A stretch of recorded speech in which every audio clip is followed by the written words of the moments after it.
Honorable Elizabeth, Chair, preside and be seated. Remain quiet, please. Good morning. Good morning. Court is back in session. The lawyers are present, the defendant is present, all jurors are present and ready to be brought in. Are both sides ready? State? State's ready. Defense? Yes, ma'am. Okay, and we'll pick up where we left off with Ms. Browd's testimony? Yes, ma'am. All right. How much, are you able to tell how much longer is left? 1 hour, 15 minutes, and 30 seconds. So we'll go straight through and then we'll take a break, okay? Thank you.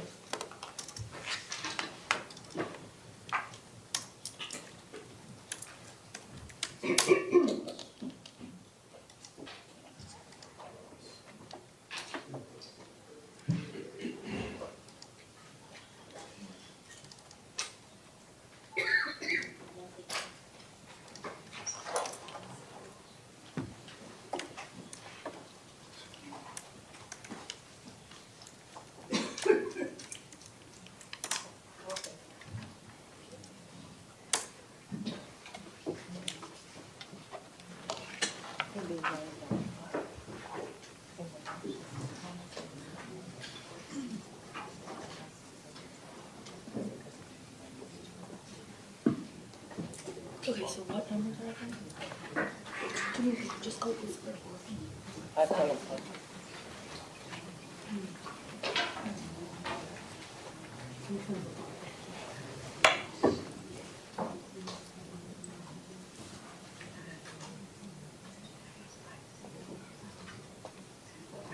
Good morning.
Jurors are entering.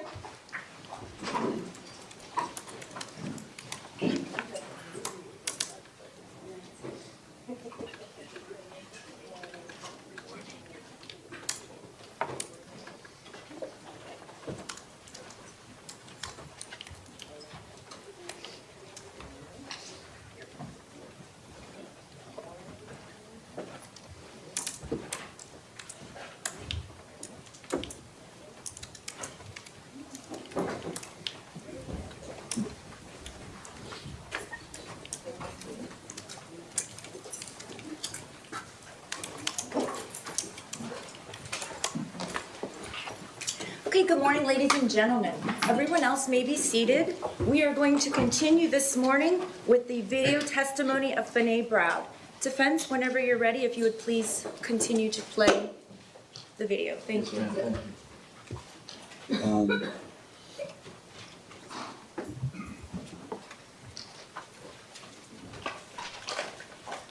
Hi, Ms. Brown. I know we've met a couple times before. Again, my name is Jeff Marcus.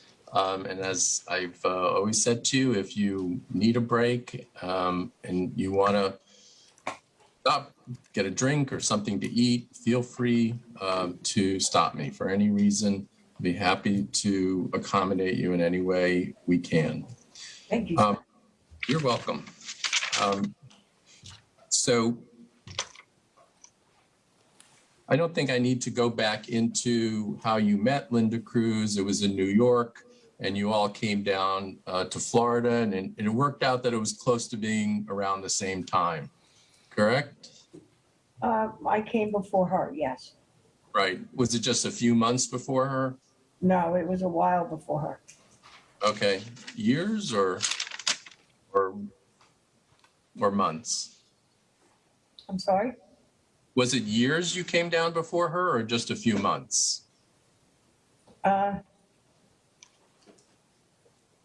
it was like, maybe 10 months. Okay. So when they came down, the Roger and Linda Cruz, they first lived in Weston, correct? When they came down to live here, yes, they first lived in Weston. Okay, so were they snowbirds and would come down to a place they had in Weston before they moved down for good Yes, for several years or? yes, Okay, was that a place that they owned or did they rent in Weston? they owned. Okay, and so they had this house built in Parkland. And do you recall the address being 6166 Northwest 80th Terrace? Yep, that's the address. Okay, and how would you describe this home?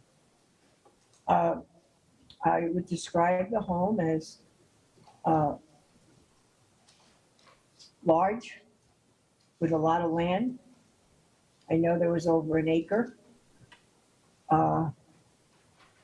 And it was a fairly large house. And let me think of something. I know that they extended the house after they originally built it to put a den on. And I believe it had, I want to say it had either 4 or 5 bedrooms. Okay, and it had about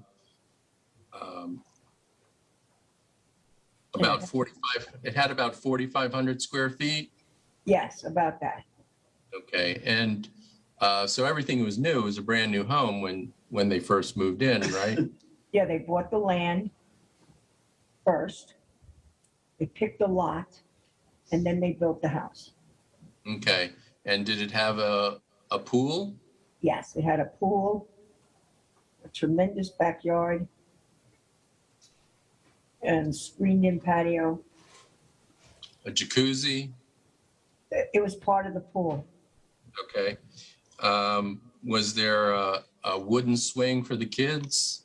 Yeah, they had a whole swing set with like a tree house attached to it and swings and slide. And was there a basketball court on the property too? Yes, Roger had made a basketball court when they were building the house. Okay. And And go ahead, I'm sorry. give me 1 second so I could just. 1 second, okay? Yes.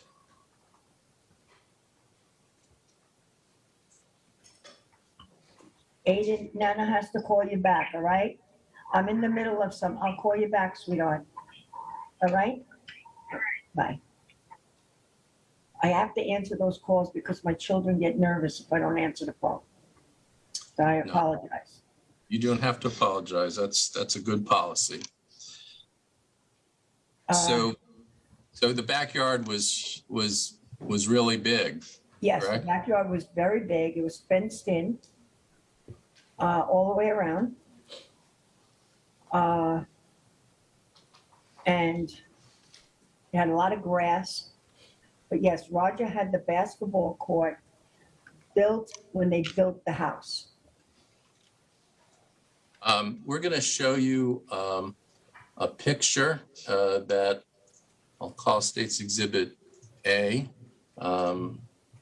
Ask you if you can identify this picture. That's Is the house. that the house? Yes, Is that how it looked back during the time they lived there? yes. Okay. So for the record, I would like to move this into evidence. I don't know if there's going to be any objection, but No objection. okay, thank you. And we have a second picture from the top, like an aerial picture. Right, Do you recognize that as being the same house? yes, Okay, and that's showing the giant yard and how big the house is, correct? correct. And do you know how many bathrooms it had? Yeah, hold on, let me think. 1, 2, 3, 4.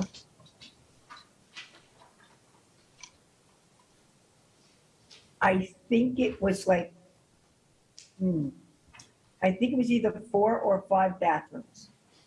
Okay, so 4 or 5 bedrooms and 4 or 5 bathrooms, right? Right, And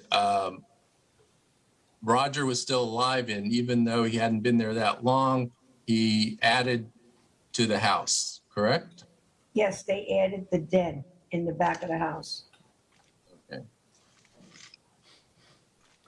I would offer this as State's Exhibit B or 2. No objection. Thank you. So, one second. Nicholas's room, the guest room, Zachary's room,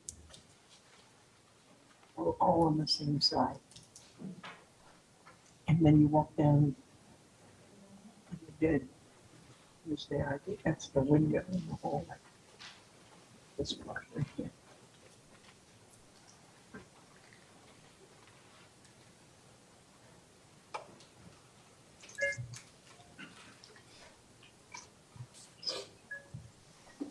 Am I still muted? No, go ahead.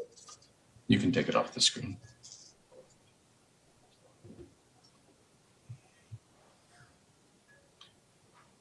So, Ms. Brown, as I understand what you have said was that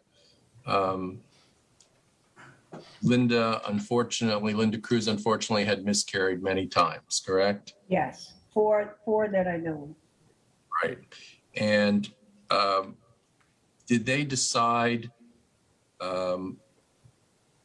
about building this house and adopting, about one thing would happen before the other, as you recall? I don't know. Did they decide that once the house was built, that was when they would do the adoptions or adoption? I want to say it probably was a conversation when they were building the house. Okay.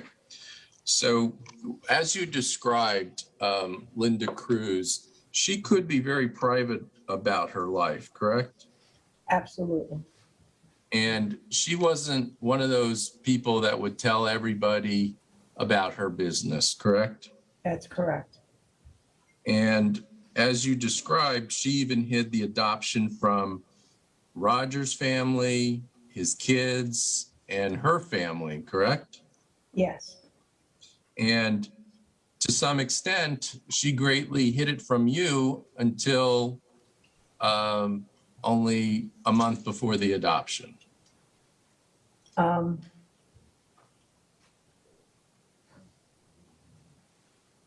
I don't remember. Okay. You didn't know about it until things were about to be finalized, correct? Correct. Okay. So Linda went through an adoption attorney, you said? Yes, And did you ever go with her to meet this adoption attorney? no, All right. But you knew from Linda that she was paying for the welfare of this biological mother and taking her to doctor's appointments, correct? yes, And you never met this birth mother, correct?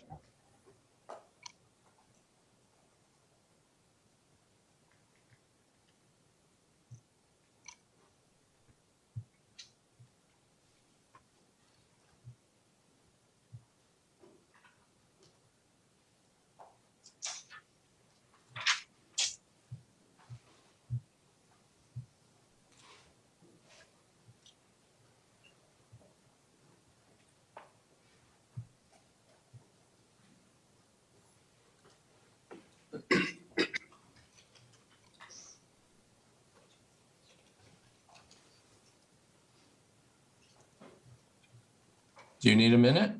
No, I'm done. I just had to answer my son, I'm sorry. Okay, not a problem. So I think I asked you if that, whether you had ever met this birth mother. No, I never did. Okay, even the second time when Zach was born, correct? Correct. And Linda didn't share anything with you about this birth mother's background? During Zachary's time, yes. Okay.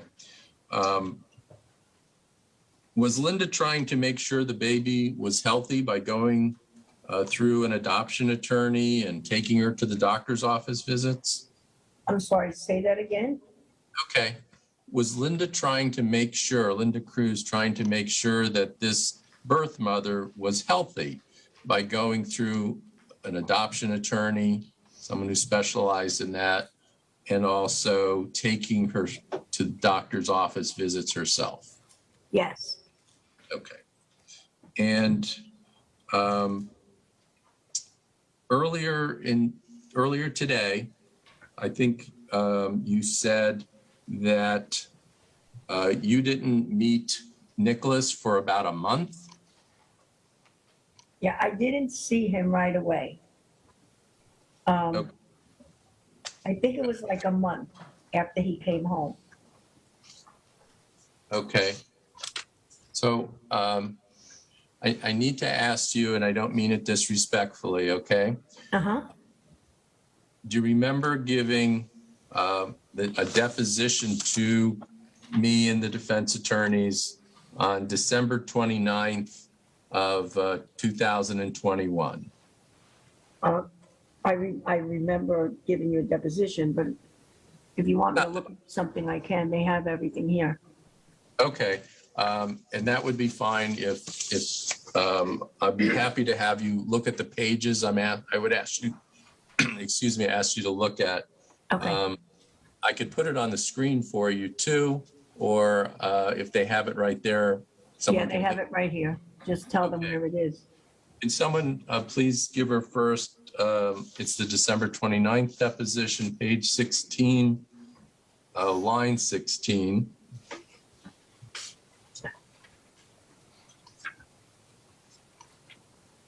Okay. Okay, and so approximately how soon after the baby was born did you see Nikolas? And I said pretty much after he was born, when he came home. Okay, Yes, when he came home, but like not right away. okay. I want to show you a page before that too. Okay, go ahead. 15 on, start with page line 17. Okay. What about the health of the baby? I said he was perfectly healthy. How did you know that? I saw him when he was born. He was only like 3 weeks old. So Okay, that's what I meant about born. okay. Okay. So, Ms. Browd, you had been very close to Linda at this time, and you said you would see her almost every day, at least every week, several times a week. How come after the birth of the baby, you would have waited several weeks to have seen her? I don't know. Okay. But the bottom line is you saw he was a healthy baby boy, right? Yes.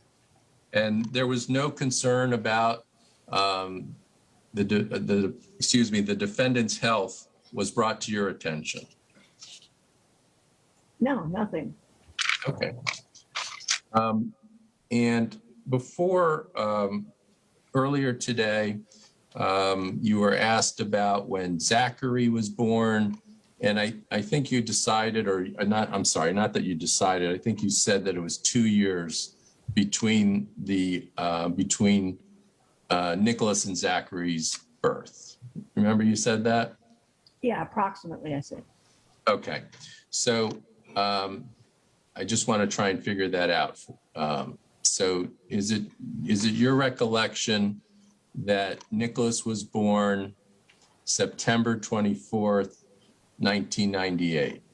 Correct. Okay. And are you aware that Zachary was born February 21st, 2000? Yes. Okay. So would you agree that's about a year and 5 months? Right. Because Okay. we used to say that my son Richie and my son Peter are exactly the same apart as them. Okay. So, so now I'm directing this question to everything that you knew about Zachary. It's not just as a little baby. It's during the time that you knew him. As Zachary grew older, did Linda tell you any problems she was having with Zachary? She wasn't explicit. She just said, and she didn't say Zachary himself. She just said the boys. Okay.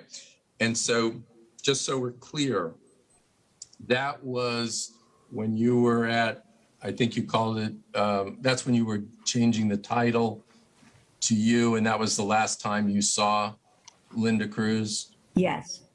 Okay. So up until whatever that date is, Linda had never shared problems that she was having with Zachary, correct? Correct. Okay. And you never became aware until after the shooting occurred about problems that Zachary was having, correct? In his life. I wasn't aware of any problems that Zachary was having after the shooting. Okay. So you didn't know Zachary was in psychological counseling, No. although you did know that he was in that bereavement counseling with Nikolas Cruz, correct? When they were younger, after Roger died, yes. Right. So that was the only counseling you knew about for either boy, right? No. Okay.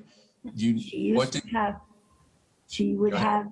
have a social worker that would come to the house when the And- boys were younger. And you were there one time when a social worker showed up, right? I don't remember.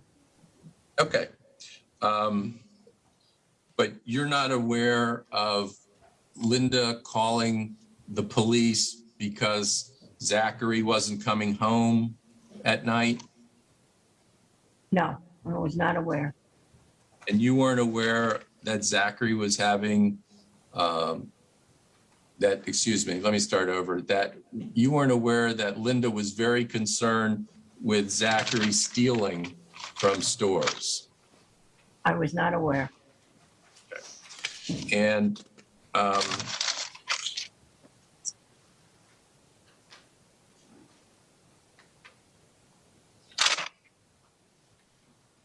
let me talk about Linda Cruz now as a mom.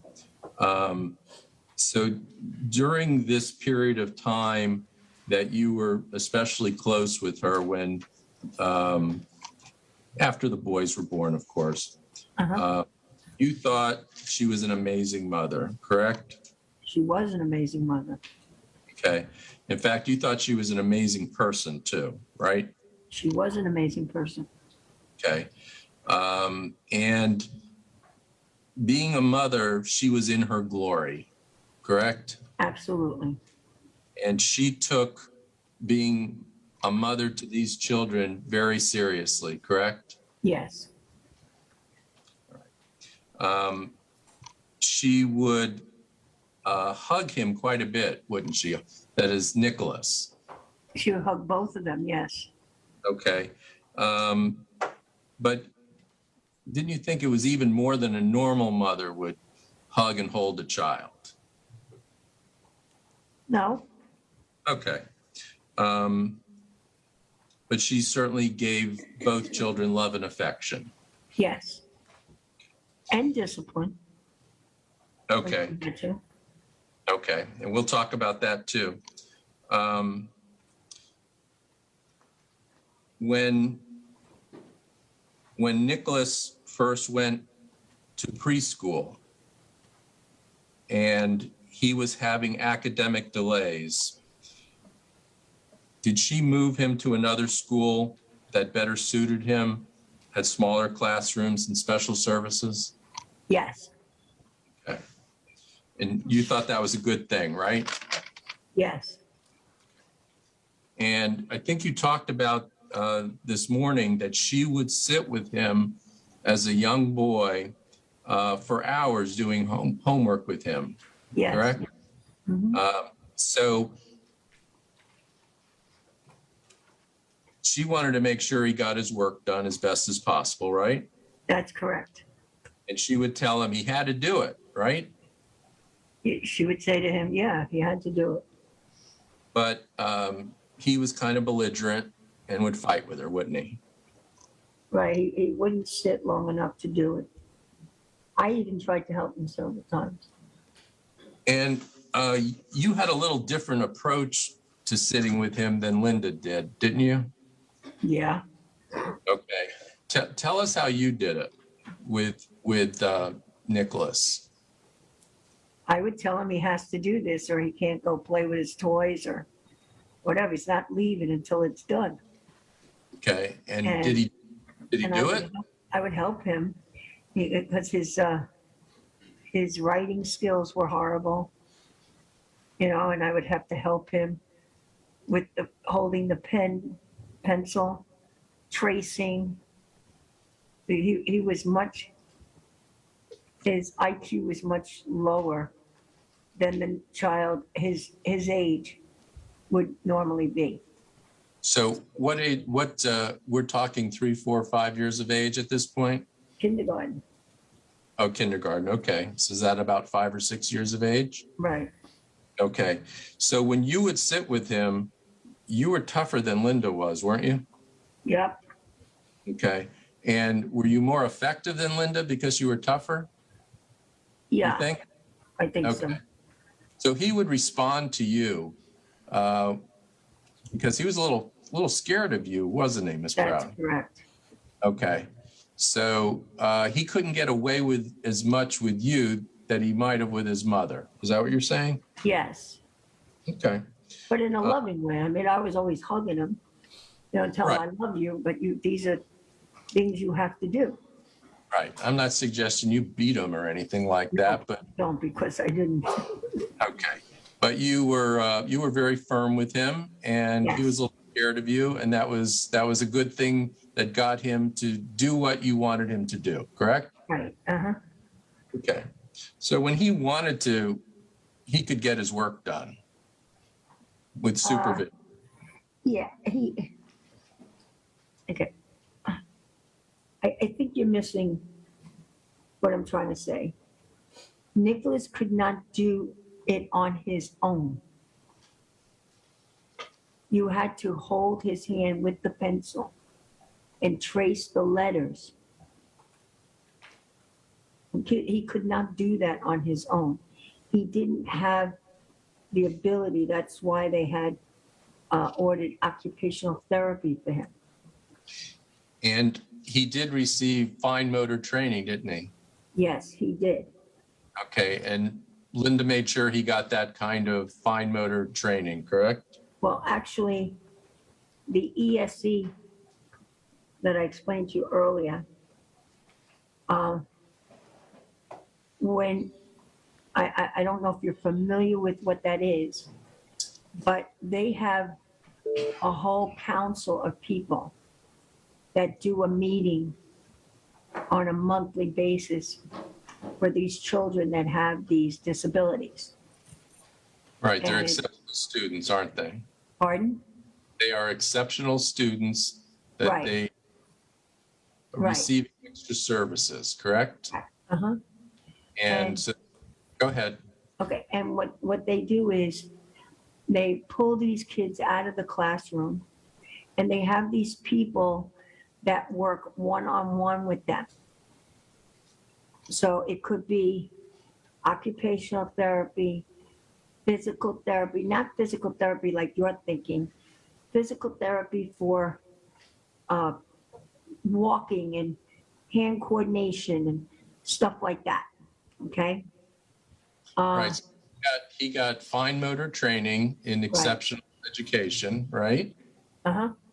And he got verbal skill training in his exceptional education classes, right? Right. Okay. And this started when he was, in preschool or kindergarten, correct? Right. Kindergarten. Uh-huh. Okay. And so they were teaching him how to hold a pencil, correct? They were showing him how to hold the pencil, and then Linda would reiterate it when he comes home from school, because they would send home like a page of homework, what they would call homework, but it was like a practice skill. Right. And what happens is you, as a parent, you work with the child as well, because the district pays for these people to go to the classroom and pull these children out to work with them, but they only work with them for maybe a half hour, 45 minutes. Okay. And it could be only once a week or once every 2 weeks. It's not on a daily basis. But he's in a special cluster class, and that's every day, correct? No, That's that's what I'm trying to explain to you. Even though he's in a cluster class, the cluster class is just a smaller classroom with kids that have, a kid could have Tourette's, a kid could be, have some kind of like muscular dystrophy situation. It could be in a wheelchair. There are a number of situations that these children have in that environment classroom. Right. And they have a teacher and they have an assistant teacher in the room. Yes, So you have 2 teachers for about 6 students. yeah, uh-huh, So they get a lot more attention in these classes than they would in what's called mainstream classes, correct? right, exactly. And So, then as they grow up and they get older, they monitor them. And if they feel that they're ready to be mainstream, like you just explained, then they'll take him out for one class and see how he does for a month or so. Okay, and then they might extend it to 2 classes. And so that's how they get them into the mainstream environment as they're growing up. right. And through the course of training and time, Nicholas learned how to use a pen, pencil, correct? Yeah, he used to hold it between his 2 fingers, And just like you said, at some point, he couldn't ride a bike. He did eventually learn how to ride a bike too, correct? Yes, eventually. Okay. Let me go a little bit, change direction just a little bit. Linda's home and Roger's home, although I know he passed in 2004, that was not a home filled with hatred or intolerance, was it? I'm sorry, say that again? The Cruz home was not a home filled with hatred or intolerance. Oh, no, not at all. Linda would not teach such things, would she? Never. Nor would she allow those kind of things? Well, yeah, no, I would hope that she wouldn't. Okay, as far as you know, she Never certainly did, right. would certainly not teach her children to be filled with hate, correct? Correct. And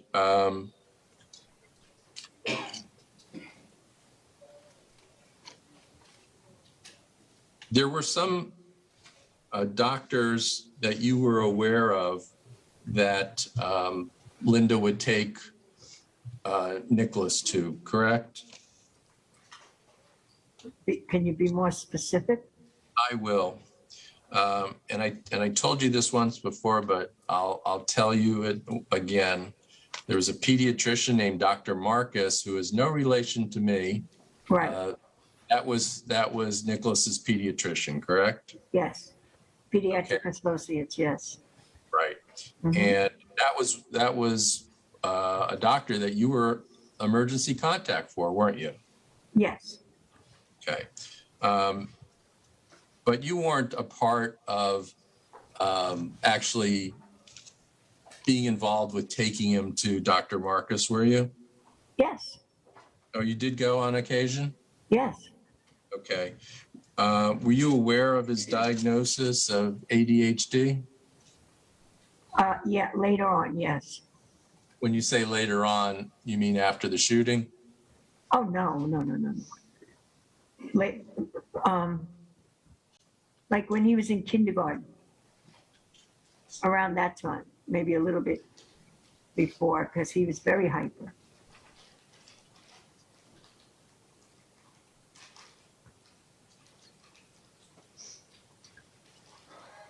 And do you know who gave him that diagnosis of ADHD? I don't know 100%, but I'm assuming it would be the pediatrician. Okay.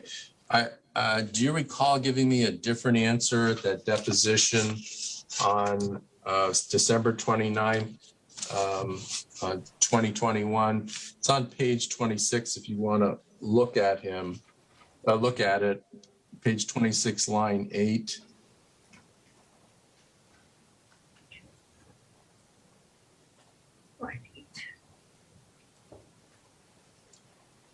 And your answer on line 10.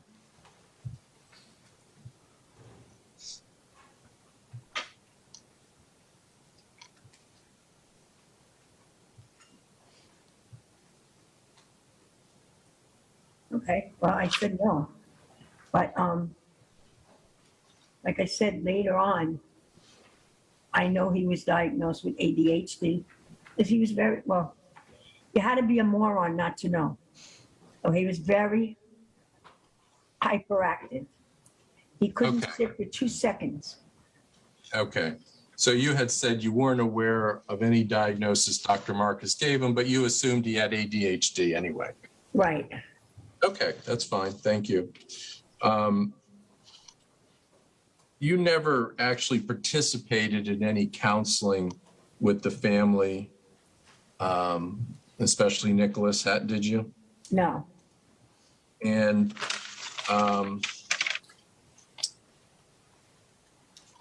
I want to talk about your relationship souring with her.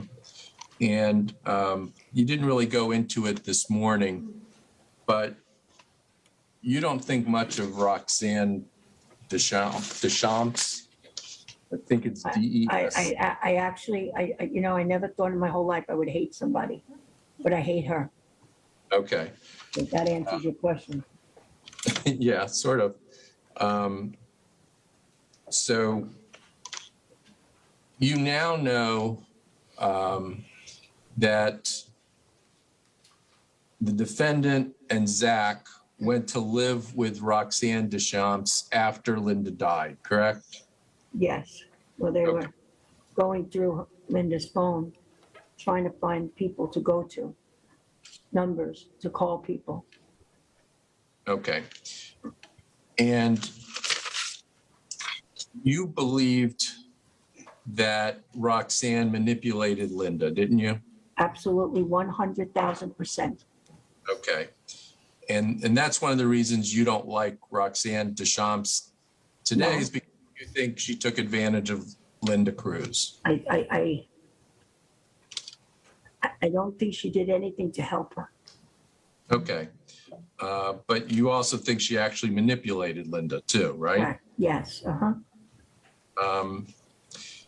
You have never spoken to Roxanne in your life, correct? I wouldn't even know who she was if I saw her in the street. Okay. And you were told that Linda arranged for the boys to live with Roxanne, but you don't believe that's true, correct? I definitely don't think that's true. Okay. And you think that Linda still wanted the boys to live with you, even after so many years of not talking to her? I don't know that. Okay. At one time, did you tell us that you believed that Linda wanted the boys to be with you? I Even think I after- said, I believe that Linda would have wanted the boys to live with me. Okay. Even though you hadn't seen her in so many years, you think she still would have wanted the boys to live with you, right? That is correct. Okay. And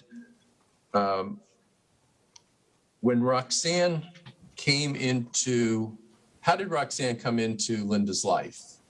She moved next door to her. Okay. Did the house that she moved into, was that a house you were contemplating living in at one time? Yes, we were thinking of renting that house. Yes, Okay. And it just didn't work out for you financially to live in that neighborhood, in that house? correct. So we moved down the street. Okay. And so eventually Roxanne moves into that house, right? Yes, And befriends Linda, correct? correct. And your relationship with Linda really ended when she became friends with Roxanne Deschamps, correct? It didn't end. It started to unravel. Okay. Now, what year did you and Linda have begin your falling out? Let me think.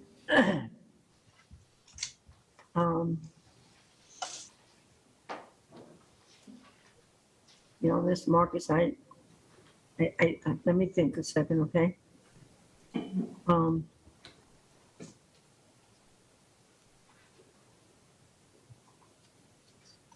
I don't recall right now. Okay. Do you recall that? Do you recall that Nick was about 8 or 9 when Roxanne came into Linda's life? Yeah, more like 9 years old, I believe. Okay. And so at 9 years of age, when Roxanne comes into their life or Linda's life, when you say it's now unraveling, what does that mean? Well, we used to talk every day, 100 times a day. We would see each other all the time. I would go to her house, she would come to mine. And I noticed that Linda was becoming distant. And then the incident happened with the money. And then after that, the straw that broke the camel's back was the day we went to the bank and she took my name off the account. She didn't trust me anymore. Okay, so Nikolas was born in 1998, and if you add 9 years to that, so that's like 2007 when Roxanne comes into life, and you're starting to not be as close to Linda as you were. Now that I'm thinking while you're talking, it had to be around 2010, 9 or 10. the boys are 9 or Nicholas is 9 or 10, or it's the No, year? the year 2009? is 2009. Because I had a massive heart attack in September of 2010. And Linda came to the hospital to see me. And so we had already like not been close at that point. But my husband called her to tell her. Okay, So so I'm you, saying that the unraveling, okay, the straw that broke the camel's back had to happen in like 2009 or 10. okay. And so 2010, she comes to visit you, but you were already not as close to her as you once were. That's correct. Okay. And the unraveling occurred approximately a year before. Yeah, approximately, yes. Okay. So that would be 2009. Yeah, about 2009, 2010, around there. Maybe late 2009 into 2010. Okay. And when your relationship is unraveling, and the boys are getting older, correct? They're not little toddlers anymore, correct? Uh-huh, And they're running around on their own, correct? yes, Okay. And you're not and she's not even bringing him over like she used to. right, she would make excuses. Okay. So you're not seeing Nikolas Cruz every day in 2009, 2010, are you? No, Okay. How often are you even seeing Nikolas in 2009, 2010? I think I might have seen him in 2009 once. Okay. And just one time in a whole year? I believe so, yes. Okay. Ms. Proud, a lot of people have asked you, including me, about things that have happened in Nikolas Cruz's life. And you remember excuse me, I can't talk. It's already a long day. You remember events in his life, but putting it to a certain date is kind of a hard thing to do, correct? Yes, Okay. And I know you're trying to relate it to other events to try and figure out when something happened, correct? that is 100% correct. Okay. But that's a very difficult thing to do because all of us, we've lived lives and things happen, right? It's hard to remember everything. Yes, Okay. You mentioned the animal noises, and we've talked about that before, that he used to make, right? right. And I had asked you in the past, when did he make those noises? And you told me your best answer. Do you remember what your best answer was when he was making those noises? I don't know what my best answer was, but I could tell you probably was around 3 years old, Okay. 2-3 years old. Okay. And when he stopped making those noises, is that something you can possibly remember when he actually stopped making those noises? I couldn't tell you when. Okay. And it didn't make an impression on your mind to store that sort of information in your brain, correct?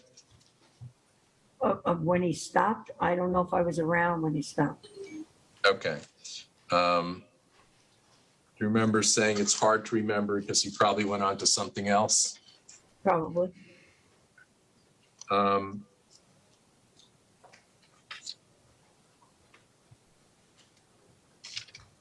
The events that you did, like barbecues, correct? Yes, Those tapered off and stopped once Roxanne came into the picture? yes, Okay. And when you would watch the kids for Linda when they were younger, or she had a doctor's appointment, that tapered off and stopped once Roxanne came into the picture, or they just got older and you didn't have to watch them like that anymore, right? Correct. You weren't babysitting the defendant after he was 8 or 9 years old, right? I don't remember.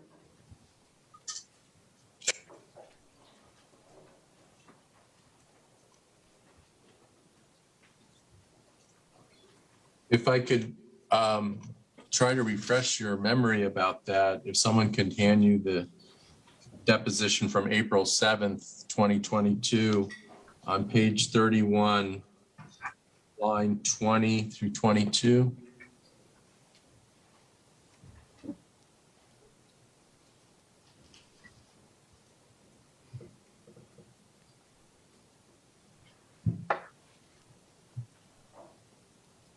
Yeah, I said, no, not really, no. Okay, That's so what yeah, the question was, he wasn't staying with you for babysitting after he was 8 or 9, and you said not really, no? right, I wasn't babysitting for them.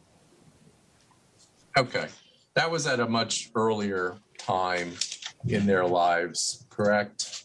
Yeah, And we know as adults who had children that it's the younger children that need more supervision, at least for babysitting purposes. right.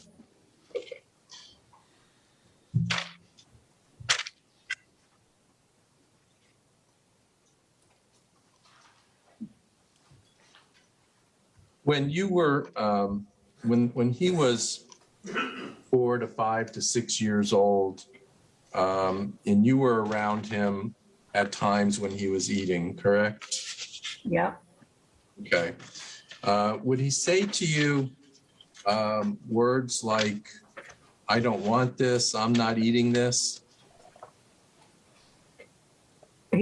well, I kind of knew what he would and would not eat at that point. Okay, but would he say those words to you? No, because I would give him what I know he would eat. Okay.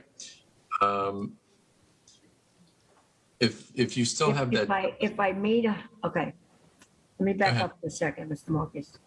Mhm. If we had a barbecue and we made hot dogs on the barbecue, I knew that his hot dog had to go in the microwave. Does that answer your question? Not exactly, but if you could look on page 34, that same deposition, Mm-hmm. Or what I tell him, you eat what I give you? page 34, line 18. Okay, we're good? Yep. Joyce? Okay. So, Ms. Browd, you had indicated that you were aware of a therapist coming to the house at one Yeah. point, correct? Okay. Were you aware of any psychiatrists or psychologists that the defendant was seeing? That Nicholas was seeing? No. Okay. And I'm going to be going through some names, and I just want to verify, okay? In May of 2004, when he was 5 years, 8 months old, were you aware of a psychological evaluation because of his aggressiveness? This was before his father died. I was not aware. Were you familiar with the defendant going to see a Dr. Frederick Kravitz, a PhD, Behavioral Health Institute is the name of where he worked, from 2007 to 2008, where he had 10 counseling sessions because of his aggressiveness? I was not aware. Okay. Were you aware of between 2008 and 2011 that the defendant was seeing a psychiatrist named Dr. Lori Karpf from 6/25/2008 to December 18th, 2011, because of his aggressiveness, being defiant, cursing, lying, low frustration tolerance, irritable when he didn't get his way, tantrums, and getting in trouble for fighting and teasing. Were you aware of Dr. Lori Karpf, Karpf? I know, no, I was not aware.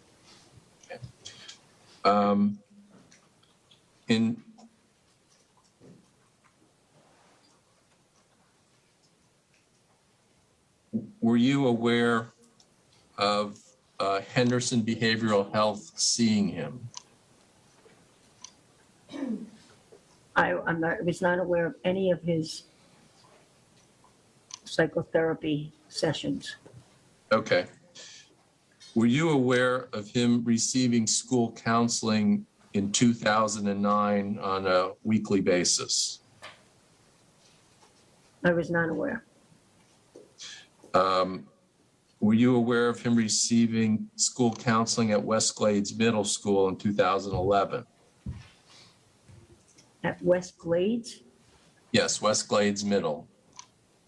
No, I was not aware. Okay, and just so I can be specific, this was sixth grade, August 24th through 2011 through May 30th, 2012. Yeah, I was not aware. Okay. And you weren't aware about him acting out in class? No, I was not aware. In seventh grade, beginning August of 2012, were you aware that he continued to receive counseling at the school, West Glades, throughout the school year for acting out? No, like I said, I wasn't aware of any psychotherapy or counseling when he was older. Okay.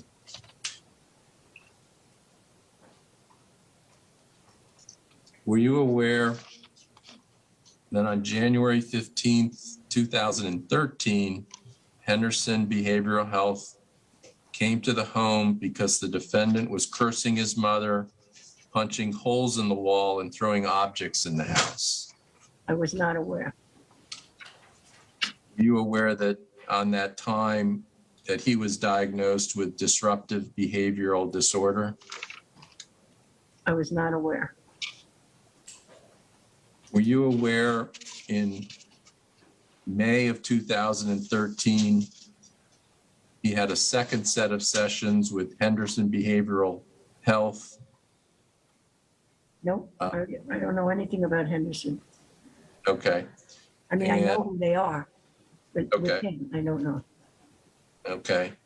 Mr. Marcus, may I just make a brief objection? I believe that Ms. Browd testified that after 2010, she didn't have any contact with Mr. Cruz and very limited contact with Linda Cruz. And so I just would object to the line of questioning about specifics during a period of time when she said she didn't have contact with him. Okay, so I'll, if I can, let me just ask you another question. You had indicated that Linda was not very aggressive about things like you would be, correct? Yep, About knowing what to do and getting help for Nikolas Cruz, correct? correct.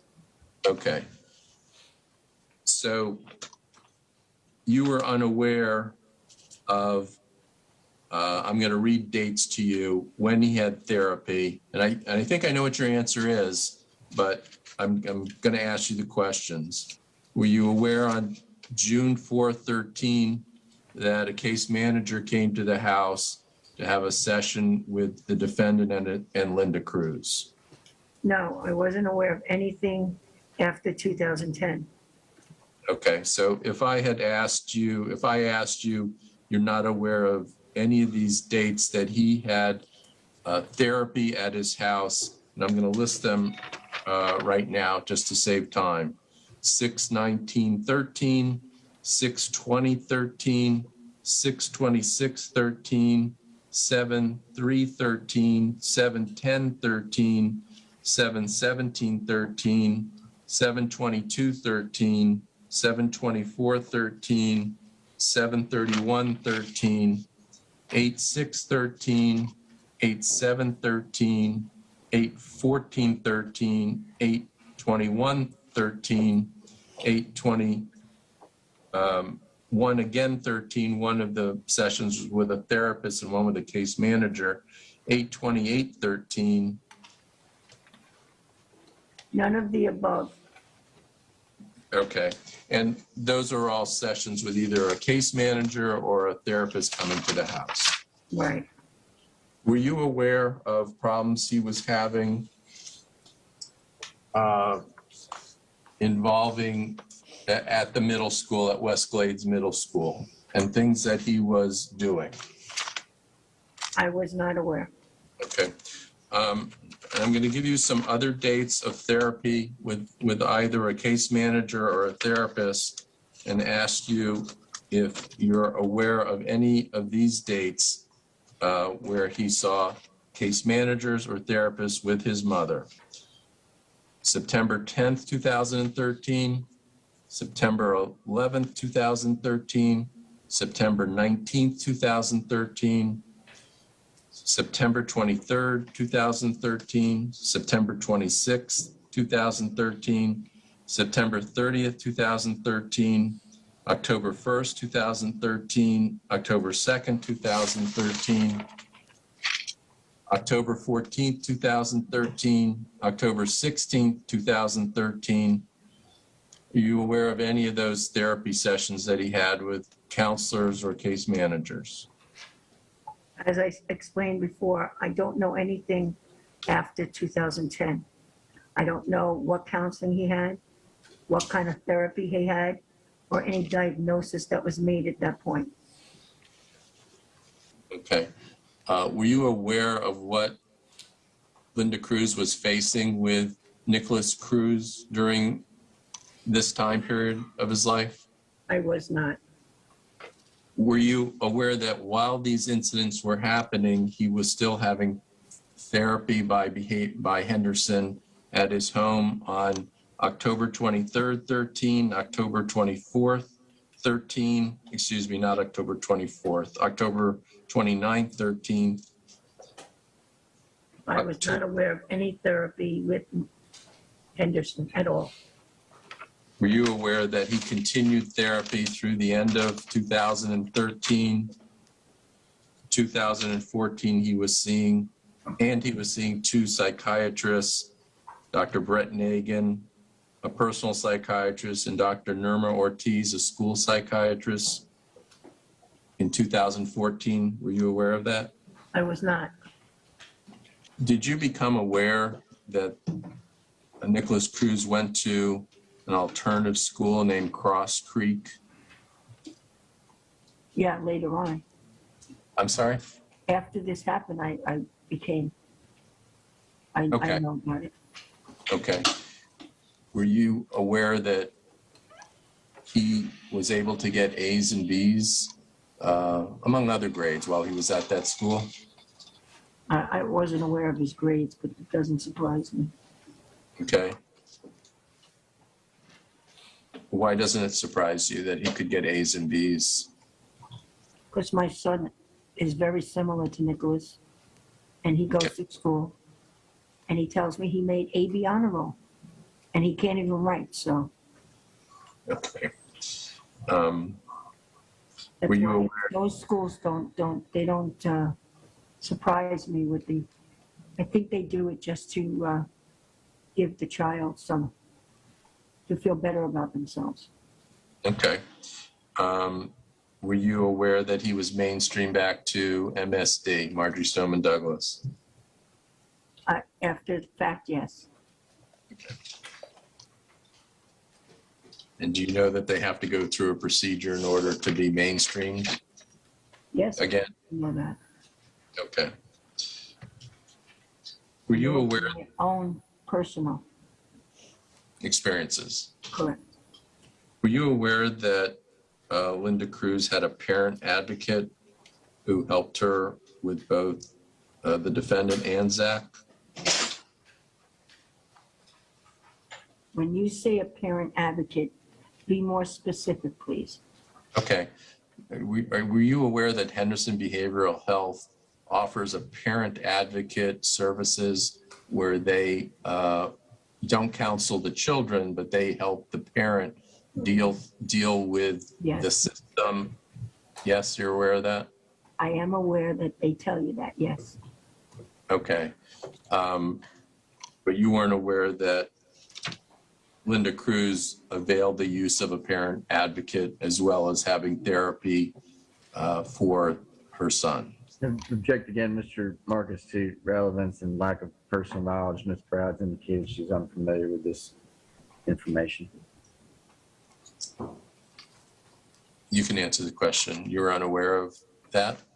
I am not aware of anything that she ever went to Henderson or any other psychological facility. Okay. Were you aware that the defendant was not only in therapy, but he was also taking medications under psychiatric care for many years? I was not aware.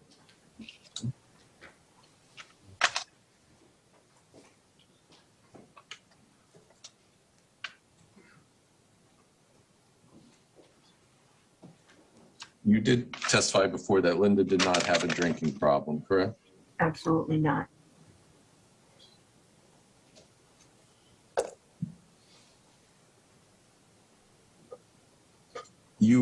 Were you aware of the destruction that the defendant did at his own home? No, I was not aware because it never would have happened if I was. So you were unaware of him punching holes in the wall repeatedly, I was not aware. and you were unaware of him damaging the furniture? I was not aware.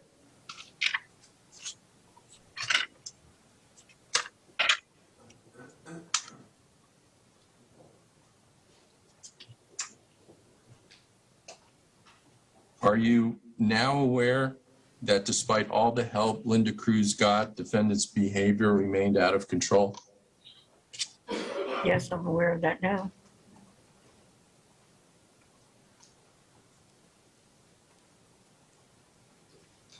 And even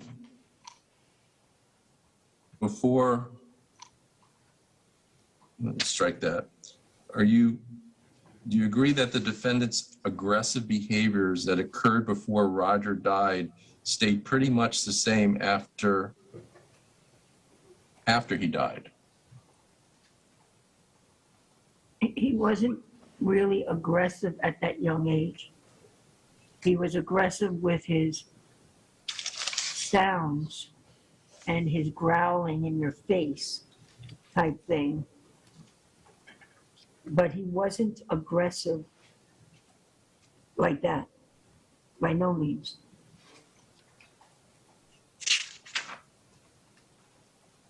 He didn't hit people at that young age.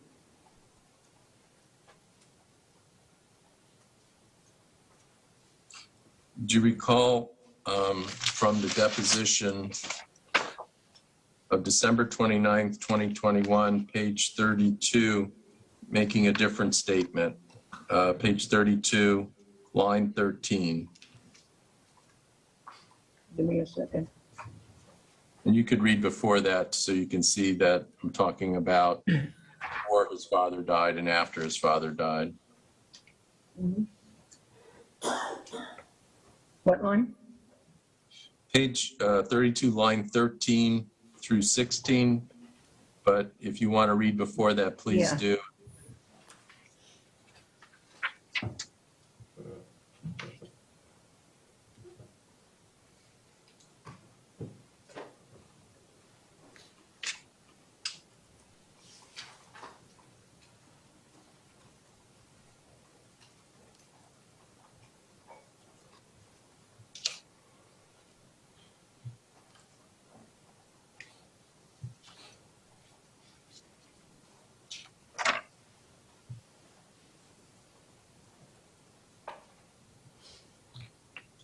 Okay, so what did I say differently?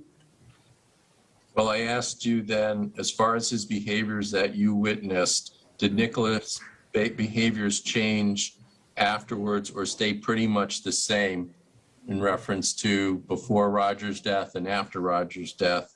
And you said they stayed pretty much the same. He was a little boy. He's 5.5 years old.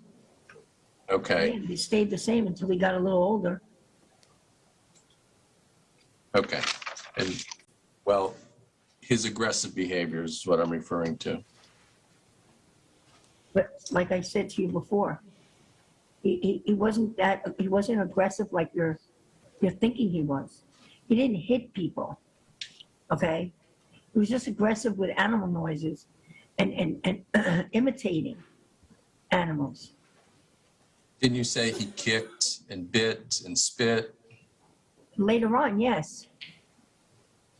After Okay. Roger died. Roger would never have tolerated that type of behavior. Okay, So after Roger died, and it was just him, Zachary, and Linda, okay, and he would have a tantrum, then yes, that's, but he was older, like maybe 7. okay. Mr. Secor asked you about your daughter, Tamara, and Tamara, I'm sorry, what the problem that she had with him when she was 6 years old. Is that correct? No, she was a little older. She was probably more close to 8. Because I think Nicholas was around 6, 7. So she's older than him. No, he's older than her. Wait a minute. Hold on a second. It's okay. She's born in 2002. He's 98. No, he is older than her. So she had to be around, I don't know if I can remember when my father-in-law passed away. That's when the incident happened. I cannot remember what year he passed away in. I think my daughter was like 7 years old. Okay. Yes, 6 or 7 maybe. She was Okay. little. And the problem, and I'm sorry to bring this up after so many years, but Mr. Secor asked about it, was what? What did he try to do to her? Inappropriately touching her.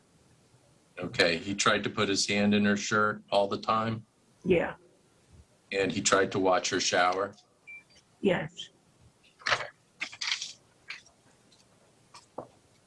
But Linda had nipped that in the bud right away. I was not around when it happened. I was in New York burying my father-in-law.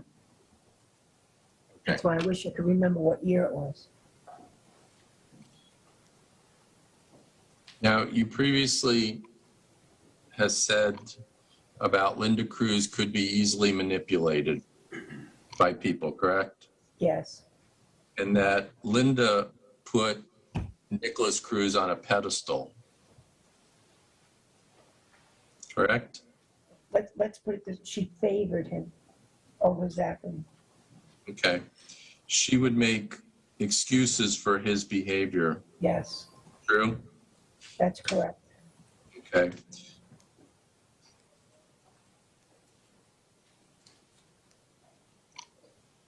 Now, you're now aware that the defendant would act out in class. Did you know that he would act out in class so he would get kicked out of class? I did not know. Did Nicholas manipulate her, manipulate Linda? Like what food to eat, Yes, buying video games? Mr. Marcus, they didn't have video games when I Okay. was in their life. Okay, She barely had, I had to show her how to use a computer. But Nikolas Cruz would manipulate Linda Cruz. Absolutely. Okay. Did he ever try to make himself look bigger to manipulate people? Look bigger? Yeah, How do you Like a- look bigger? like a big shot. Did he try to make himself look like a, I think he probably was just more aggressive so, and intimidated people. okay, that's how he would manipulate people, by being aggressive towards them? Yeah, I would think that, yes. Did you ever see the defendant try to look smaller to appear vulnerable or sympathetic? Like, I By- didn't do that, I swear type thing? Yeah, by claiming I'm a victim of bullying. Right. No more than any other kid does. You know, when they get in trouble, oh, I didn't do that. That was not me. I've seen him do that. Did you ever see him at the table or on the couch slumping to make himself look smaller or more sympathetic? No, Mr. Marcus. I've seen him slump on the couch just because of being lazy, but not to make himself look smaller. Did you see him lower his head and slump his shoulders to make him look more sympathetic? When he got in trouble, he, like any child, he would do the poor me, like any kid, you know, because they don't want to get in trouble. My daughter just did it 10 minutes ago. Okay. Did you ever see him lower his chair to make him look smaller and more sympathetic? No. Okay.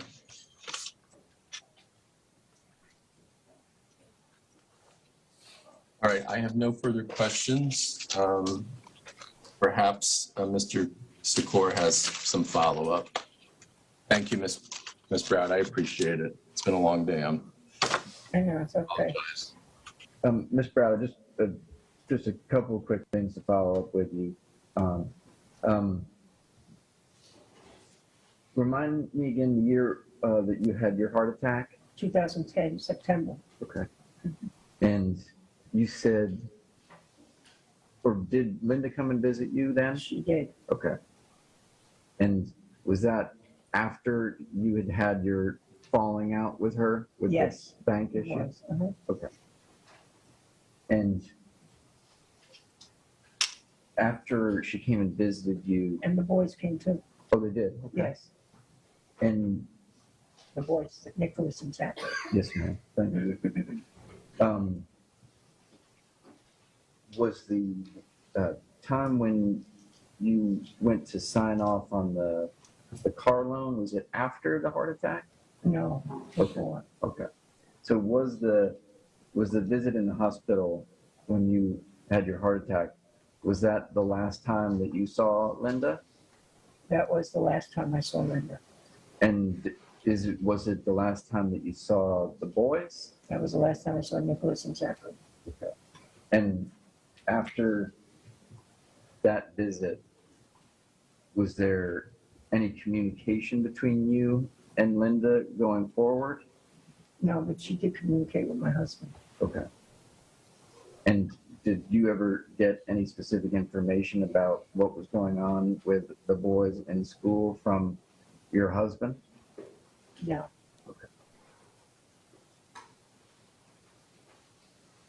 Your Honor, that concludes the video. Okay, ladies and gentlemen, at this time, we're going to take a 15-minute recess. Please do not discuss the case, and please leave your notepads behind. Thank you.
Jurors are entering.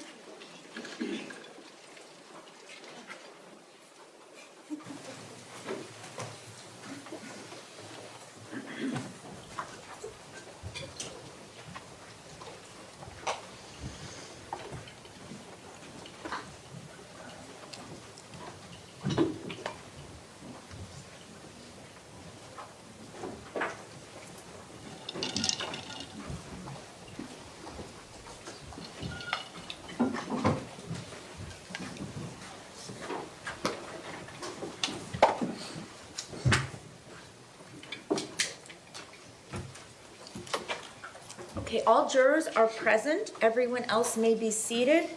Defense, when you're ready, you may call your next witness. Yes, ma'am. Jessica Clark, please.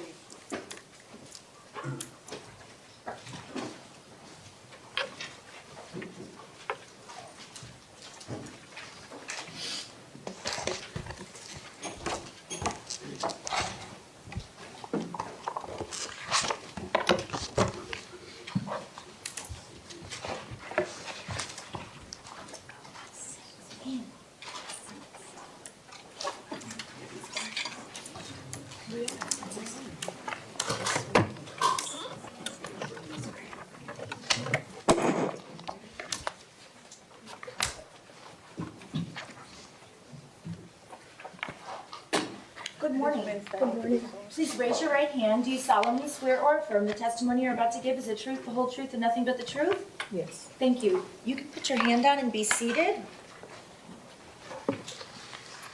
Please speak into the stationary microphone that's directly in front of you. State your full name and spell your last name.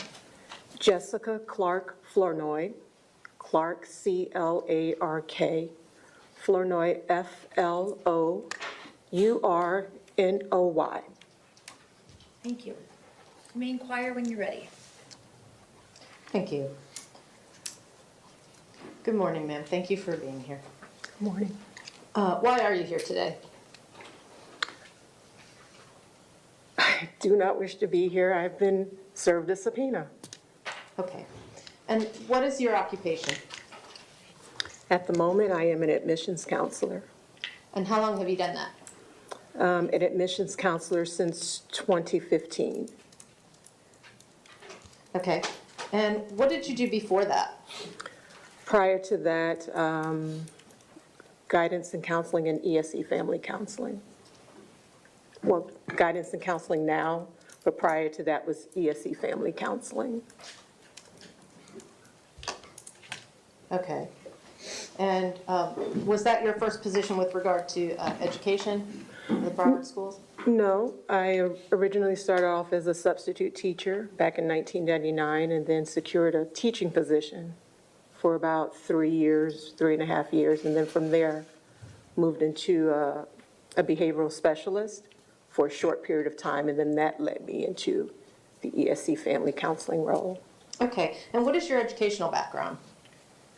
I have a bachelor's in political science and sociology and a master's in mental health counseling Do you hold any professional certificates?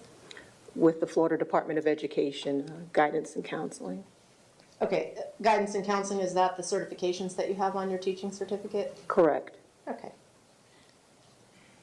And you said for a short period of time you were a behavioral specialist? Mm-hmm. Can you tell us about that? Well, it was basically coaching teachers and staff on how to manage disruptive behaviors if a student is exhibiting disruptive behaviors in the classroom or throughout the school. So basically coaching them and creating plans of incentives that would allow the student to, work his or her way up with an incentive plan to receive rewards.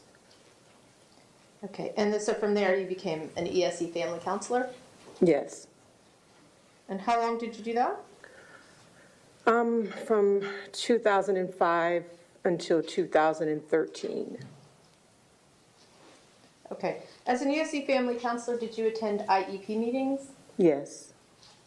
Did you have any input with regard to the amount of time your students should receive your counseling services? I was a part of the committee that made that decision, yes. Did you have input regarding the social and emotional goals that the students would have? Yes. How many schools did you service at one time as an ESC family counselor? It's hard to say because each year was different. Sometimes I would be assigned 3 schools, other times I was assigned maybe 8 schools. So it could vary. And about how many students would you have in a particular year on your caseload? It's hard to say or to remember. It was from servicing 6 or 7 schools. You can Okay. imagine the number. Did you provide counseling services to students one-on-one or in a group setting? Both.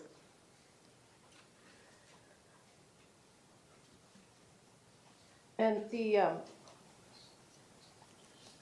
amount of time you would give somebody services, where did that come from? That was in the IEP. Okay, so whatever the IEP said, that's the amount of minutes per week or month or whatever that you... Correct. Okay, and what about the group and individual? Was that on the IEP or was that your discretion? It was at the counselor's discretion. Okay. Did you collaborate with the teachers of your students? Yes, Okay. What about their support facilitators? yes. So if you had concerns about a student, who would you go to?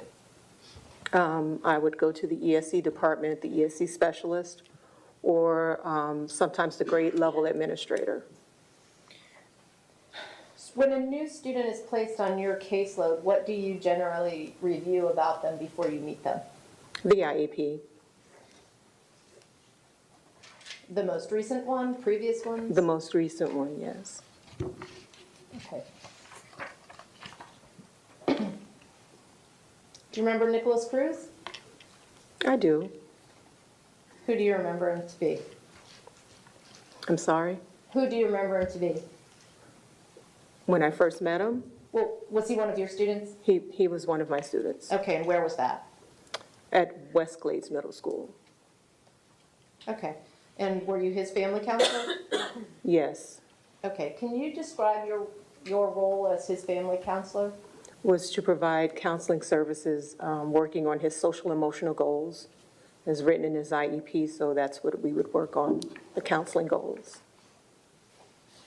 And are family counselors required to hold any licenses in mental health? No, not necessarily, no. Okay, and so would you say that your services are aimed at helping ESE students succeed academically? Right, yes. And do you remember what years you were Nicholas's family counselor at West Glades? 2011, for about 2.5 years, so from 2011 to maybe December 2013, Okay, and was that his whole time at West Glades as far as you know? as far as I know, yes. Okay.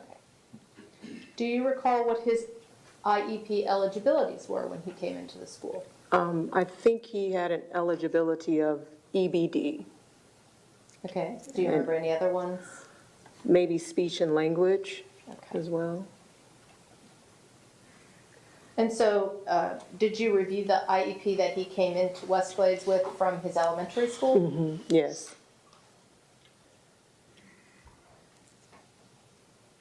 Are you aware whether, while Nicholas was at West Glades, was he receiving any other ESE services? I believe he was receiving speech and language, and he also had a support facilitator as well. Okay. Would you say that he was receiving pretty much every service an ESE student could receive at West Glades? At the school level, yes. Okay. And based on his IEP, do you remember how many minutes per week you met with him?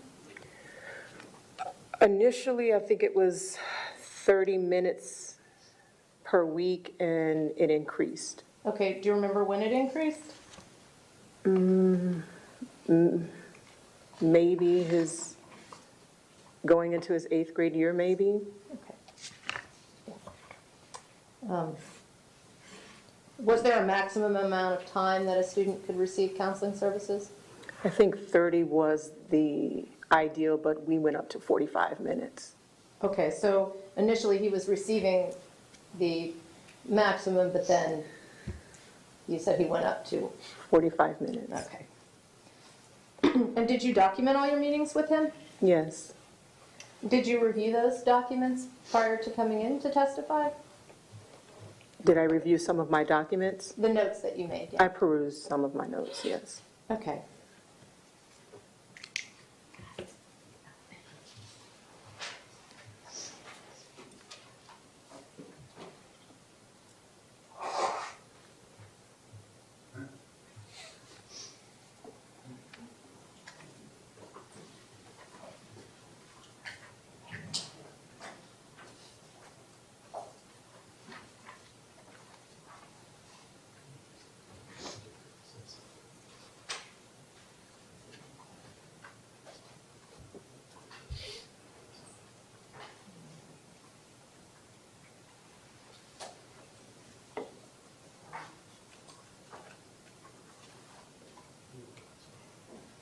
May I approach the witness, Judge? You may. I'm going to show you what's been marked as 5F for identification. On the first page of the certification. And I just want you to tell me if you recognize those documents.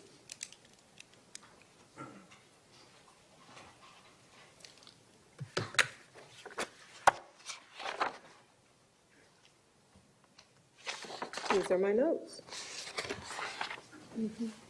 Okay, so those are notes from your meetings with Nikolas while he was your student from 2011 to 2013? Correct. And were those notes written during or shortly after your visits with Nikolas? Yes. Okay. Do those documents fairly and accurately depict all of the notes that you took? Yes.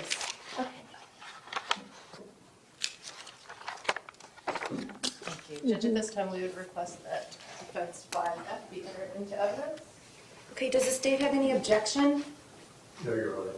Okay, without objection, what's been marked for identification as Defense Composite Exhibit 5F will be received as Defense 52.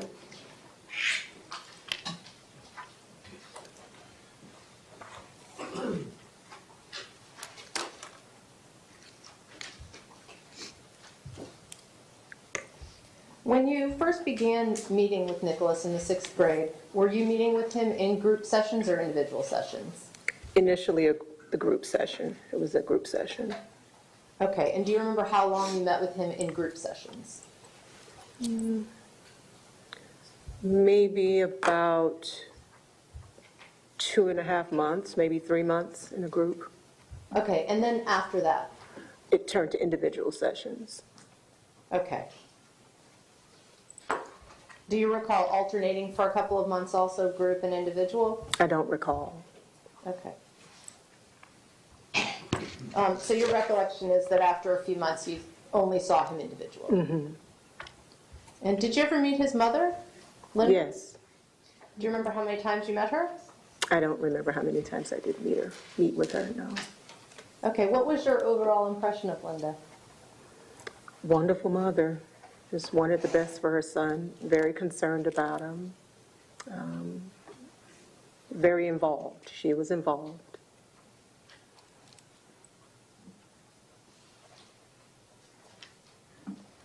I'm going to go into a little bit more detail in just a minute, but just overall, what are your impressions of how Nikolas did academically at West Glades Middle?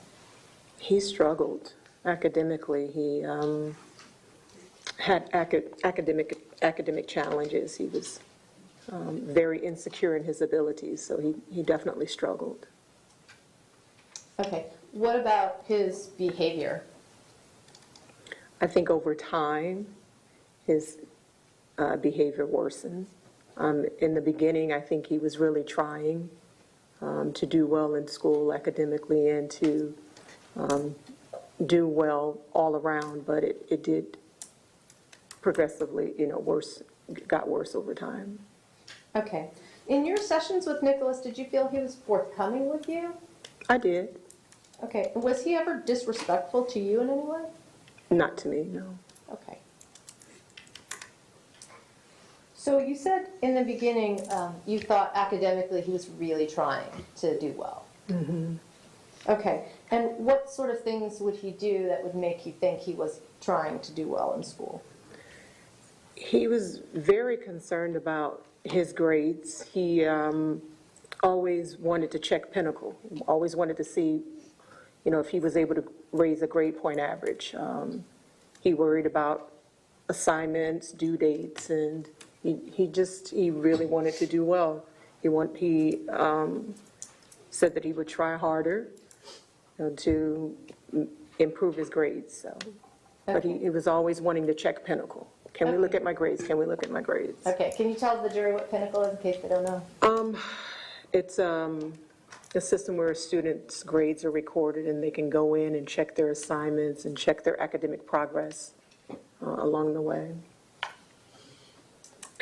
Did he seem to you to have problems keeping himself organized? Yes, Okay, what about keeping track of his assignments? yes, Okay. And would you consider that an executive functioning skill? Keeping track of his work? I just know that he struggled with that. Okay. Did he ever talk to you about why he thought he was struggling so hard to stay on top of his work and get his work done? No, the only thing that comes to mind is I know he said that sometimes it was very challenging for him to concentrate and to focus. But nothing else really comes to mind right now. I do remember him saying that he had a challenging time staying focused in class. Okay. Did he seem to you to be overwhelmed by the demands academically? Leading. Sustained. Ask open-ended questions, please. This is direct examination. Okay. Do you remember any other issues that he had academically with being able to keep up with the work? He had a lot of anxiety about it. Just, he did not have a lot of self-confidence in his abilities to perform well in school. And how do you think he felt about his inability to do the work, to keep up?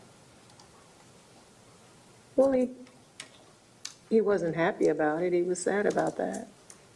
Okay, did he talk to you about any things that he would do in class that would show that he was not happy about it, He was embarrassed by it? very nervous about, other people knowing, like if the teacher would pass out graded work, he would grab it and quickly crumble it up and shove it in his book bag, not even knowing whether or not he passed or not. He was just very nervous and afraid about other people seeing what kind of grade he scored.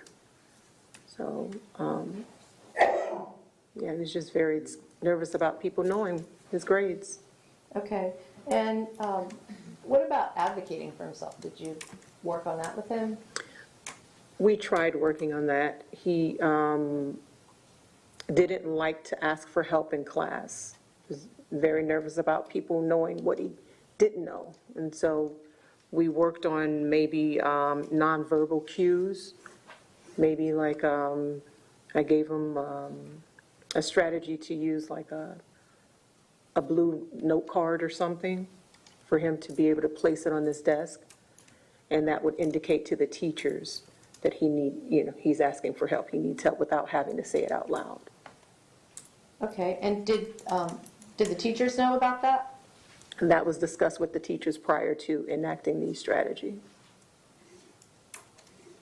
Okay, do you know whether he ever used that blue note card? I don't remember if he used it or not.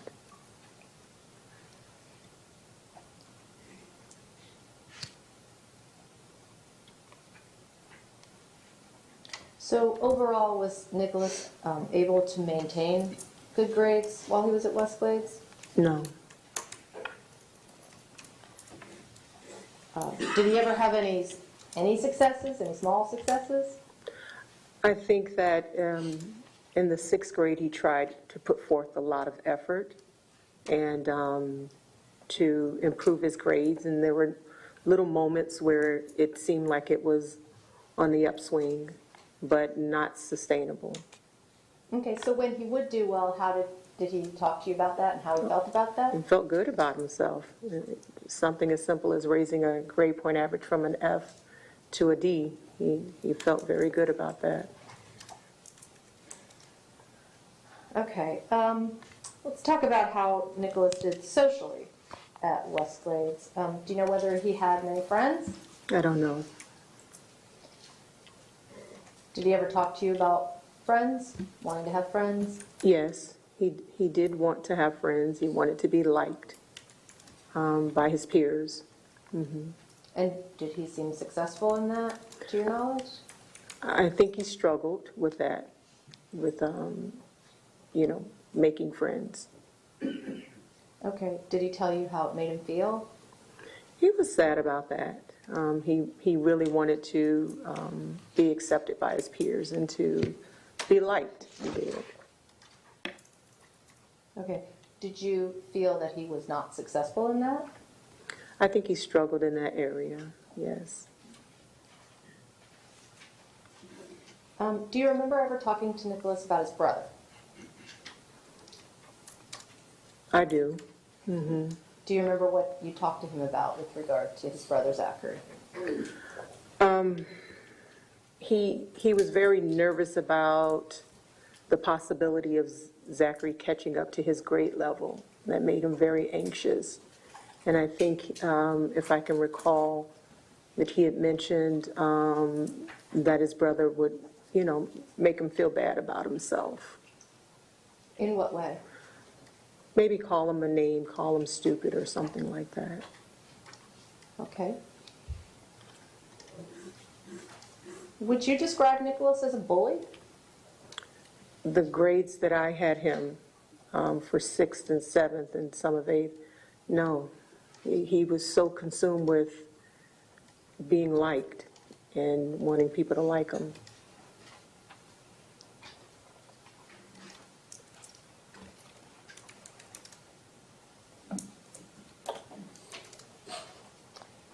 Other than him telling you he was sad, do you remember him saying anything else about not having any friends?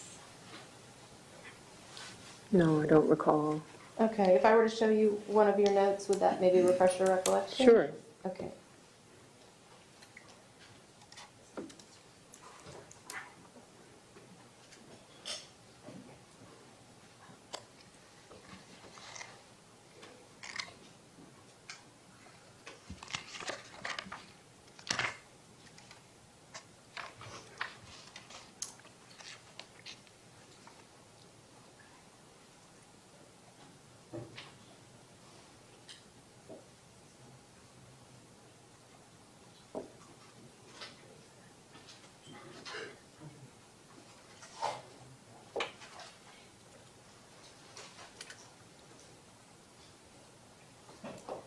May I approach the witness? You may. I'm going to show you your notes from April 10th of 2013. If you want to just read that to yourself, and then if that does refresh your recollection. April 10th? Yes.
What's your question? If he ever expressed to you any other feelings about not being able to make friends at West Glades. About not being able to make friends. Yes. And you refer to April 10th? Yes. April 10th, it says that he was feeling pleased with himself because he was starting to be noticed by his peers around school. Okay, I may be looking at the wrong one. Okay.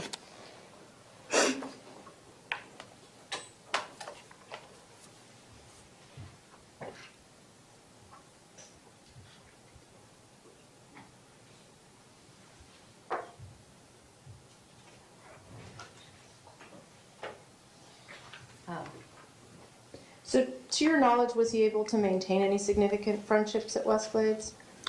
That I don't know. Okay. All right, how did Nikolas do behaviorally at Westglades? I think initially he was trying really hard to do well, and over time, he started having issues with managing his behavior. Okay. Was he exhibiting disruptive behaviors? Yes. Okay, can you give me some examples of that? From what I can recall, laughing, doing a lot of laughing in class, and maybe blurting out inappropriate things in class. Did he seem obsessive to you? Obsessive? Were there any things he obsessed about? Initially, he was worried about his grades. That seemed to preoccupy his mind initially. Okay. Did he later appear to have any more concerning obsessions?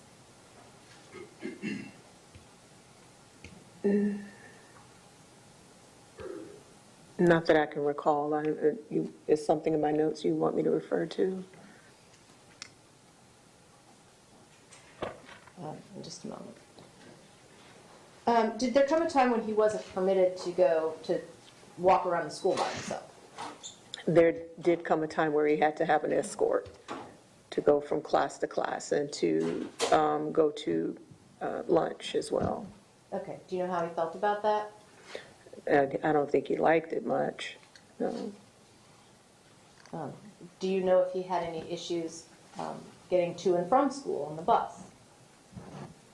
I do remember that there was a time where his mom had to provide the transportation because, and I don't remember what the incident was, but there was something that did happen on the bus, and his mom had to provide transportation for him for a short period of time. Okay. Did you feel that he had trouble transitioning from one thing or place to another? Over time, yes.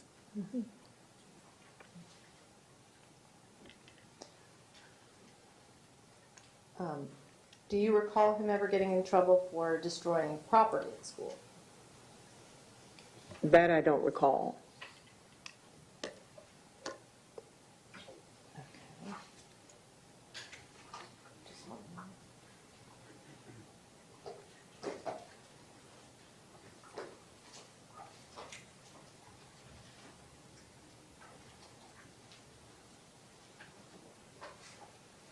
If I were to show you one of your notes, would that refresh your recollection? Sure. Okay.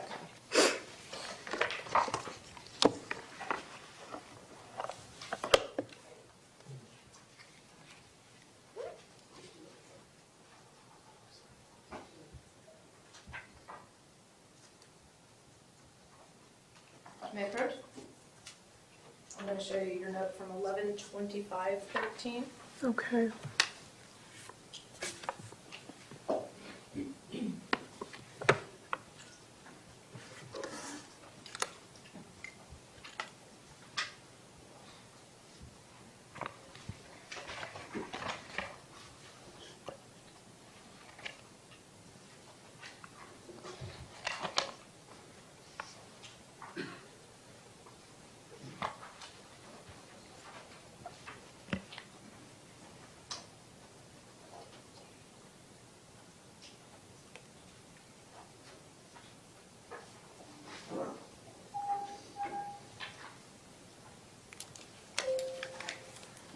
Okay. Does that refresh your recollection? I mean, if it's in the notes, it happened. Do I remember it necessarily? No, but if it's there, it happened. Okay, and what does your note indicate? It says that he was not present on this day for his counseling session, the ESEA specialist had informed. informed the therapist that he was sent home early, and the reason why is because he was in the boys' bathroom and he ripped apart the faucet to the sink inside the boys' bathroom. And as a result, he had to be escorted to the assistant principal's office. Okay, and do you know ultimately what the consequence of that was? According to the note, it says that the student was to attend the Promise program over the next 3 days for damaging school property. Okay, and do you know whether he ever completed it? I don't remember. Okay. I don't know. Was Nikolas removed from class regularly? For what? For services? Bad behavior. Sorry. I don't recall, honestly. Okay, did you ever talk to him about internal suspension? You want to refer to a note or something, because I don't recall. Okay, if you want to look at your note from May 22nd of 2013. I'm sorry, repeat that? May 22nd of 2013. Okay. I need to just check the page because our pages are different than theirs. Okay. I can see it for 1 second, I'm sorry. Mhm. Thank you.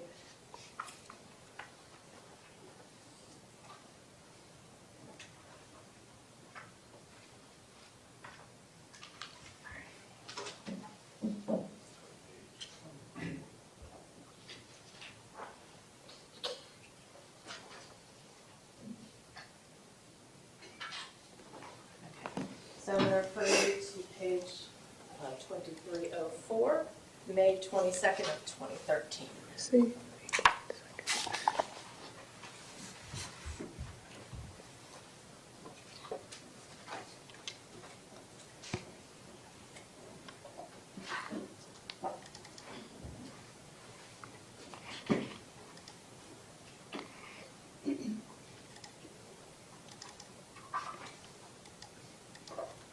Okay. What did he tell you about internal suspension? He said going away to the Promise program, he said he did okay, and he said that he actually preferred going back there, and he explained that because the Promise program did not have a lot of students there, and because there were not a lot of students there, he was able to get a lot of his work done. Okay. But in this note, though, this is before the Promise Program incident, right? AES, I believe. Okay.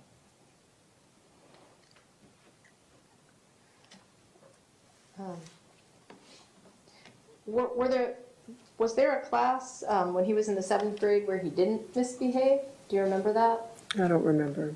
Okay, if I were to show you a note on that, would that refresh your Sure. recollection? Okay, I'm gonna just check the page.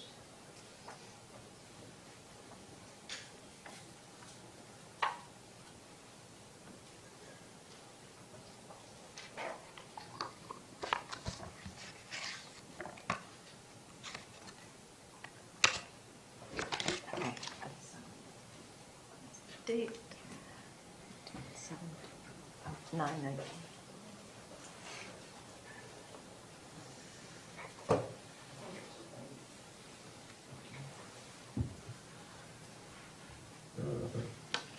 Okay, I'm going to refer you to the note from September 19th of 2012. September 19th.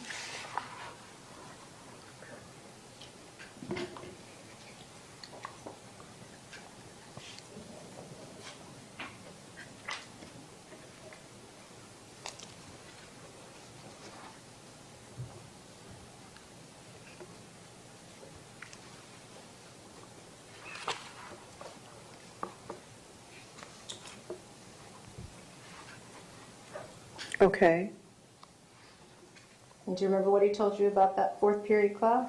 I can tell you what I wrote.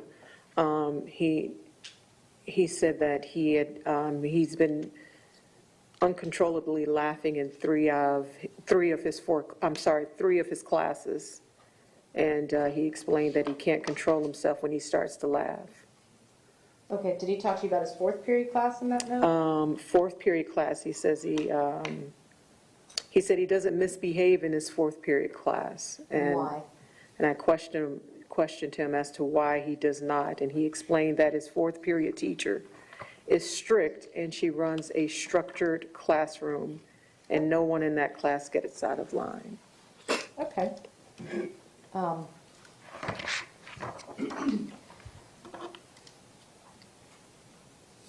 want to go back just for a minute, because there were a couple of notes about his academic struggles. Do you remember talking to him about his technology class? I don't remember offhand. I know that, can you point to that in the notes for me? Yeah. Do you know what the technology class is? His computer class? I'm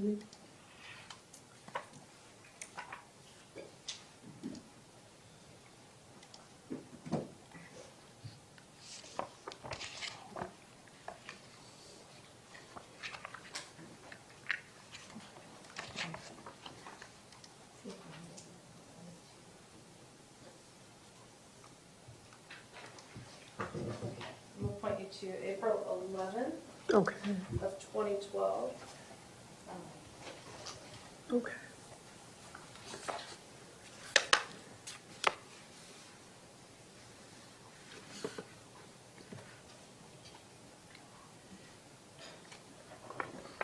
And so according to my notes, he said that, he expressed that he was nervous about the new technology class because he doesn't know his measurements. Okay. And he went on to explain that while he gets world history, like he gets it, in science and math, he doesn't really understand language arts and reading. Okay. Do you remember writing a note about what your opinion was about why he's struggled so much academically? And I don't remember offhand, no ma'am. Okay, so if you look at the March 7th, 2012 note, would that maybe refresh your recollection? Okay. March 7th? March 7th, it's on SBBC 2282.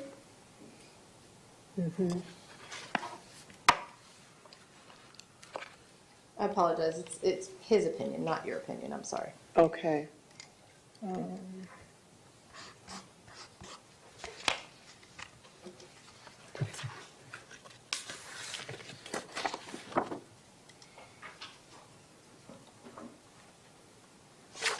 March 7th. Okay, so what's your question? I'm sorry. Did he tell you why he thought he struggled so much academically? He said his biggest challenge slash struggle in school is understanding and comprehending the work. Okay. So he's telling you he doesn't understand his schoolwork. According to the notes. Okay. Do you recall telling him that he may have to go to an EBD center or a different school if he doesn't I don't remember. behave better? Okay. If I were to show you a note about that, would that refresh your recollection? Sure. Okay. Thank you.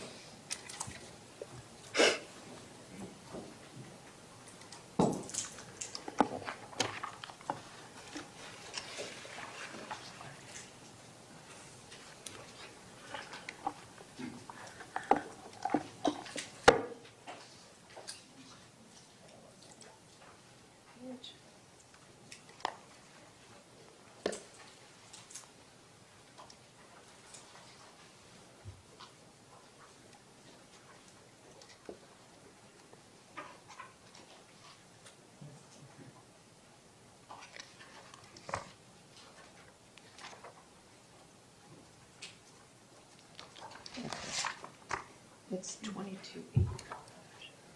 Okay, I'm going to point you to the May 23rd of 2012 note. Okay. Let's see if that refreshes your recollection. I'm sorry, May 12th? 23rd of 2012. Oh, May, okay, May 23rd, okay.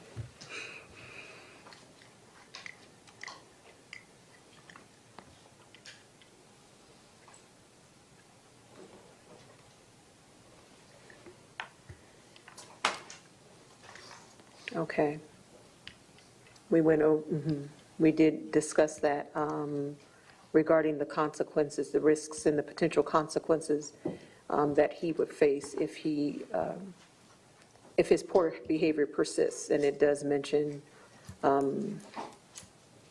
about possibly being sent to a different school and all. It says, therapists informed the student that if he continues to demonstrate lack of self-control in school, administration and, lack of self-control,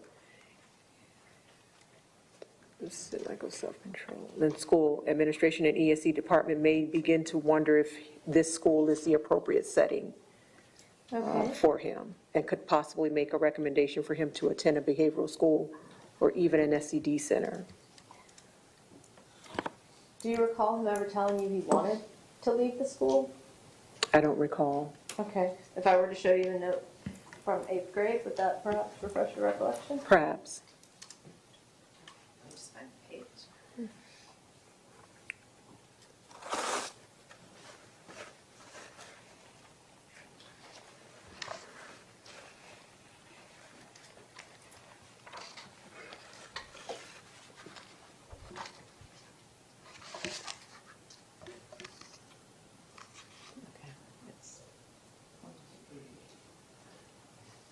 I'm going to show you from October 23rd of 2013.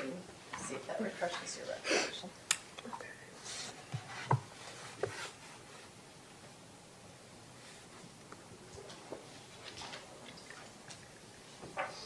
What's the date, Ms. Cruz? October 23rd?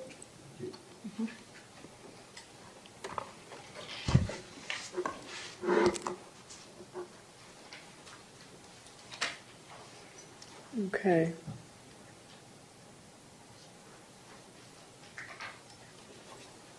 It says that a part of the notes says that Nikolas stated that he doesn't want to go to West Glade Middle anymore because he believes that he's wasting other people's time, as he is always getting into trouble. He expressed that he believes, he expressed that he is basically behaving badly in hopes that it will lead him into withdrawing from the school and enrolling at another school. Okay. And do you remember him talking to you about how difficult it was for him to prepare for and take tests? I don't recall. Okay, if I were to show you a note from October 24th of 2012, would that maybe refresh your recollection? It can help. You said October 24th, Yeah, it's 2297. 2012? Yeah, 10/24/2012.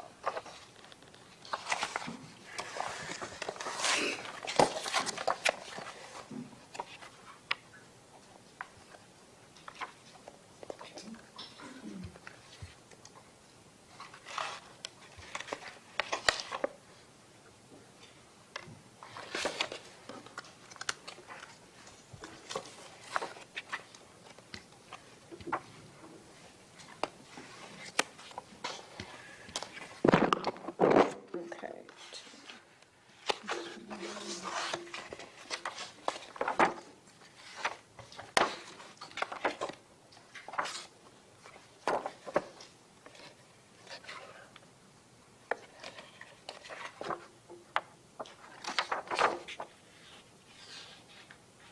I don't see it. Can you help me? Yes. If you look at the top of the page. You said the date, 10/24/2012, right? Because it stops. Oh, yeah, the order. The order.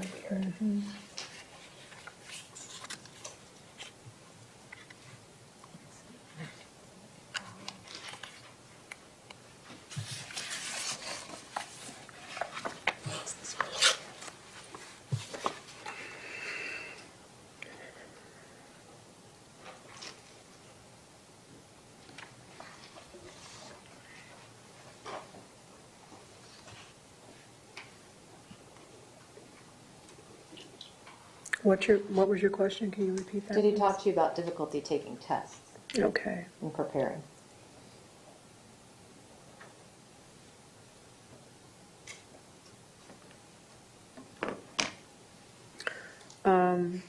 It says that he expressed concerns regarding his performance on his most recent science test. He explained that he didn't do so well on the test because he didn't prepare for it.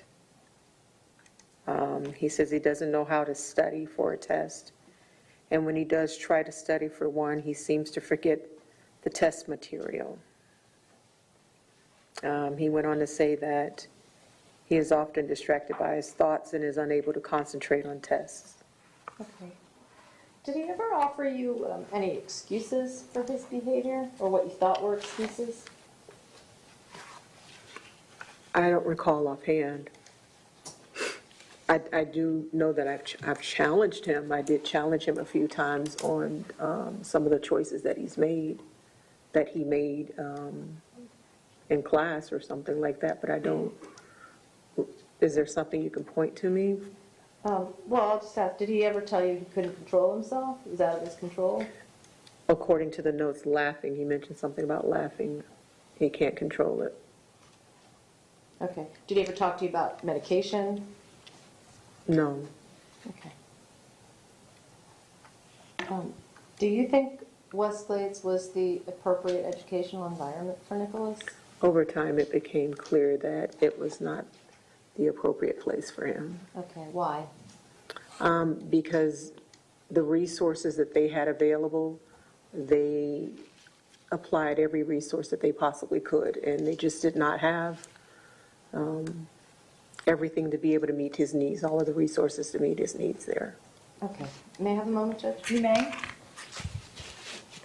I don't have any more questions right now. Thank you. Please state, do you have any questions? Judge, I'm going to have a lengthy cross, and it's 12 now. Should we do it after the break? Sure. They're asking to finish your testimony after the lunch break. Okay. So what we're going to do is we're going to break, it's 12 o'clock now, we're going to break for lunch until 1:15. Members of the jury, please be back at 1:15 where we will resume this testimony. You're excused, you don't have to sit there by any means, but please don't discuss your testimony with anyone during the break, okay? And if you could please be back here about 1:10. Thank you so much. 1 minute for the jury.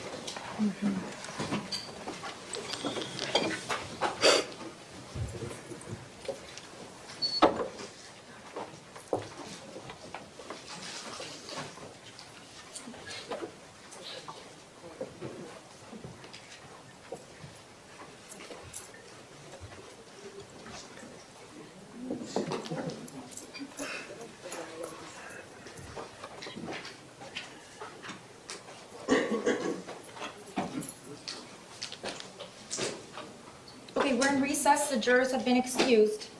Thank you.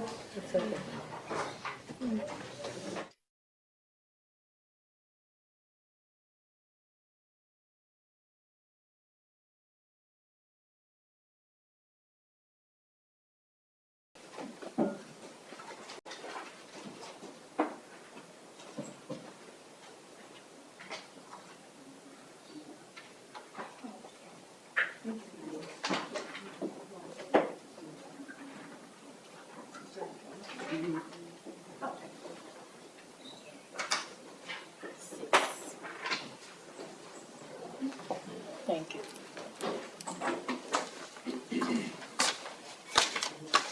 That's it, right? I just need 6 more. And then the extras give to the attorney. All right.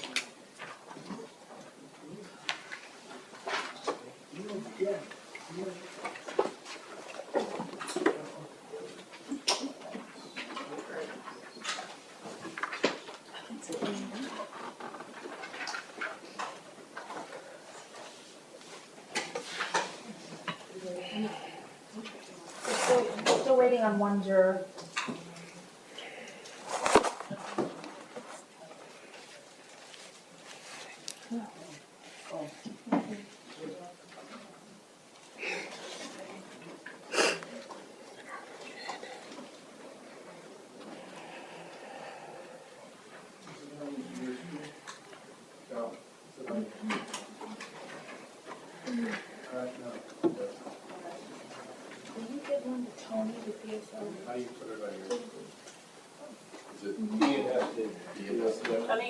What do you want to do?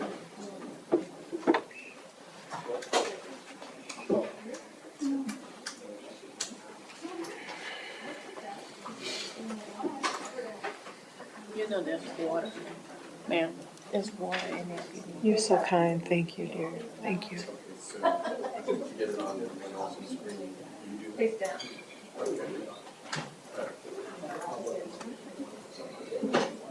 I will in a few minutes. Okay. Not yet.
All present. You're all present? Okay. Are both sides ready to bring the jurors in? They're all present and accounted for. Line. Defense? Oh, okay. Yes, ma'am.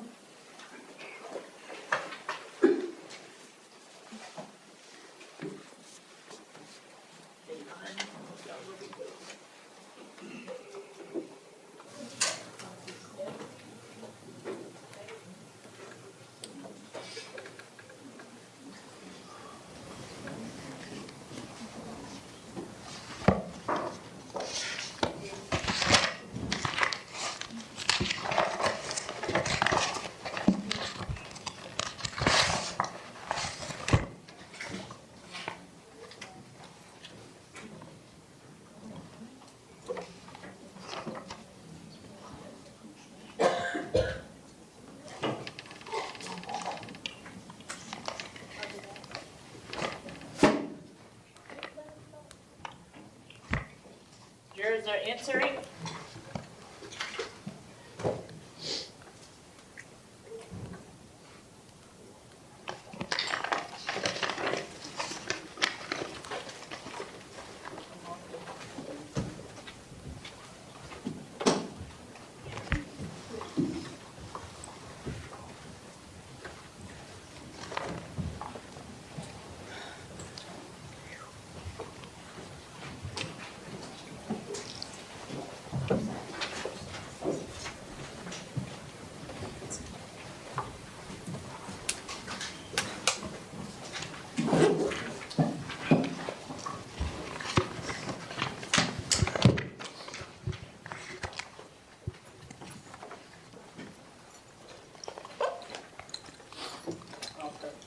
Okay, the jurors are present. The witness is present on the stand. State, you may begin when you're ready. May it please the court, thank you. Good afternoon, Ms. Flournoy. How are you? Good afternoon. Well, thank you. Of course, I want to talk to you about the time that you were at Westlades and that you were the family counselor to Mr. Cruz. Okay? Yes. First of all, so this goes back a number of years for you. This is about 9 and 10 years ago, 10 years. correct? Correct. Okay. Would you agree that most of your knowledge of this is by reading your notes as to the notes that you took at the time? Quite a bit of the information, yes. Okay. And you mentioned that you go to lots of schools, correct? I did at the time when that was the role that I was employed as, yes. Right. So you have students at each of, you said maybe 6 or 7 different schools you would go to? At one point, yes. Okay. It depended on the school year. It varies, but yes. Okay, so you don't specifically remember how many schools you were going to? At that time, Yes. I don't. Okay, so again, just so we remind everybody, it's the school year 11-12, the school year 12-13, and then only the fall of 13. Correct, Okay, only the fall. okay, August to December. Okay, so your role is, you've got kids, I don't know, you're probably in the northern part of the county. I'm sure they keep you, at least the schools are fairly close, I hope. Are they? Maybe north central area. North central? Okay. So you're in the car a lot, you're traveling, and you have an appointment at a particular school, or did you do like all the kids in one school per day? Correct. So for West Glades, it was twice a week. Okay. For which school? West Glades. West Glades. Okay. So that's when you would go there, but you would see the defendant once a week. Correct. And you had a lot to keep track of, and that's why you kept notes, correct? Correct. All right, so all your particular conversations with one particular student 9 to 10 years ago, that's why you keep notes, right? Well, I mean, you're trained to do it, so I had no choice. It's a part of the training. And if I wanted to be effective, I would, keep notes. Okay. Now, so is it fair to say then you do not have day-to-day responsibilities for Nick Cruz, correct? That is correct, yes. Okay. There's teachers who are with him every single day, correct? Yes, And there's security specialists or security monitors that are there every single day, correct? yes, And even when you're not there, they're escorting him from class to class, correct? yes. Okay. You used the phrase in deposition about staying in your lane. Do you remember using that expression? I don't remember, but if I said it, it's there. Okay. It's taped. And I think the context of staying in your lane is that you're a counselor, right? Mm-hmm.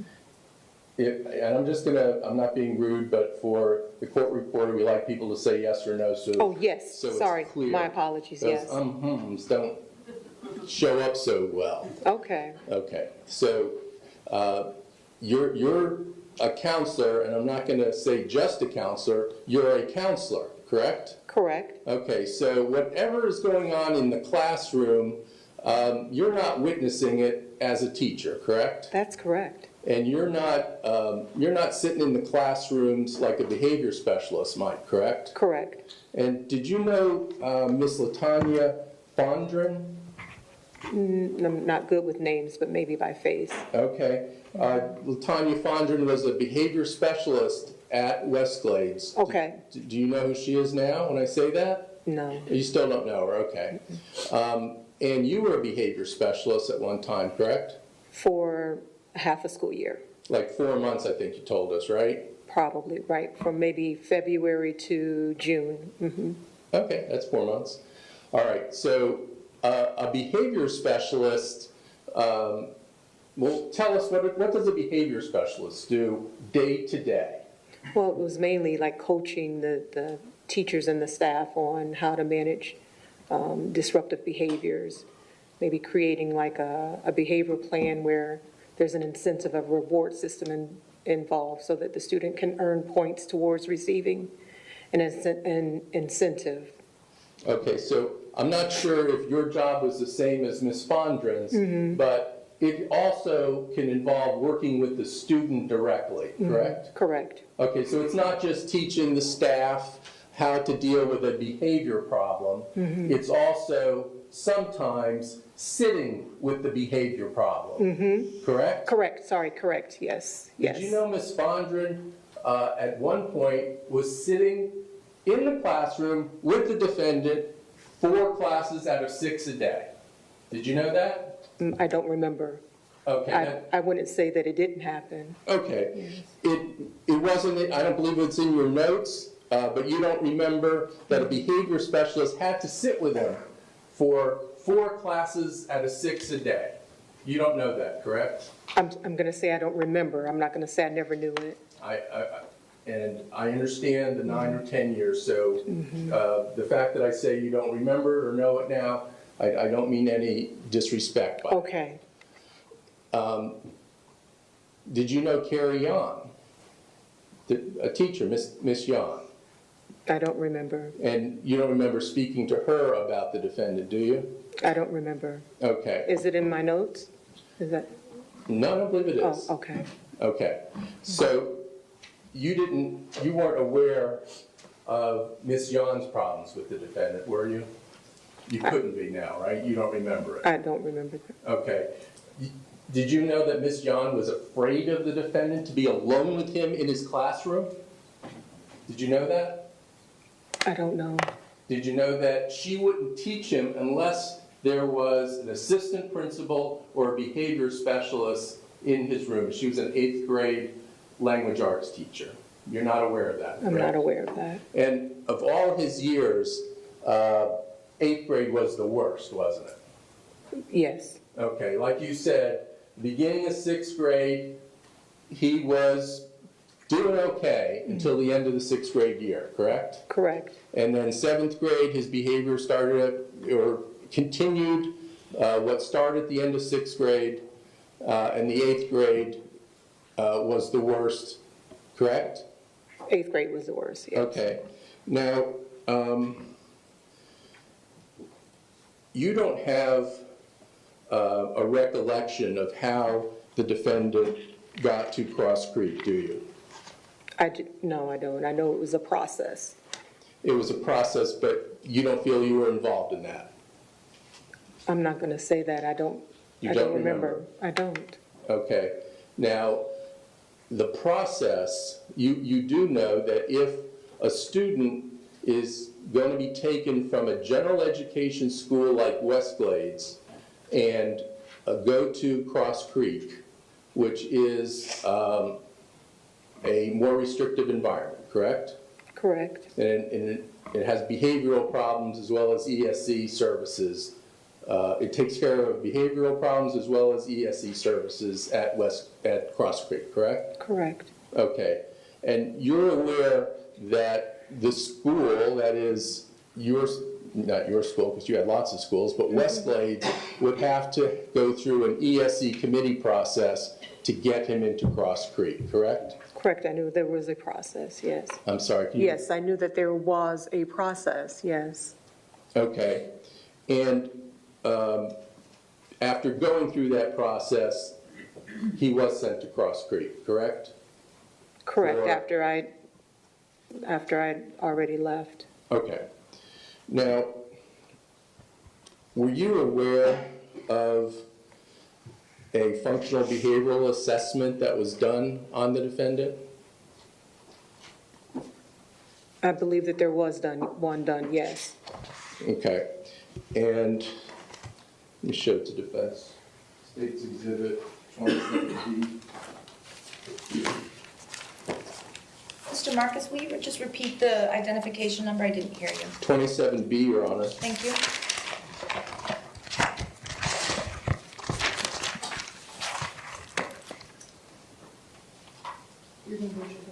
I'm sorry?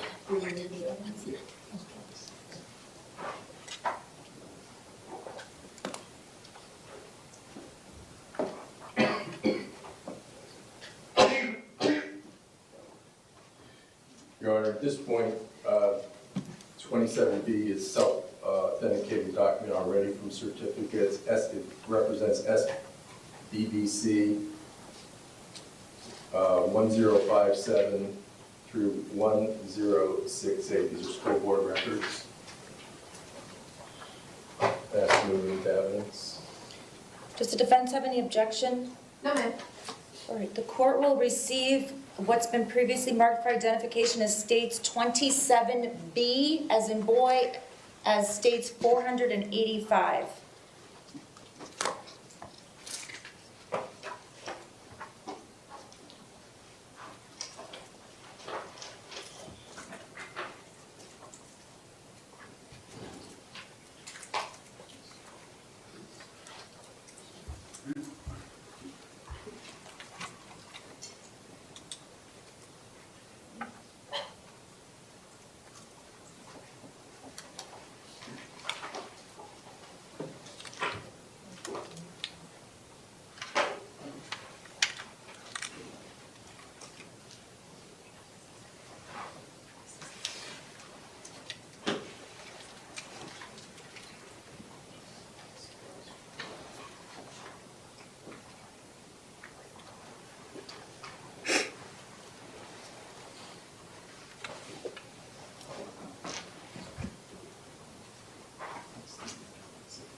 Your Honor, for the record, I'm showing Exhibit 26A to the defense.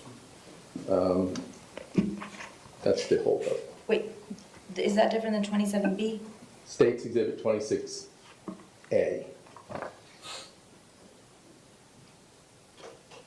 The is a num- separate, this is not what you just entered. No, a separate. Okay. A second exhibit. Thank you. States, Sorry. no, that's my fault, I misheard you. All right, states 26A is being shown. Got it.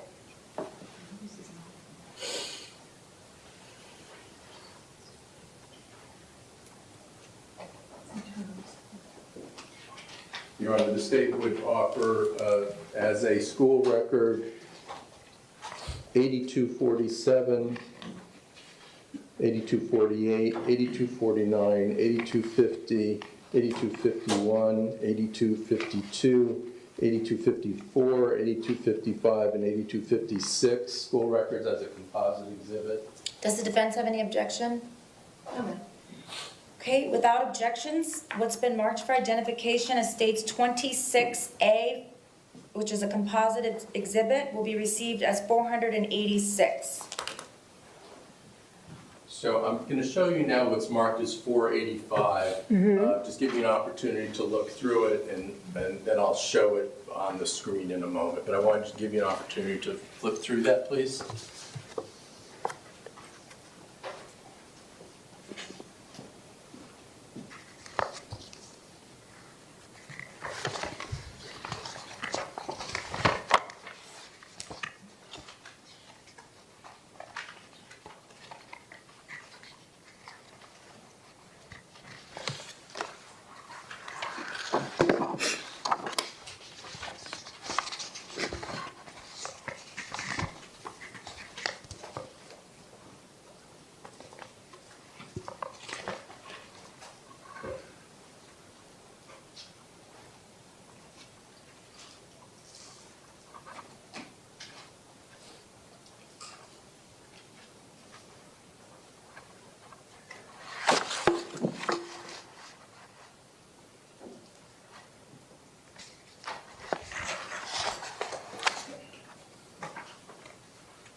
You wanted me to review what, my indirect assessment, or? No, I just wanted you to, Okay. first, are you familiar with that document? Do you recall it in any way? No, I mean, I know it was conducted, but, yeah. Okay, and it was finalized in November of 13, so right before you left, correct? Correct. Okay, I'll show you it on Okay, the screen portions of it. all right. Okay? When the information that you were testifying to this morning, much of that is based on your conversations with the defendant, correct? Correct. Okay, so you ask him what happened. You might get a report that he's misbehaving in class, that he's laughing, correct? Something like that? Correct. And then you say, what happened, correct? You asked him about it? Right, Okay, and so then he gives you an explanation, like, I couldn't help it, I couldn't stop laughing. right, correct. Okay. You don't, since you weren't there, you don't know everything that occurred in that classroom, correct? Correct, Okay, your role is a counselor, you're not the assistant principal. correct, You're not there to decide, you're there to help him, you're not there to discipline him for what happened in the classroom. correct, And you're looking for strategies for improving that behavior, correct? yes, correct, And occasionally, and maybe more than on occasion, you would challenge him with, that's not a good explanation, Mr. Cruz, correct? correct, And you would say things like, you can't laugh in the classroom, correct? correct, And even if he says, well, you know, I couldn't help it, you know that may not be true, correct? I would challenge him on his abilities to make wise choices. Okay, so turning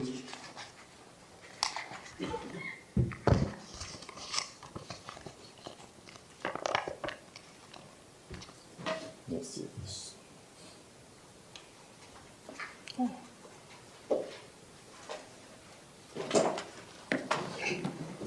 Okay, this is page 1062, Counselor. What is a functional behavioral assessment? Why don't you tell us what that is? See, that's not my area. I'm not even going to speak on what, that whole thing, because I was not, it was an assessment, I guess, to put together a behavioral plan. Okay, so you don't have specialized knowledge No. about a functional behavioral assessment? No, Can you assume it's information gathering?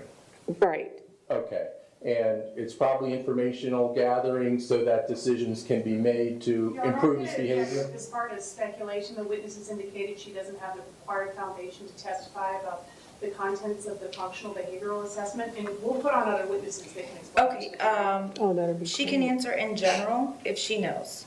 If you know, ma'am, you can answer generally what it Okay, is. well, repeat that, I'm sorry. With the purpose of gathering information to try and learn and develop a plan for the defendant?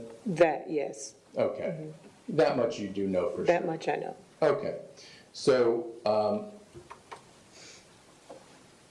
are you aware that that information is gathered for the team to make decisions? Correct, Okay, and so anecdotal records would be part of the information gathering? correct. Okay, like on August 23rd, could you read the anecdotal records from both of them? Okay, so there was a scheduled fire drill, and the students were made aware of this before the fire alarm went off. Nikolas screamed and threw his books onto the floor when the fire alarm went off. He then proceeded to laugh about it.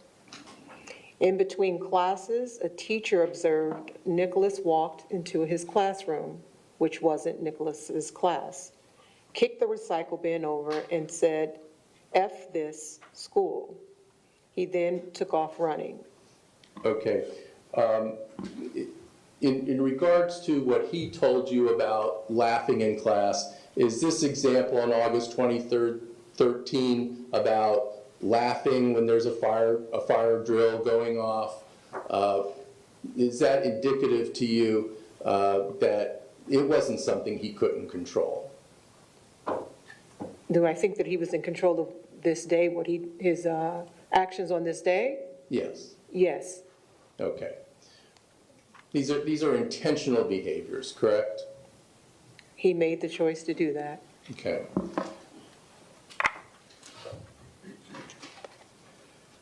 Did you ever discuss with him his fascination with guns? No, All right, that did not come up in a counseling No. session, did it? no. Could you read? And this I'm sorry? These are not my notes, I know. right? We've No, made, they're not your we've made notes. that clear? They're not your Okay. notes. All right.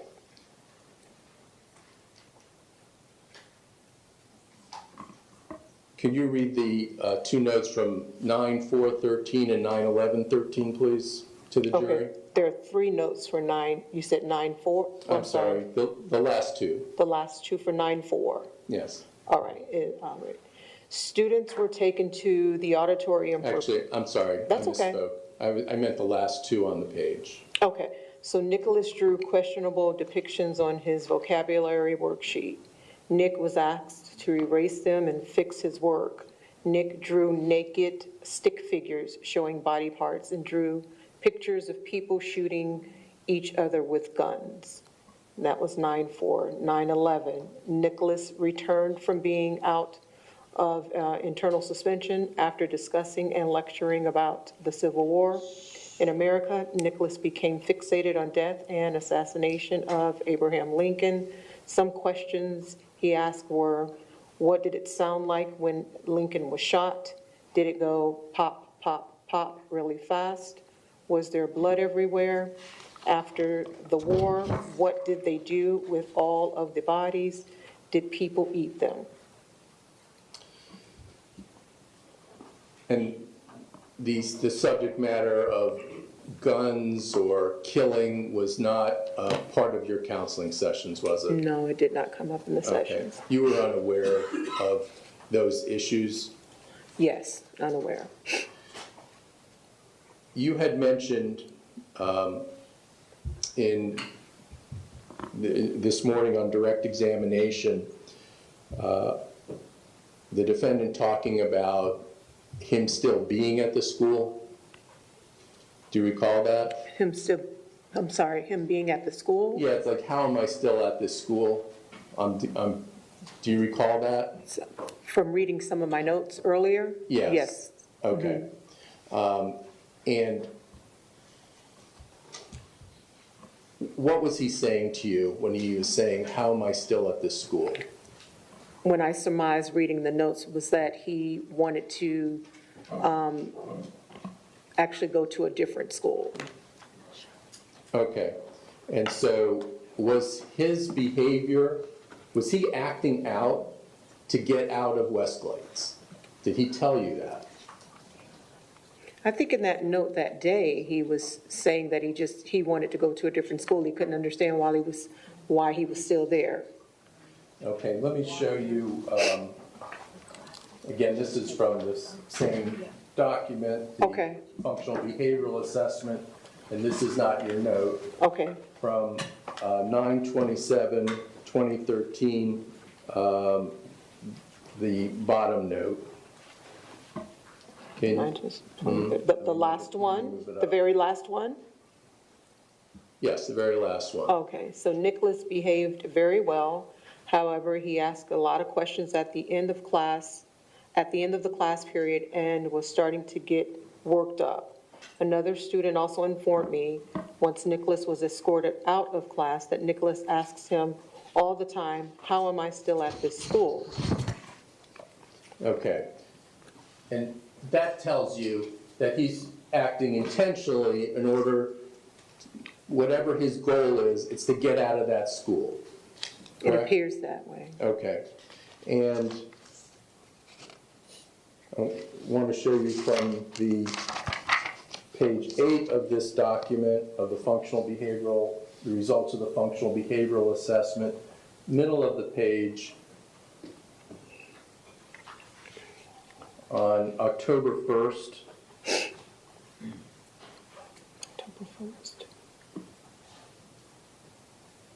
There's a mark on here. Oh, no, it's gone, thank you. 10/1 of 2013. Can you read that to the jury, please? All of it? Yes, please. Okay. Nicholas refused to take out his warm-up. He kept opening and closing his umbrella in the classroom. Nicholas lost his work from yesterday. He crumpled it up and put it in his bag and could not find it today.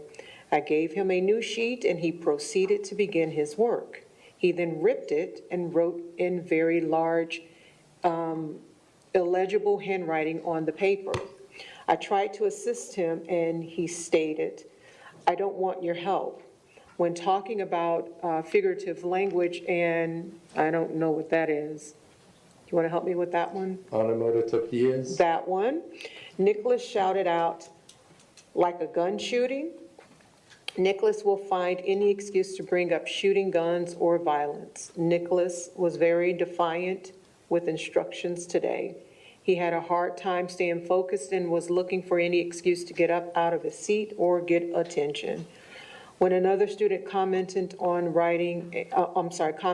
writing assignment about writing about Jesus as their hero, Nikolas shouted, "That's," say that? You can say. BS.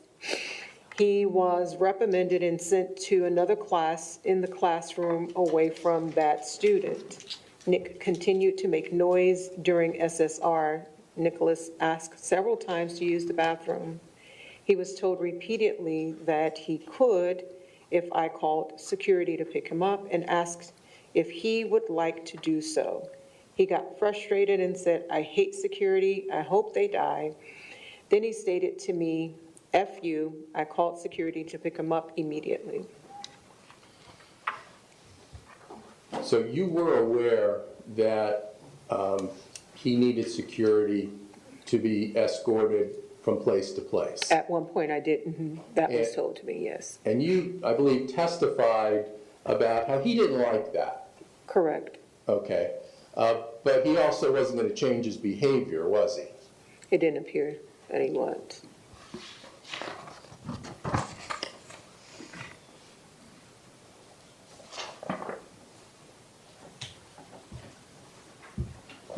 On the next page,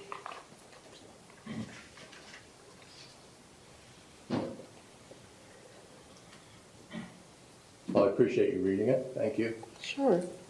I'm going to ask you to read the first paragraph, and actually almost the whole page, but the first and second paragraph, please.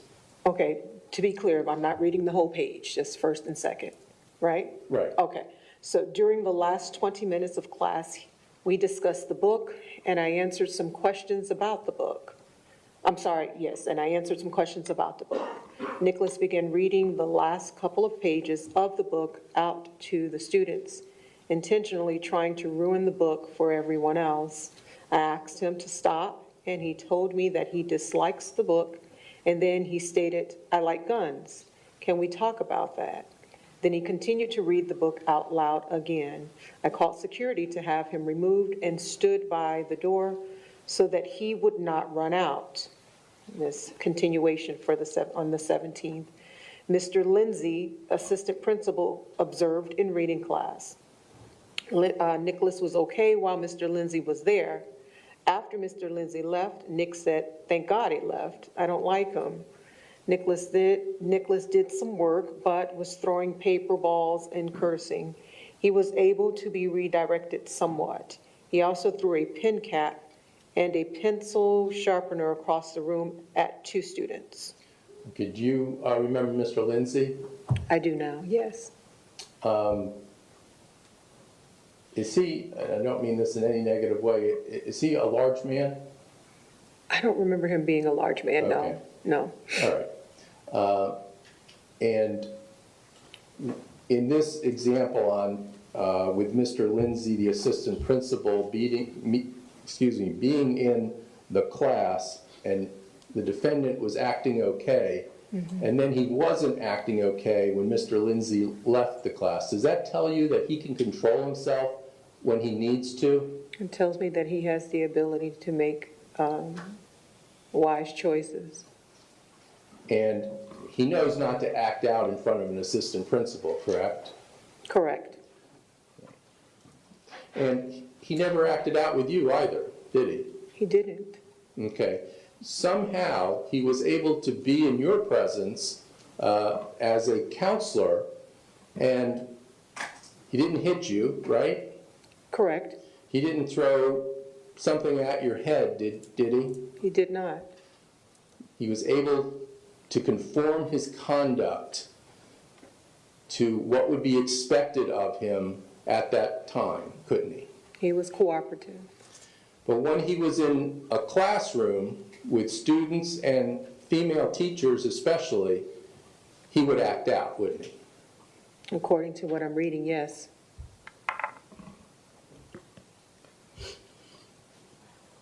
If you would please indulge me to the next two paragraphs. So I am reading the whole page. Okay, so Nikolas There is a proceeded. portion I'm going to say you can skip, so it won't be the whole page. Okay. Nikolas proceeded to shout at me to answer a question. What are you talking about? What? What? He did this over and over again. I asked him to listen and to wait, and his response was, or what? I told him that he would have to be asked to leave if he kept up this disruptive behavior. Nikolas then stood up in my classroom and stuck his middle finger up at a student across the classroom. As I walked over to the phone to call for security, Nikolas screamed, "No, don't," and ran across the classroom and took the phone and would not let me call security. I sent a student out of the class to tell another teacher to call for security. Nikolas attempted to call 911 on my phone, and when it didn't work, he banged the receiver against the phone several times.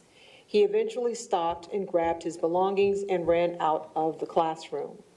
So continuing 1021. Please. Okay. The following was observed in Nikolas's reading class. Nikolas rushed to the door for another student and slammed the door and slammed his desk down. Nikolas gives another student the middle finger and says, "I'm bored." This, using profanity, is boring. Nikolas throws a pencil at another student and hit him. Nikolas cursed throughout class period. Teacher spoke to Nikolas about his behavior. She asked him why he was being so disrespectful. After their conversation, Nikolas calmed down some and began to complete some work. However, toward the end of class, he started blowing a party horn. Teacher asked him if it, and period, he broke it and then gave it to his teacher. Oh, the teacher asked him for it. He broke it and gave it to the teacher, his teacher. All the episodes that you've been reading, they have been maladaptive, antisocial behaviors in the classroom, haven't they been? Correct. And they're not only in front of the teacher, they're also in front of other students, correct? Correct. And so students are perceiving these violent, awful behaviors aggressive from the defendant, correct? Correct. I'm not going to ask you to read the whole one from 10:28:13, but down from the bottom, beginning with, let me move it up.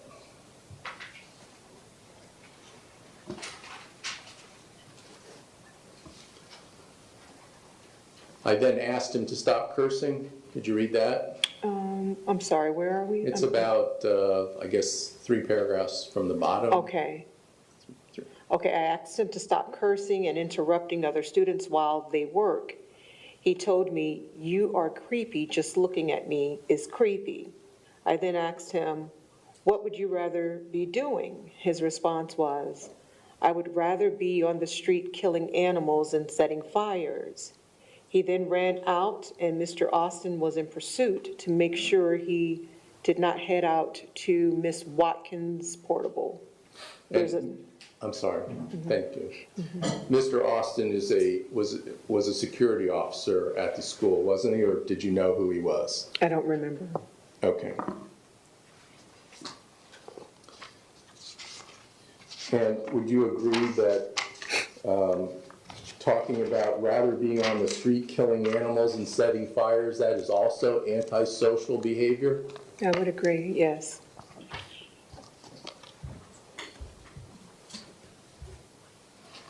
Now, were you aware of all the referrals the defendant got while at West Glades?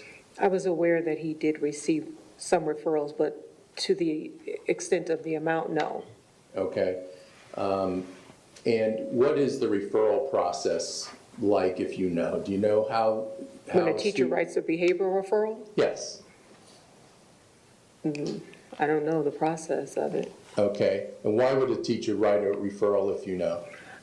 Disruptive behaviors, aggressive behaviors, student walking out of class without permission. Okay. And including some of the things that you just read, those would be referral type situations, correct? Correct. Okay. And I think on the direct examination, they showed you a referral when he broke a sink in a Oh, yes. bathroom? And Correct. that's a referral as well, correct? Correct. Okay.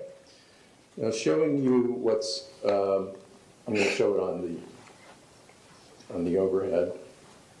There's probably a more technical name for this, but that's what we used to call it, an overhead. States Exhibit number 486.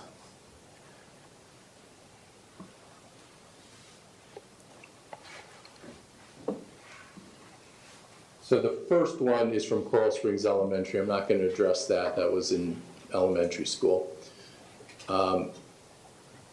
Would you agree that it begins with the school year 2012?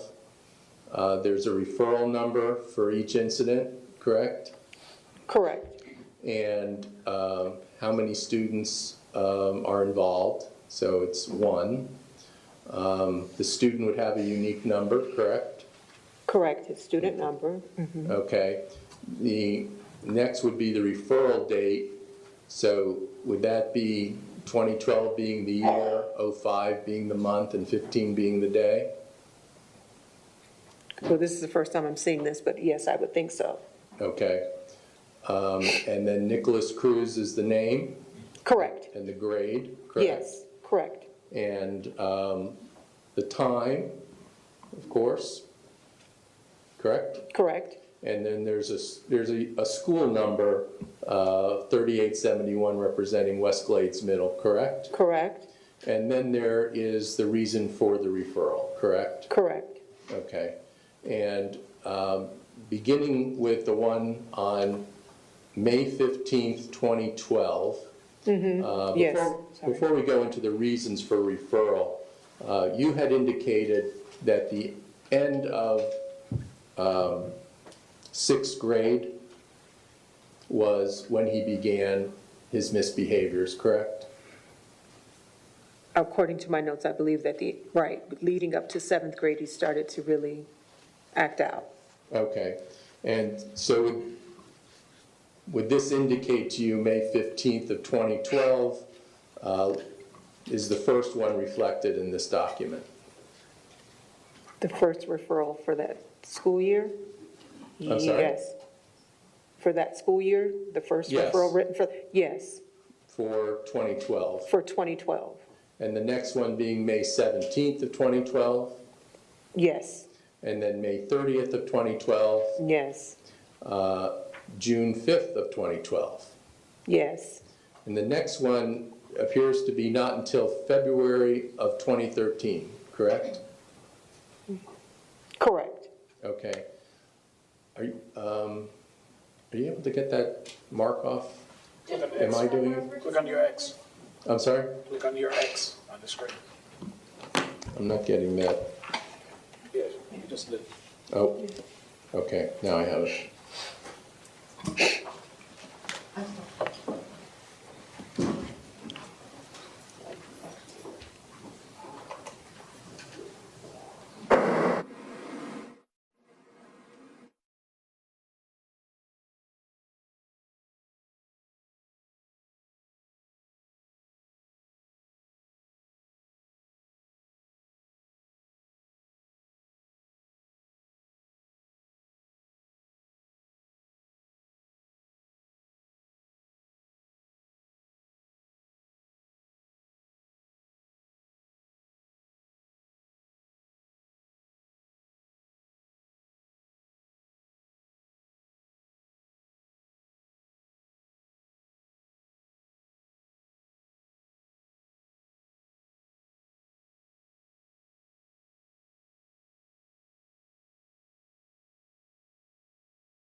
Ms. Flournoy, looking at the reasons for referral, beginning with May 15th, would you agree that this includes nasty language, cursing, Correct, yes. calling girls whores?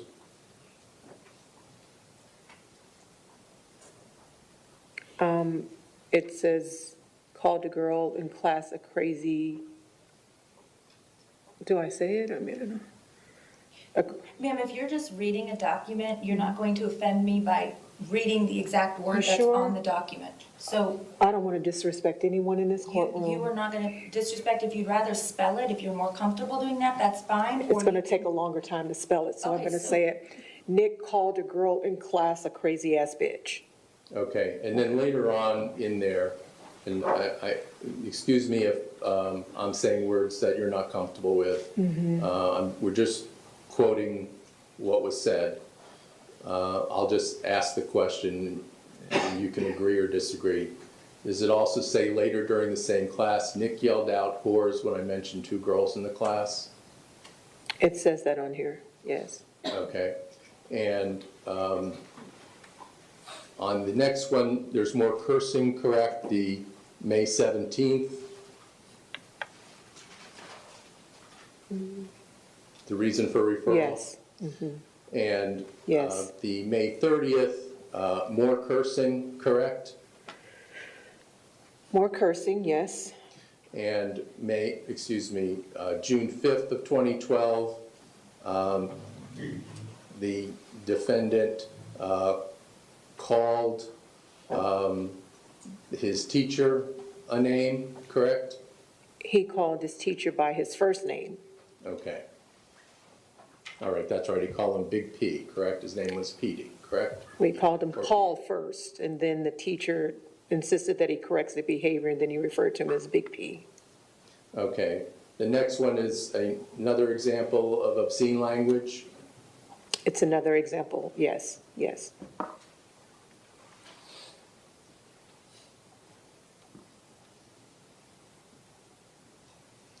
And the rest of the page is also obscene language in the Correct. classroom, correct? Correct.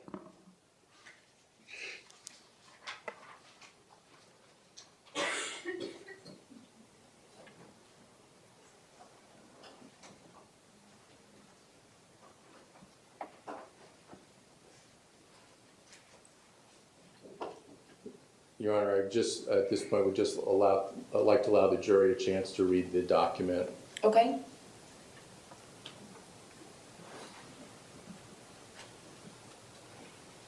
I see them, many of them are squinting. Can you make it a little bit bigger?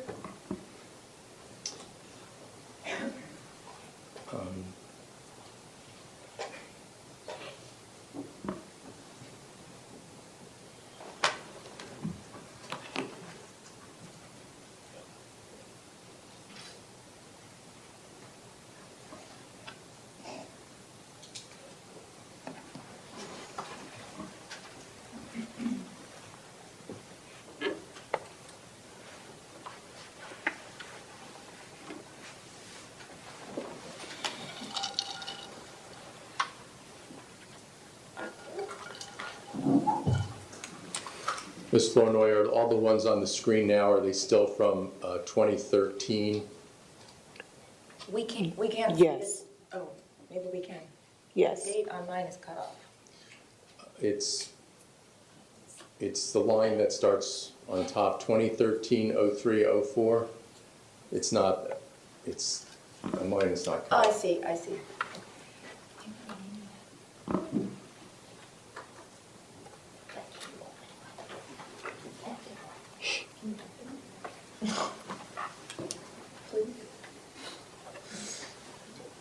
Thank you.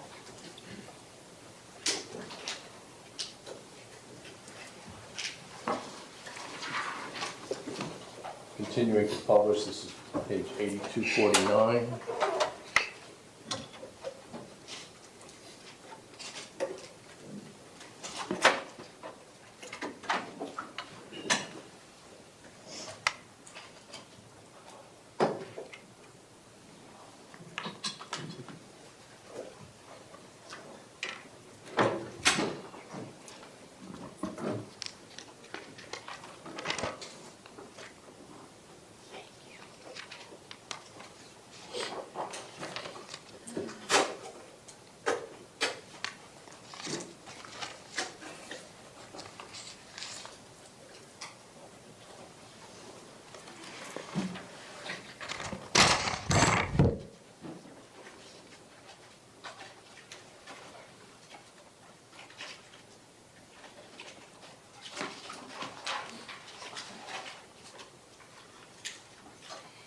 page 8250.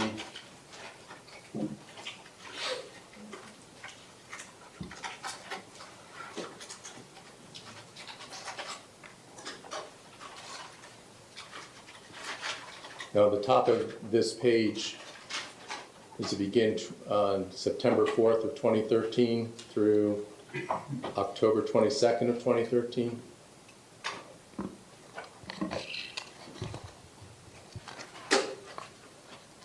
Ms. Flournoy? I'm sorry, the dates, yes. Okay.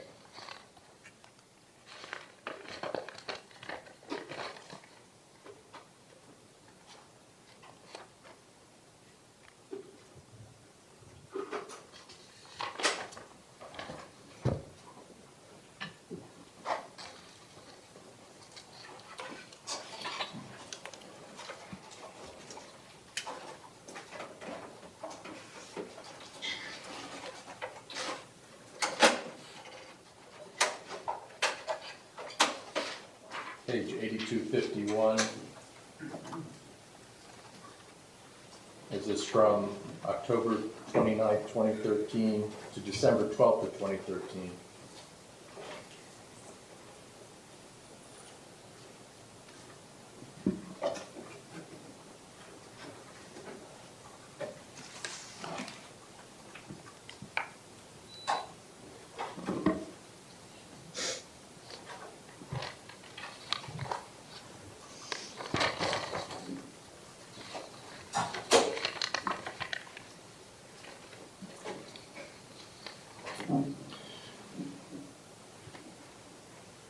Ms. Flournoy, and on October 29th, 2013, it mentions Ms. Yon, who we talked about. Were you aware he was drawing firearms and people being shot by firearms in Ms. Yon's class? No. Were you aware that Ms. Yon was so concerned with it that she kept those drawings and turned them over after the MSD massacre occurred in 2018? Were you aware of any of that? No.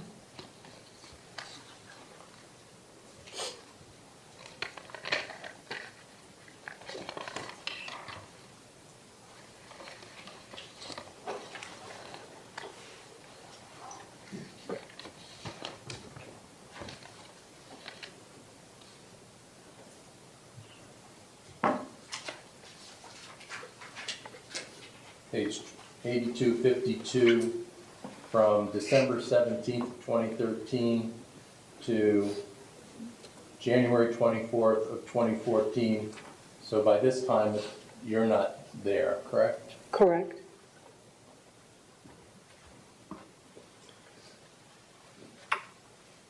And that's when the defendant went to Cross Creek, correct? I don't know when he went, to be Okay. honest. I just know I left. Okay.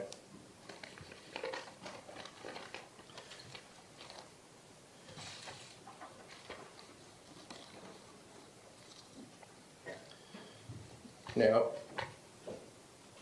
Ms. Florin, I know that you were relying a lot on what the defendant had told you and things of that sort. Now you've seen a lot of referrals, functional behavioral assessment, a lot of reported behaviors about him where he was being aggressive, violent towards students and teachers, correct? Correct.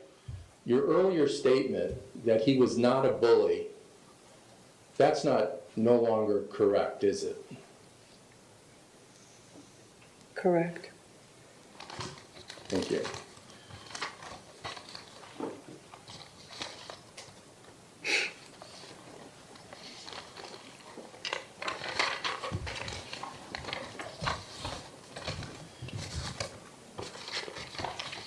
You were asked about a portion of your report of notes from May 23rd, 12, which I'll put on the screen. Page 2285, counselors.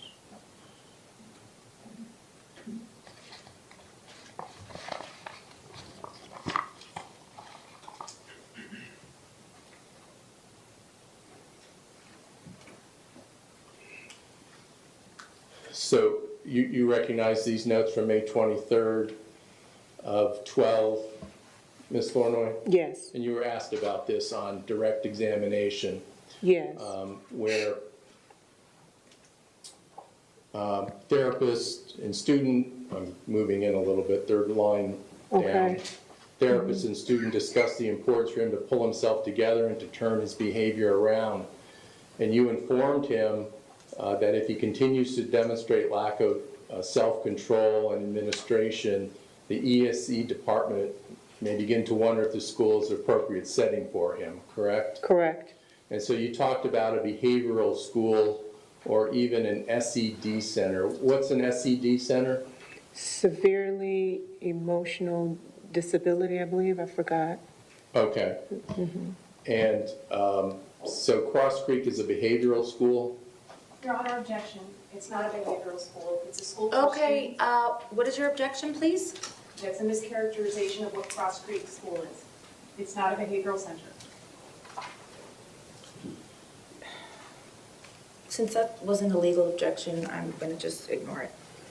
Your Honor, I'm objecting because Mr. Marcus is mischaracterizing the type of school. It's for that Cross Creek behavioral is. problems. Pardon? It's for Okay, behavioral he problems. can ask, are you asking the question? Are you asking her a question? I'm asking her, was Cross Creek one of, were you referring to Cross Creek as a behavioral school? Okay, she can answer the question. Probably, I don't, most likely an SED center. Okay. So he asked you what was an SED center, just like I asked you, what's an SED center, correct? And you explained it to him, correct? Yes, And isn't it true that his response to your explanation was he doesn't want to go to a school like that, correct? let me read, I'm Okay. sorry.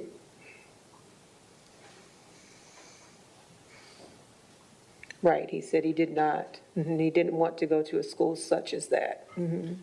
Okay, so is it fair to say that his response to what you said was a rational response? Correct? He rationally responded to what you told him about a behavioral school, correct? Correct, He understood you, correct? correct, And you understood him when he spoke to you, right? correct, And for the 2.5 years you were his counselor, you were able to have conversations with him, correct? correct, And you could understand him, correct? correct, And he could understand you, correct? correct. He just didn't want to change his behavior, did he? He didn't, but it was him making these poor choices, so it was, He made poor choices, correct? excuse me? You're saying he made poor choices? Yes,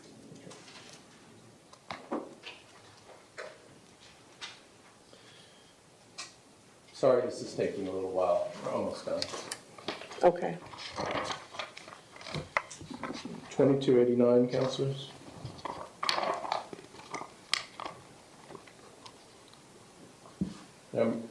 I'm showing you now from page 2289, school records, and these again are your notes from October 14th, 2013. And the conversation that you have with him, if you want to look over the section under D, beginning with the IE academic, Okay,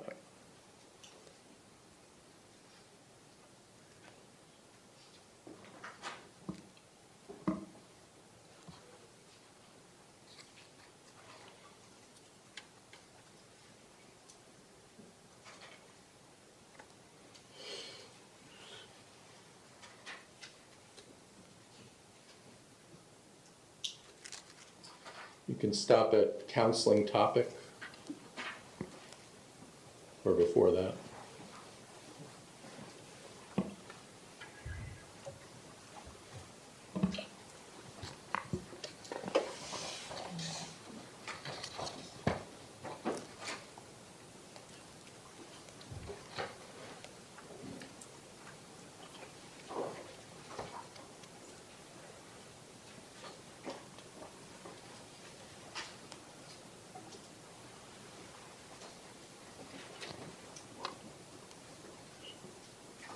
Okay. So, Ms. Warner, do you agree that he was expressing concern about his grades, correct? Correct. And that you reviewed the grades on Pinnacle, that's the computer program? It has all of the grades recorded on there. Okay, so you review it with him, correct? Correct. And he's only passing one class at that time, US History, correct? Correct. And so you print out his missing assignments for him, correct? Correct. And you and him make a plan to attack Yes. how he could potentially get caught up in these classes, correct? Correct. And so he told you he had a plan too, right? According to the note, yes. Okay. And so what was his plan? His idea was to ask the teachers for extra credit work in an effort to bring up his grades. Okay, so whether you agreed with that plan or not, that's not a bad plan, is it? No, it was a plan. No, it's not a plan, bad plan, no. The defendant came up with that plan. That was his idea, yes. Okay, and you had another idea for him also because you're his counselor and that's what you do, right? Correct. Okay, but he was certainly able to recognize a problem and come up with a way to solve that problem, correct? Correct.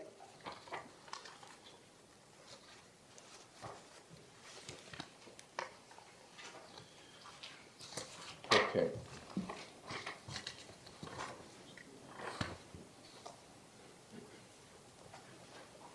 I want to show you page 2302 now, your own notes. Okay.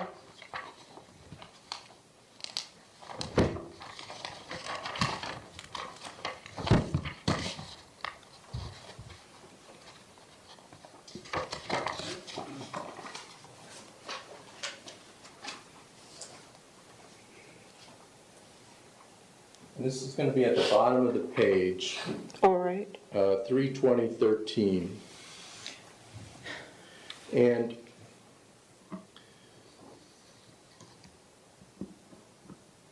you met with him that day, and he told you there might be a possibility he will pass his language arts class and science class, correct? For the Correct. third quarter?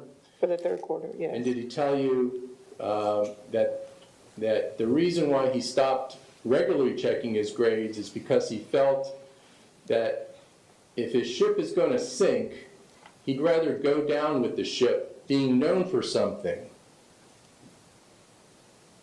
You see that? Mm-hmm. Okay. Well, first of all, on direct, you said he was always checking his grades, but apparently he wasn't checking it always, correct? Especially when he thought he was doing bad. Right. In the beginning, he did. Right. So he does say that if he felt his ship is going to sink, he'd rather go down with the ship being known for something, correct? Correct. Ms. Warner, are you aware that 3 days before he committed this mass murder, on a video that he made of himself, he said, "Location is Stoneman Douglas in Parkland, Florida. It's going to be a big event, and when you see me on the news, you'll all know who I am. You're all going to die. Can't wait." Were you aware he said that? No. He wanted to be known for something, even back in 2013, correct? And I guess he is now, right? Sustained. Sustained, you don't have to answer, ma'am. Thank you. Thank you. Nothing further. Redirect.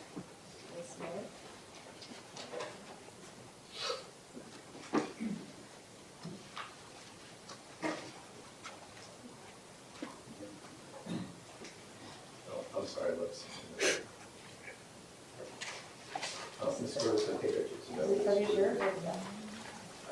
think that's evidence. I'm going to take some other evidence.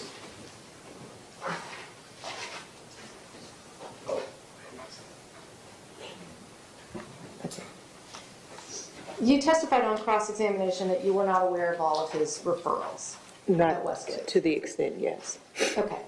And you were not aware of all of the behavior that was documented in his functional behavioral assessment, right? You were not aware of all of No. that? Okay. And you weren't aware of all of the behaviors documented by his teacher, Carrie Yon? Correct. Okay.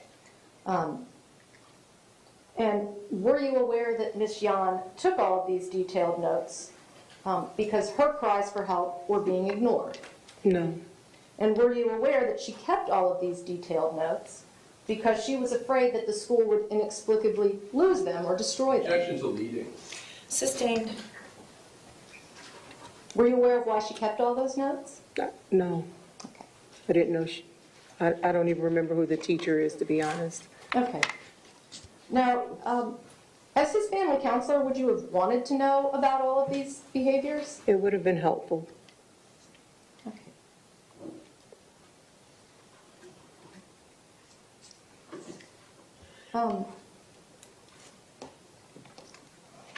Was Nikolas transferred to Cross Creek because of his inability to succeed academically, socially, and behaviorally at West Glades? Objection leading. Sustained.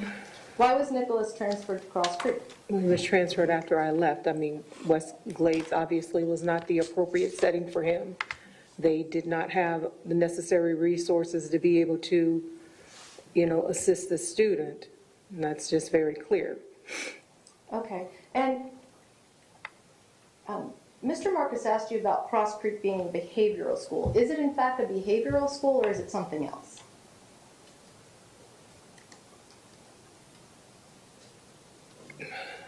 I don't know. Is it a school for children whose behavior is a manifestation of their emotional and behavioral disabilities? Cross Creek, I don't know. Okay. Is it a school for children whose poor choices are a manifestation of their mental illness? Mm-hmm.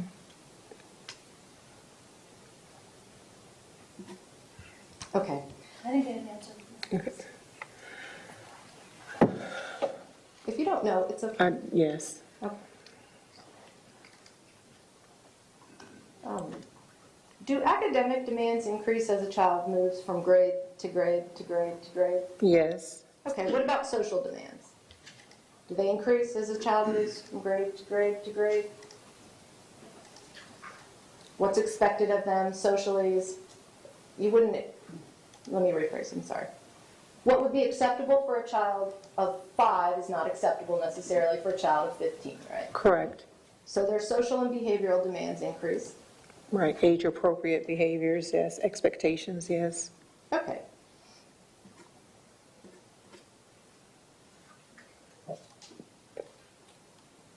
And you said that he went to Cross Creek because that's a school that can support the needs of an ESE student who behaviorally, academically cannot succeed at a traditional school, right? Is that what you said? I said that? Okay. Yes. Okay.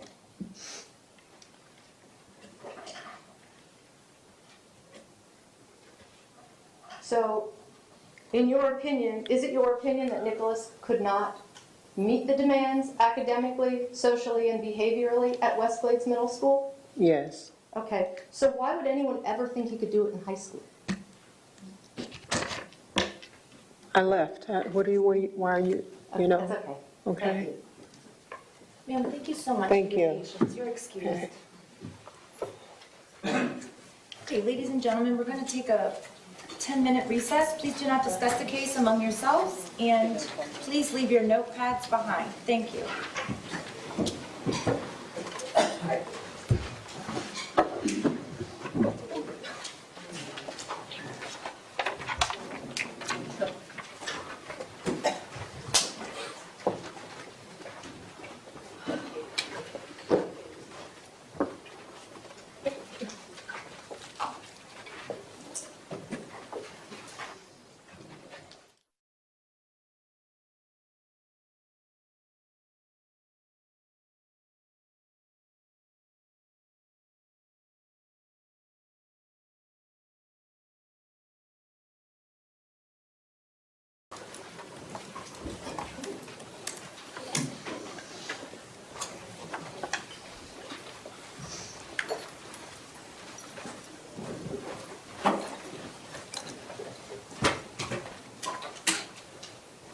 the jurors are present. All of the attorneys may be seated, and everyone else may be seated. And defense, whenever you're ready, you may call your next witness.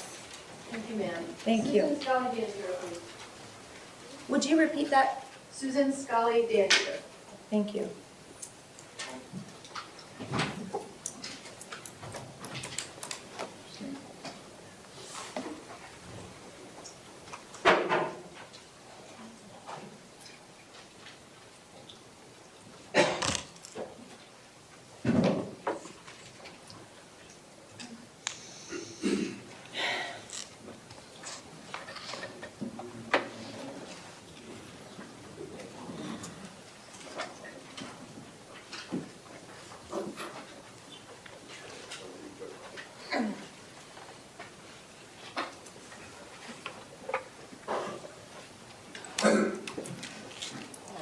Remain standing to be sworn. Good afternoon. Please raise your right hand. Do you solemnly swear or affirm the testimony you're about to give is the truth, the whole truth, and nothing but the truth? Yes, I do. Thank you. You can go ahead and be seated. Good afternoon, Your Honor. Thank you. The stationary microphone that is affixed to the desk is your microphone. If you would please speak into the microphone, state your full name, and spell your last name for the record. My name is Susan M. Scully-Danziger. That's SKOLLY-DANZIGER. Okay, thank you. Ma'am? You may. Thank you. Thank you. Good afternoon, doctor. Would you please introduce yourself to the jury again and tell them what you do? Yes, good afternoon, and thank you for listening to me today. So, as you heard, my name is Dr. Susan Scully-Danziger, and I go by Dr. Scully. And I am a doctor of pharmacy. I have a bachelor's degree in pharmacy. I have a doctor's degree in pharmaceutical sciences. I have a master's in forensic toxicology, and I also have a master's in drug chemistry with an emphasis in pharmaceutical analysis. Thank you. And can you tell the jury about your work experience, please? Yes, I've been working for a long time. I started work in 1980s. I've been a pharmacist for a long time. I worked at Cook County Hospital in Chicago as a clinical pharmacist. I came down to Florida because I was in Chicago and it was pretty cold. So then I received my doctorate degree at Nova Southeastern University. My bachelor's degree is from University of Iowa, and I have 2 master's degrees, and they're both from the University of Florida. I've been working as a director of the Penn State Poison Center, and before that I was the assistant director of the Miami Poison Center. And I've been working at various hospitals. I've been a clinical pharmacist for many different hospitals, and currently I'm a clinical pharmacist for a hospital called Select Specialty Care, where people spend an average of 25 days there. They're very ill and require an enormous amount of services. I've worked for several pharmaceutical companies, and that includes Shire Pharmaceutical, GlaxoSmithKline, Roche Pharmaceutical, and Seprecor. Okay. And do you have any specific expertise in ADHD medication? Yes, I do. So I was a research scientist, medical liaison for a company called Shire, and Shire is a manufacturer and a researcher for the drug Adderall. And Adderall is approved for the use of ADHD in various age groups. And have you ever testified as an expert in court? Yes, I have. How many times? Oh, at this point, at least 150 to maybe 175, maybe even 200 times. When did you get involved in this case? So I got involved in this case, it was at around September of 2019. And how did you get involved in the case? I was contacted by Kate O'Shea, and she asked me to join up in this case. Okay, who's Kate O'Shea? So Kate O'Shea is a mitigation specialist in this matter. And what were you asked to do? So what I was asked to do is to review some of the documents, some of the materials that involved the practitioners who saw Nikolas, and to look at some of the birth records and to assist the defense with regard to medications that Nikolas was given throughout his lifetime and even right now. Okay, and how many hours have you worked on this case? I've worked on this case about 45 hours. And what is your hourly rate? My hourly rate is $200 an hour. Okay. You said you reviewed birth records. Is that right? Yes, I have. Okay. And in that review, did you see any testing that was done at Nikolas's birth? Yes, I did. I saw testing that was done at or around the birth, and that was testing of what's called meconium. Okay, what is meconium? So meconium is the baby's first stool, and that consists of different cells in the GI tract, different enzymes that are in the baby's gastrointestinal tract. It's also amniotic fluid that the infant swallows during its time in gestation, so while it's maturing in the mother. And when does that start to form? So this meconium begins to form in the baby between the weeks of 12 to 16 weeks, so very early on. And when was this sample taken and sent for testing in this case? So the sample was taken from Nikolas about 22 and a half hours after the birth.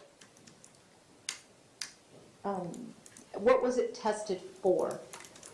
So this sample of meconium was tested for drugs of abuse from the mother. It was a 7-panel drug test. Okay, and did that include alcohol? No, it did not. Okay, and what was the result of the meconium test? So the result of the meconium test was, it was defined as a negative test. Okay, and does that mean that his birth mother was not using drugs during her pregnancy? No, not necessarily. And why is that? Well, the devil is in the detail of the test. So the test is, it's important to know, first of all, how the test was taken, how the meconium was extracted, so that means how the drugs were released from the matrix of the meconium, and what was the threshold given for the positive test for the scientists to determine if drugs were present or not present. So that was important to me to find that information out. So it could have been drugs were present, but at a lower level that was below the threshold for a positive test. Okay, and were you able to determine the threshold that they were testing? So what I did is I contacted the lab, and what the lab told me, the drugs were tested for what would... Can you speak to the lawyer, please?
Were you made aware of the threshold level that this test was done?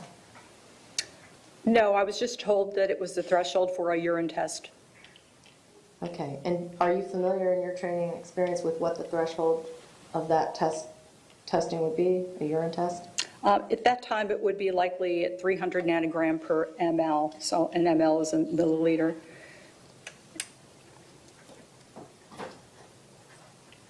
And was testing at a lower threshold available at that time? From what I know, testing can be at a much lower threshold. In one group who was doing this type of testing would test for certain elements at lower levels, in particular for cocaine at 50 nanogram per milliliter. So yes, it can be done at lower levels. Okay, so the testing they did is the same as like a urinalysis, is that what you're saying? Yes. Okay, and is that a high level or low level? For meconium, what's important is the presence of it. So if there's presence at a low level, that indicates use. And that's what's important, is to try to determine just that is there. Not so much if it's really high or low, just the presence indicating that somebody has used a drug. And in this drug panel, what this drug panel tested for was amphetamine, benzodiazepines, barbiturates, cannabinoids, which are from marijuana, cocaine, opiates, and PCP phencyclidine. So that was the 7-drug panel. And so testing at the level for urine would be fairly high. And again, what's important is just testing just to indicate the presence for somebody's use during pregnancy. And drugs can accumulate into meconium while the baby is developing, during the times of development. Okay, and what other factors may affect the reliability of a meconium test? So the factors that can affect the reliability are if any meconium should maybe escape before the meconium is collected. So that would tend to dilute out the amount of meconium. What would be a factor is at what level the meconium is tested. So that's the sensitivity of the test. That would be important in understanding whether a drug is present or not present. So those things are important in this type of testing. Okay, and did you see any evidence from the records of that meconium escaped into the amniotic fluid? Yes, I did. Okay.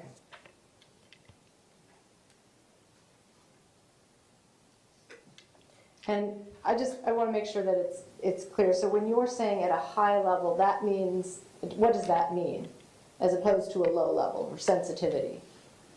So that means that the drug has to reach a fairly high level before it's indicated as a positive test, rather than at a lower level that is reached before it's indicated as a positive test. And so the threshold levels are lower before there's a signal that the test is positive. And so that's what newer tests in this day and age look for, lower levels of meconium, lower levels of drugs in meconium to signal that it's present. Okay. So the lower the level, the more sensitive the test. Is that what you're saying? Yes, right. Okay. And you said there was evidence of meconium escaping into the amniotic fluid in this case? Yes. Okay. And what is the result of that? Well, it's called meconium staining, or it's staining in the amniotic fluid. So the amniotic fluid is tinged with the color of the meconium, which means there was release of this meconium into the so-called the water that surrounds the baby. You've heard the term the water breaks. That's what this amniotic fluid is. So that released early in the mother, and there was this staining that was present. And so that was early release. Okay. What about the timing of the sample and the testing? Does that affect the reliability?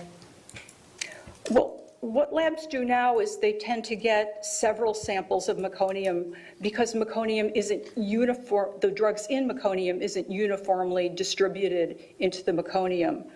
So the lab obtained meconium at 22 hours. So maybe there might have been some drug present either earlier that escaped into the amniotic fluid. Overruled. You can. Can I go ahead? So drug might have escaped earlier and in the presence of the amniotic fluid, which that wasn't collected for testing, or maybe later samples might have been positive with drug, but those weren't collected either. Okay. And did you see any evidence in the records that would indicate that the testing wasn't done at the most sensitive level, other than what you found from the lab? I didn't see anything in the records. I did see, though, in the birth records that the mom had been arrested for a possession of cocaine use, and that was about 3 months, about 3.5 months before the birth. Okay. And did you see any evidence that circumstantially might have suggested drug use even closer to the birth? Closer to the birth. So that was about August the 8th of 1998 that occurred, and that there was a potentially a positive drug test, and it was thought that that was the reason why the birth mother had to go into a protective rehabilitation at the time. Okay. Is meconium testing standard for all births? Is that something they do when any time a baby is born? No, it's not standard. It's up to the doctor to determine if meconium should be collected from a mother based on certain circumstances, which might predict that the mother has used drugs. And was there evidence of that in this case, other than what you just mentioned? Yes, there was evidence. The mother had already admitted to drinking alcohol during the first 3 months of her pregnancy, so that was number one. Some other risk factors include... Judge is not responsive. Sustained. What are some other reasons that a doctor may determine meconium testing is appropriate? Prior drug use history.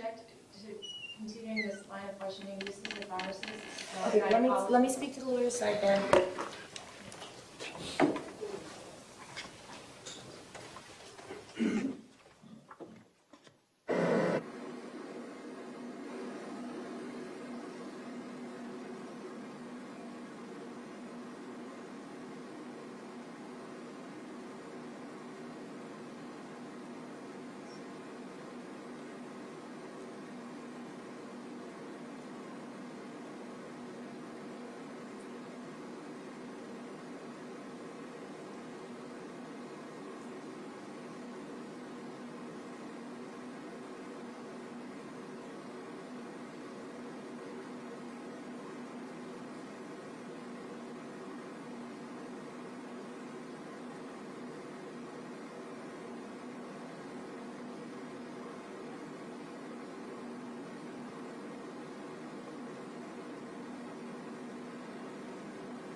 Doctor, how is alcohol classified?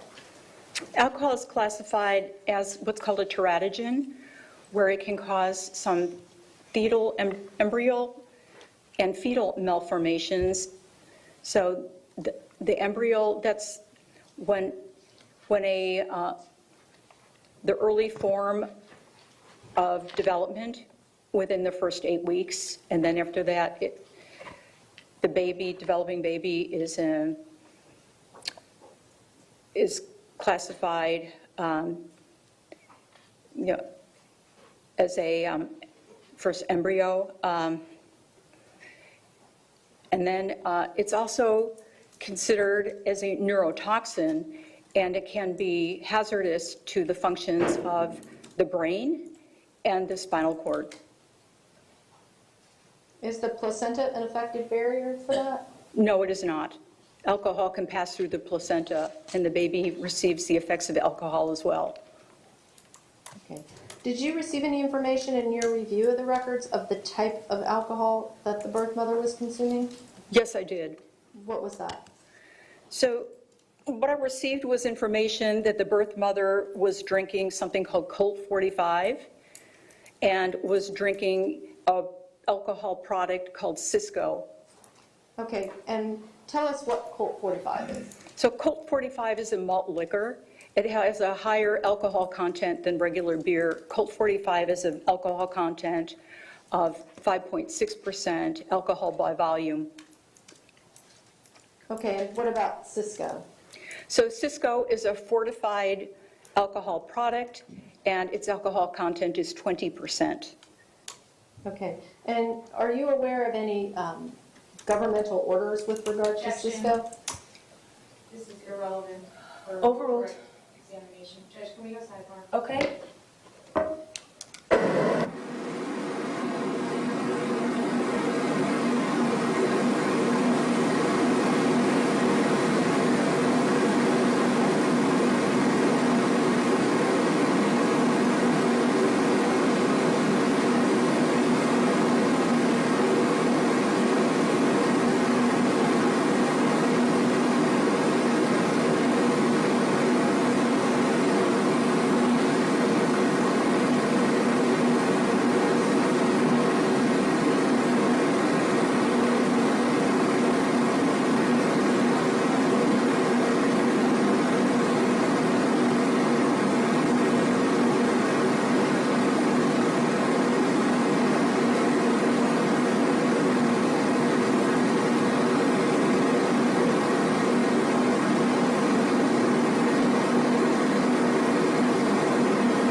What would a single bottle of Cisco wine be equivalent to? So a single bottle of Cisco wine that is 20% alcohol would be equivalent to somebody drinking 5 1-ounce shots of vodka or drinking 5 beers. Is there any safe time to consume alcohol while you're pregnant? No, there's no safe time to consume alcohol when one is pregnant. Is there any safe amount of alcohol to consume? No, scientists have looked at this issue for a long time and have determined that there's no safe amount, even though there are people who drink alcohol and they've had successful births. The science would say that there's no recommendation for drinking alcohol, so there's no safe amount that could be said without having a possible risk of either a birth defect or some type of developmental disorder. Okay. What about babies whose mothers engage in heavy drinking? Well, the risk is much higher for babies' mothers who engage in heavy drinking, so that is certainly what the science would show. And how is heavy drinking defined? So there is an amount that's considered heavy drinking. For a woman, having 4 drinks at one sitting, that's considered binge drinking, and if you do that for 5 times in 1 month, that's considered heavy drinking. Okay, so drinking 1 bottle of Cisco per day would be considered heavy drinking, is that right? Yes, it would. Okay.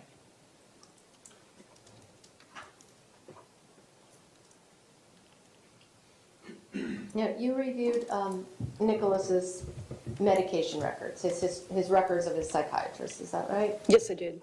Okay. And did you see in there any indication that his mother disclosed that the birth mother was consuming drugs or alcohol during pregnancy? There was only one record that I saw where his mother disclosed that the birth mother consumed alcohol, and that was in Alan Musel's record, and that was in January of 2002. Other than that, there was no information with regard to the birth mother's use of any alcohol or drugs. Okay. Did the records of Dr. Karp or Dr. Negan indicate any allergies that Nikolas had to medication? The records of Dr. Karp and Dr. Negan did mention allergies. Yes, they mentioned allergies relating to what's called Augmentin, which is a penicillin-related drug, and also something called choline. And what is choline? So choline is a nutritional supplement. It's been used to improve liver function. It's been used to improve brain function and memory.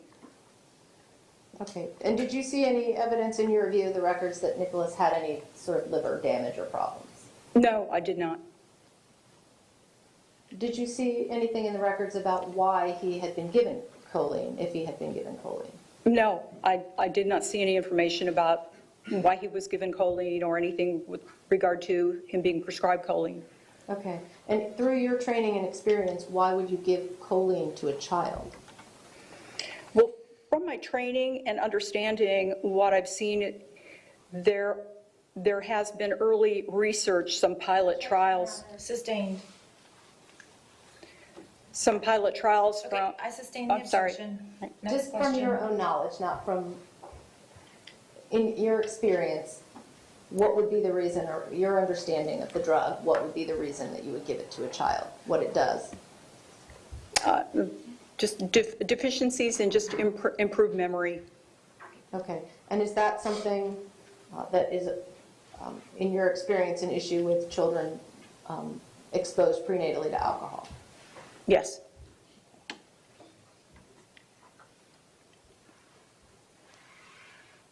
Generally, are there challenges to medicating children? Yes, many. Okay, what are those? Well, from the pharmaceutical side, it's a challenge to have medications approved for children. They're not just small adults. Medications aren't always approved for children just because they're approved for adults, so there are separate trials that need to take place, And that requires resources. It requires recruiting parents to get children into clinical trials. It requires something called an internal review board to approve these trials, to get these medications to even for these clinical trials. So there's a lot of work beforehand. It's hard to get outcomes from children to see that these drugs even work, because children don't always communicate very well to indicate that whatever they're being treated for has improved. Sometimes when it comes to mental health drugs, and sometimes parents aren't really good assessors, so there has to be another person, which might be another individual or a teacher. So that's one of the issues. Other problems are just even accessing a drug. The cost of medication is high, so getting that into the hands of a parent. It's hard to medicate children because children are fussy, as everybody knows. They don't like to take tablets. It's hard to get a kid to swallow a capsule. It's hard to get a kid to take medication. Sometimes the medication tastes bad, and then if it's flavored, they may take too much. So these are all problems that have to be considered. Getting a child to take medication during the school time, one has to get paperwork. And so that's another barrier. So there's a lot of issues with getting children to take medication. Okay.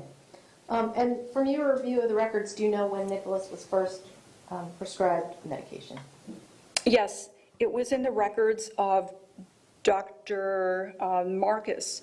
So it was in January of 2005. And Nikolas was 6 years old that he was first prescribed medication for ADHD. Okay. And how did this come about, if you know? So it came about from some questionnaires that were given to his mom, to Linda, and also to one of the teachers, the kindergarten teacher, which was Miss Richards, who filled out, it was a Vanderbilt questionnaire form, questions about behavior, aspects of behavior. So both of them filled out these forms, and then it was returned to Dr. Marcus to review, and after that, he prescribed the medication. Okay. And Judge, we're going to ask for the certification to admit the records of Dr. Marcus 5G, Defense 5G. State, is there any objection? No, Your Honor. Defense Composite Exhibit 5G, thank you, for identification will be received without objection as Defense 53.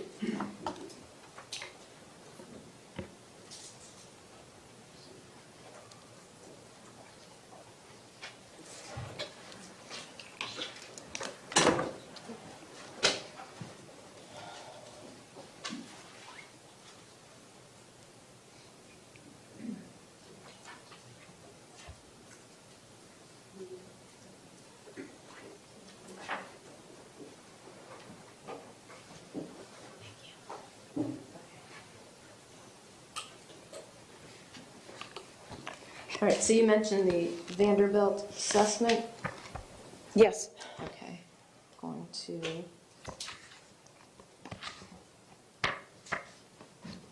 Okay.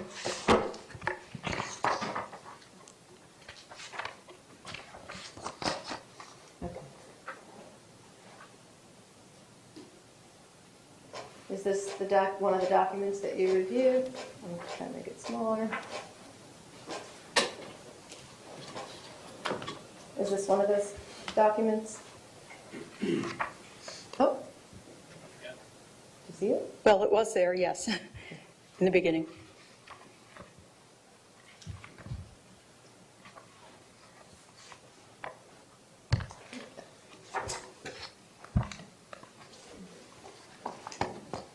Is this Yes. Linda's? Okay. So she's asked to fill out a form. Is it similar to the form that the teacher was asked to fill out? Yes. Okay. And so what are the types of questions asked on this form? The types of questions ask information about, does a child pay attention to details or make careless mistakes, having difficulty with paying attention, Does the child seem to listen to when spoken to directly? Asking questions about following through when given directions and failing to finish activities. Difficulty with organization of tasks and activities. Okay, so it asks about certain behaviors, and this is, I guess, obviously represents Linda's take on his behavior, right? Right. Okay. And she indicates that he never does a lot of things. He occasionally does some of these things. A few times he often does it, and rarely he very often engages in these behaviors, right? Right. Okay. And then you also reviewed the one from his teacher? Right. Okay. Does she appear to have a different perception of his behavior than Linda had? Yes, she did. Okay. I'm going to try to see if I can put them up together, but I don't know if I can make it that small. Oh, not bad. Okay. So, what are the steps that are normally taken in terms of medicating a child for ADHD? Well, these are the first steps.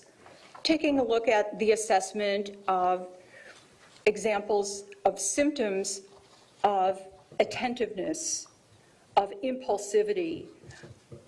Impulsivity, I mean, does the child go from 0 to 100 without provocation, or with just something very simple, that's some irritation that's out of proportion to the event. And then other issues of hyperactivity. So these are some of the questions that concern these core issues. So these are the questionnaires that look at these type of symptoms, and then next the doctor would likely review the responses from mom, from the teacher, and then also look at any medical type of problem that might be leading to some of these problems with impulsivity, with inattentiveness, and hyperactivity. And then together try to come up with some type of a formalized plan, either medication, either some type of counseling, either some type of restricted environment, and then work together with the treatment plan to see whether it's working or not. So this is what this evaluation is and treatment plan would be. Okay, and did you review this, the picture of the timeline that was in Dr. Marcus's records? Yes. Okay, and does this seem to be an ideal way that a child is diagnosed and then medicated for ADHD? Yes.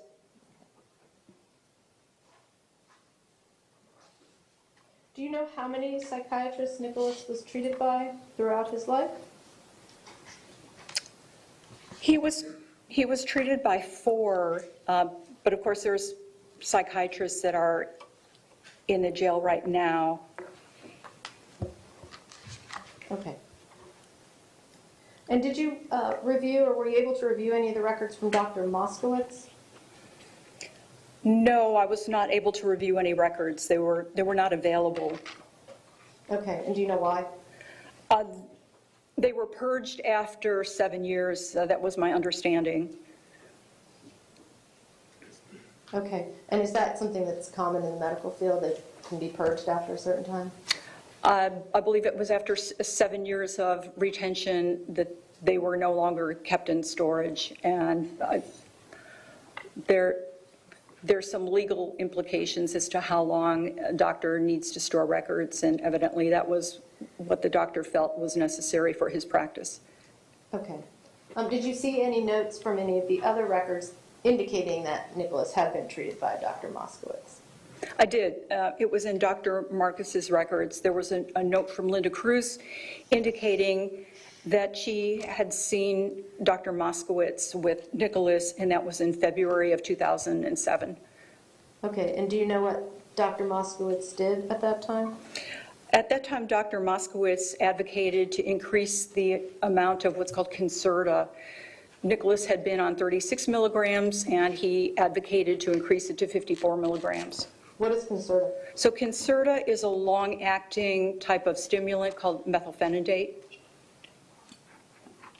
Okay, what is it used for?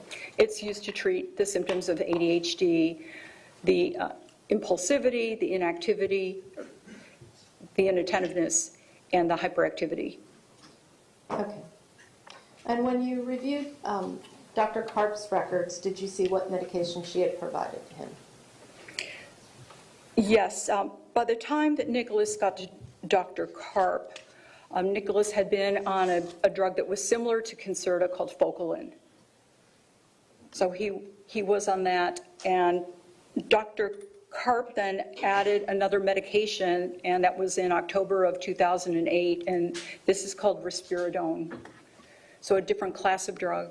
Okay, what is risperidone for? Risperidone is an antipsychotic medication that's actually approved for schizophrenia, bipolar disorder, schizoaffective disorder, which means problems with thought and problems with mood as well.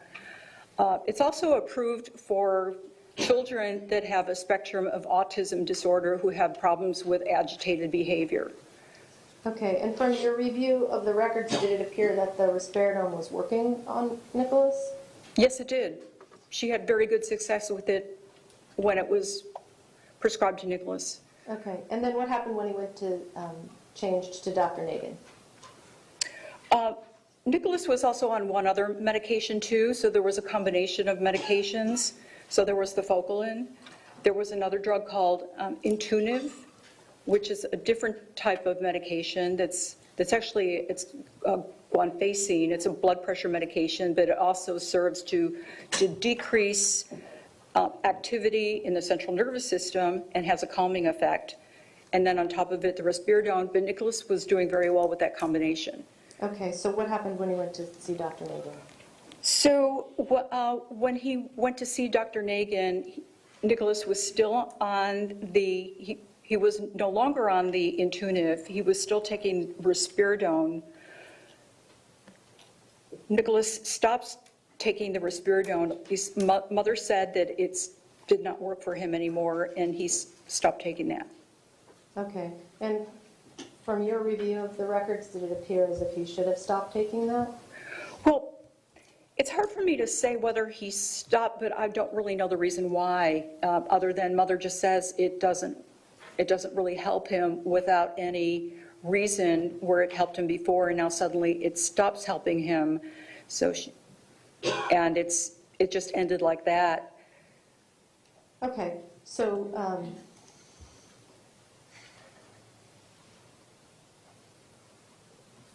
from your review, it did appear as if it was working when he was taking it. Yes, there was good success with that medication. Okay, and did Dr. Nagin give him something else instead?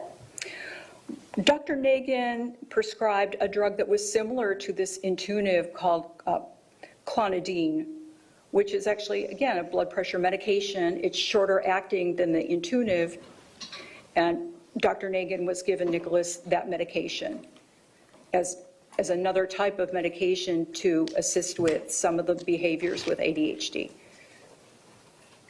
Okay, and while he was with Dr. Nagin, did he also change his Focalin? So the Focalin was changed. There was Focalin that was called XR, so that's a longer acting type of Focalin. It's an extended release. And the Focalin was changed to a shorter acting. It's what's called the IR, immediate release, and that was changed in February of 2013. Okay, and how many times a day would someone take the XR? They would take the XR twice a day. Okay, and what about the regular Focalin? Well, I'm sorry, the XR is once a day. It has a longer activity. The shorter acting one is twice a day. Its activity is about 4 hours compared to the longer one, which is 8 to 12 to about 10 hours. Okay, and did you review any of the records regarding the filling of prescriptions for Focalin? I did. Okay, and with a cert, I'm going to ask.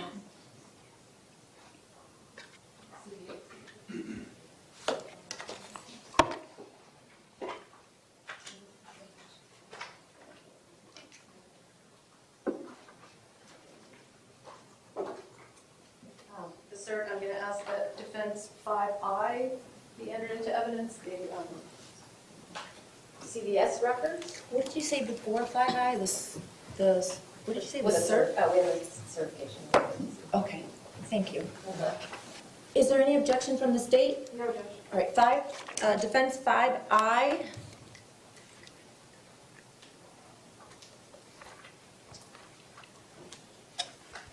For identification, which is a composite exhibit, including a business record certification, will be received as defense 54. So when Nikolas was receiving the Focalin prescriptions, do you know how many pills each prescription would have in it? If it was the IR, it was 60, so the immediate release was 60. There was one time when there was 90 that I recall, but other than that, it was 60. Okay, so if he was receiving prescriptions for 60 pills, that should last him how long? That should last 1 month. Okay, and did your review of the CVS records indicate that that was being filled every month? No, it did not. How often was it being filled? It was sporadically being filled.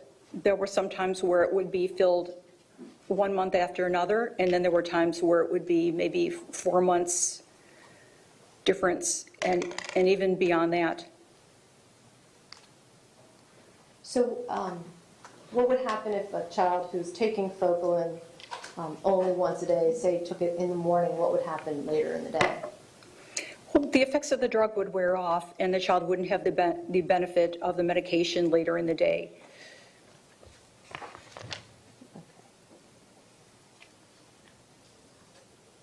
Did you review any other pharmacy records? There was one record from Walgreens that contained 2 prescriptions.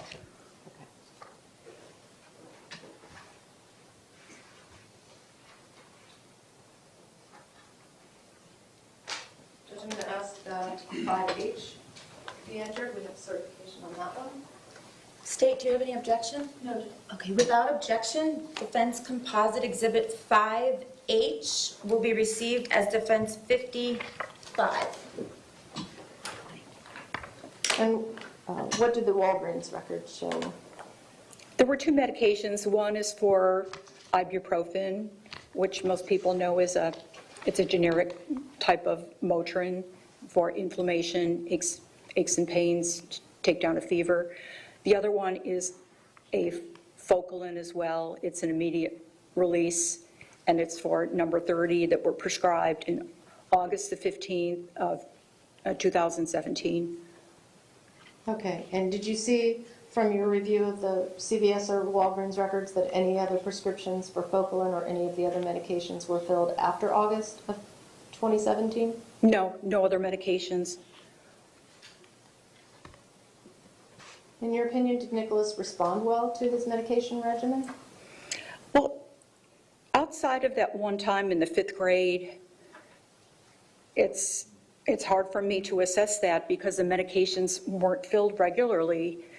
It's hard to assess any efficacy unless one knows that the directions are being followed by the doctor and the medications are taken as directed. And further, when Nikolas saw Dr. Nagin, he saw him for a total of 6 years, and he was at the doctor's office 13 times over a 6-year period. And there was 1 year, and it was from the time period of March 2013 to April of 2014, and that's 13 months where Nikolas wasn't even seen at the doctor's office. So it's hard to assess his progress when he isn't followed up at the doctor's office. Okay. Now, you said, you told us in the beginning that you also reviewed records of his current medication. Correct. Okay. And is he currently taking a medication? Yes, he's currently taking medicine. Okay. And what is he taking? He's taking a couple of medications. One is called Zyprexa or olanzapine. Okay, and what is that for? So that medication, that is in the class of antipsychotic medications. It has an approved use for schizophrenia, for bipolar disorder and schizoaffective disorder, which is used for people who have abnormal thought disorders and/or abnormal mood disorders. Okay, and what are some of the effects or side effects of it? So the effects can be a reduction in the abnormal or dysfunctional thinking, regulation of the mood, by the way it affects neurotransmitters in the brain. There can be a whole host of adverse effects, which one considerably is how it affects somebody's sedation, so it can put somebody to sleep. It can cause dry eyes, dry mouth. Okay, so it has a sedating effect? Yeah, very sedating. Okay. May I have a moment, Judge? You may. I don't have any more questions, Doctor. Thank you. Okay, cross-examination? Thank you.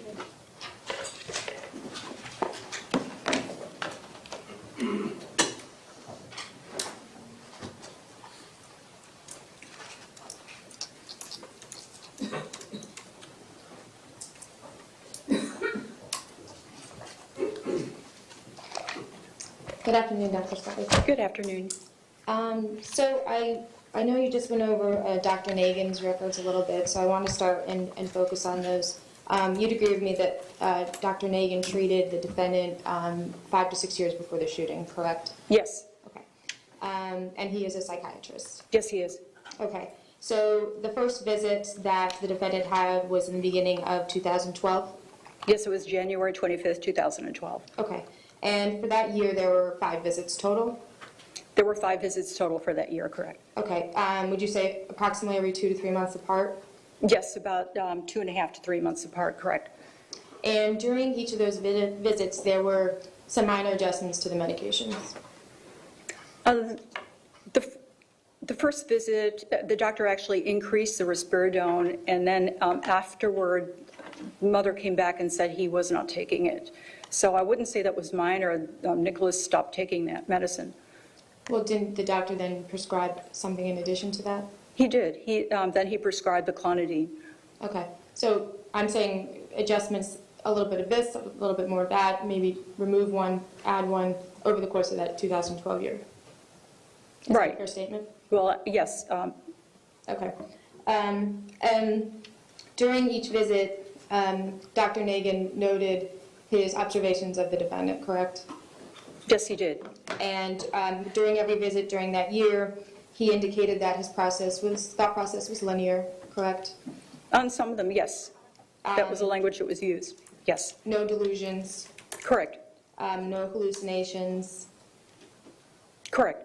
full eye contact, Yes. and no suicidal ideations. Correct. Okay. And you would agree with me at that time the defendant was 13, 14 years old? Yes, he was. Correct. Okay. Moving into 2013, there was only one visit that year. That was March 5th, 2013, correct? Right. But you're aware that during that year, the defendant was also getting treatment at Henderson? Yes, he was seen at Henderson. Okay. And there was only one adjustment to the medication that year? I believe that there was a second adjustment, and that was a clonidine, even though there was no visit. Okay. And I'm sorry, I forgot to ask, in that 2012 year, there were approximately 23 prescriptions filled throughout that year? And there may be 23 prescriptions filled. I didn't count the number. Okay. And back to 2013, again, Dr. Nagin wrote down his observations of the defendant during his visit, correct? Right. He writes down his observations through what the mother tells him and what he senses through Nikolas. That is correct. Well, and also, you don't know what conversations he might have had with the defendant himself, correct? No, I wouldn't know that. Okay. Again, during that 2013 visit, similar to the 2012, no suicidal ideations, there was eye contact, thought process was linear, correct? Yes, through that one visit in the year. Okay, and at that time, the defendant was 14 to 15 years old? Yes. Okay. And throughout that year, approximately 18 prescriptions were filled? Yes, I didn't count the number, but if you say 18. All right. And now we're in 2014. And there were 3 visits, correct? Yes, 3 visits. One in January, one in August, one in December, so one in the beginning, middle, and the end of the year. Yes. Okay. And again, there's some adjustments made to the medications. Yes, there's some slight adjustments. Okay. And again, during those visits, Dr. Nagin noted that mood was good, no suicidal ideations, no hallucinations, linear thought process, correct? Yes, he did. Okay. And during the 2014 year, approximately 22 prescriptions were filled. Okay. Yes? Yeah, I didn't count them, so I'd rely on, if you say there were 22, I'll rely on I that. actually counted them again on your own report, so. Okay. And then in those year 2014, the defendant is 15 to 16 years old. Yes. And for all the medications and the prescriptions, you'd agree with me that the last one is filled, the last prescription is filled really just right before the next visit to Dr. Nagin. In 2014? In all the years. He does fill before, the clonidine, I think, was about 1 month before, in 2016.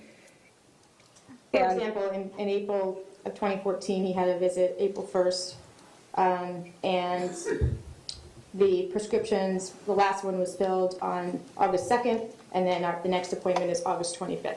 So within 30 days of that last prescription is the next visit to Dr. Nagin. Right, so it is fairly close. Okay.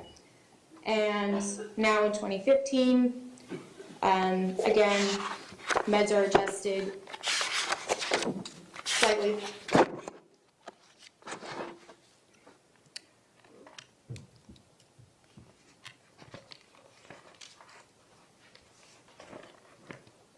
Right, he's only taking clonidine in the evening.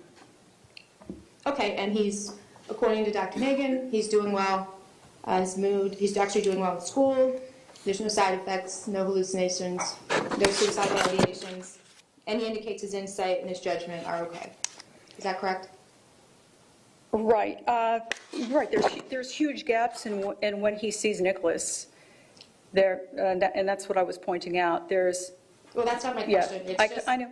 in his 2015 visit, he did indicate that, and then over that year,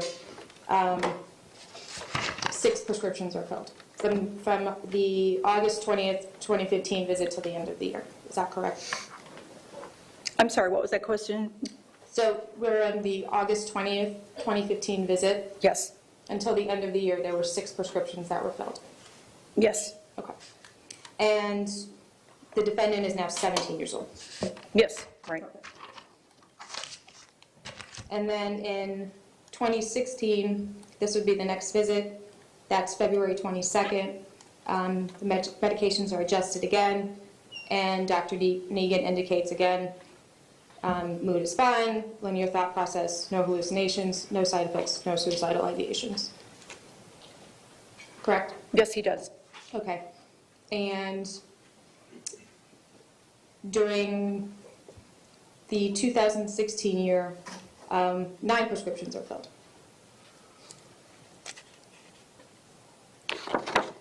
Right, but one of those prescriptions is an antipsychotic. Okay, I'm just asking you how many Right. prescriptions. Yep. Okay. And now the next visit, November 3rd, 2016, the defendant is now 18 years old and he's an adult, correct? By age, yes. Okay. And when he went to that November 13th visit, it was made clear that he did not want to be on Risperdal or any medication in that class of medications, correct? Correct. Okay. And he's an adult, and that's his choice, correct?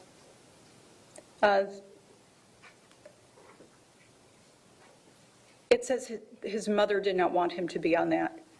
That Well, was- so there's right. 2 adults, Linda and Right. Nicholas, in the doctor's office, and an adult is saying, we don't want to be on this medication anymore.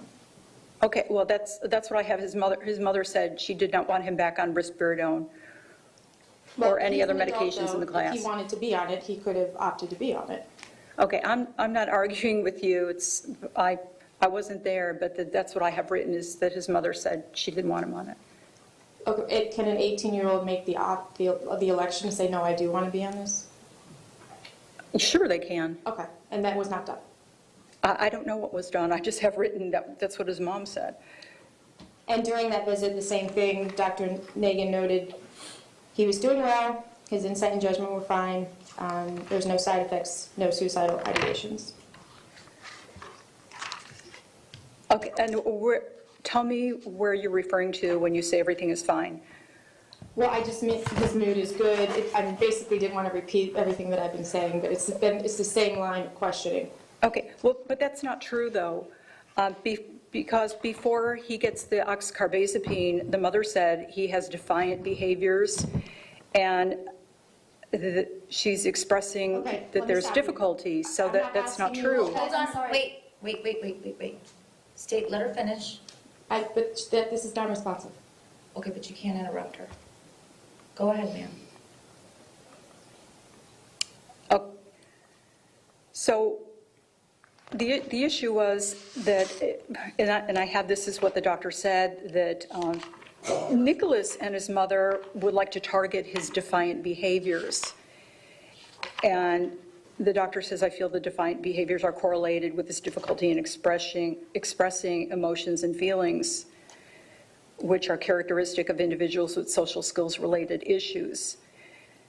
So that's why the doctor wanted to prescribe the trileptal or oxcarbazepine to an attempt to try to target these kind of behaviors. So everything wasn't fine. According to Dr. Nagan, I'm not asking you what Linda and Dr. Nagan talked about.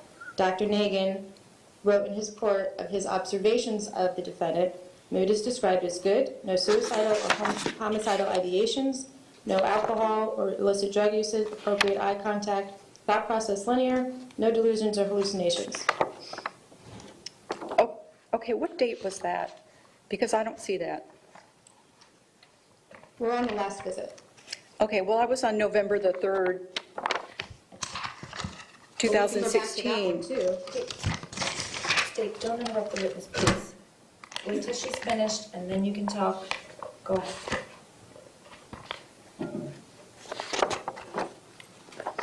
So this was the visit on November 3rd, 2016.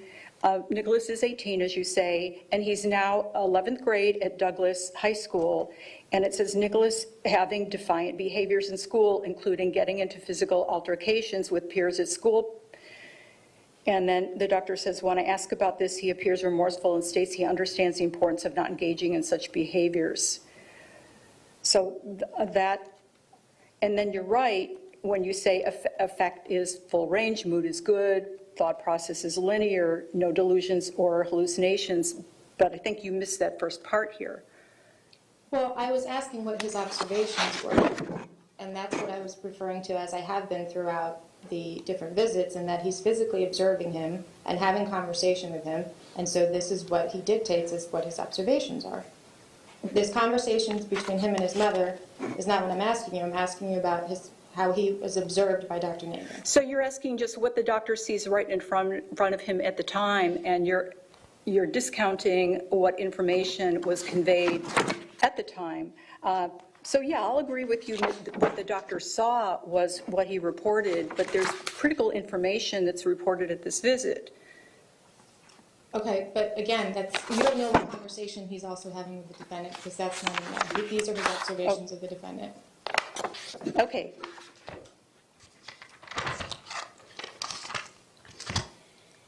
So now moving on to 2017, which I think we kind of already covered. And this is on August 14th, 2017.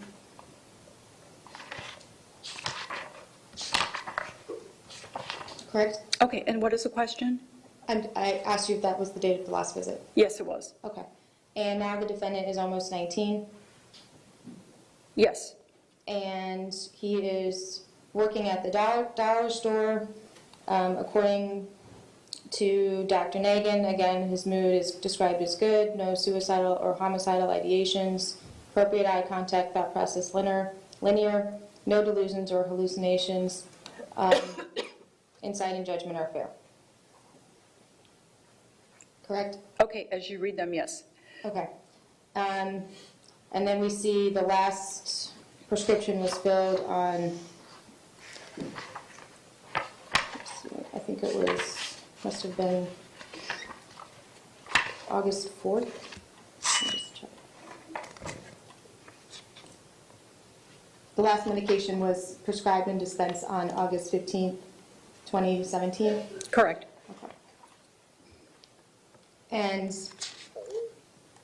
leading up to the incident, presumably the defendant was not on any other medication, correct? Correct. And again, he's an adult, and it's his choice to be on medication if he wants to be. Yes.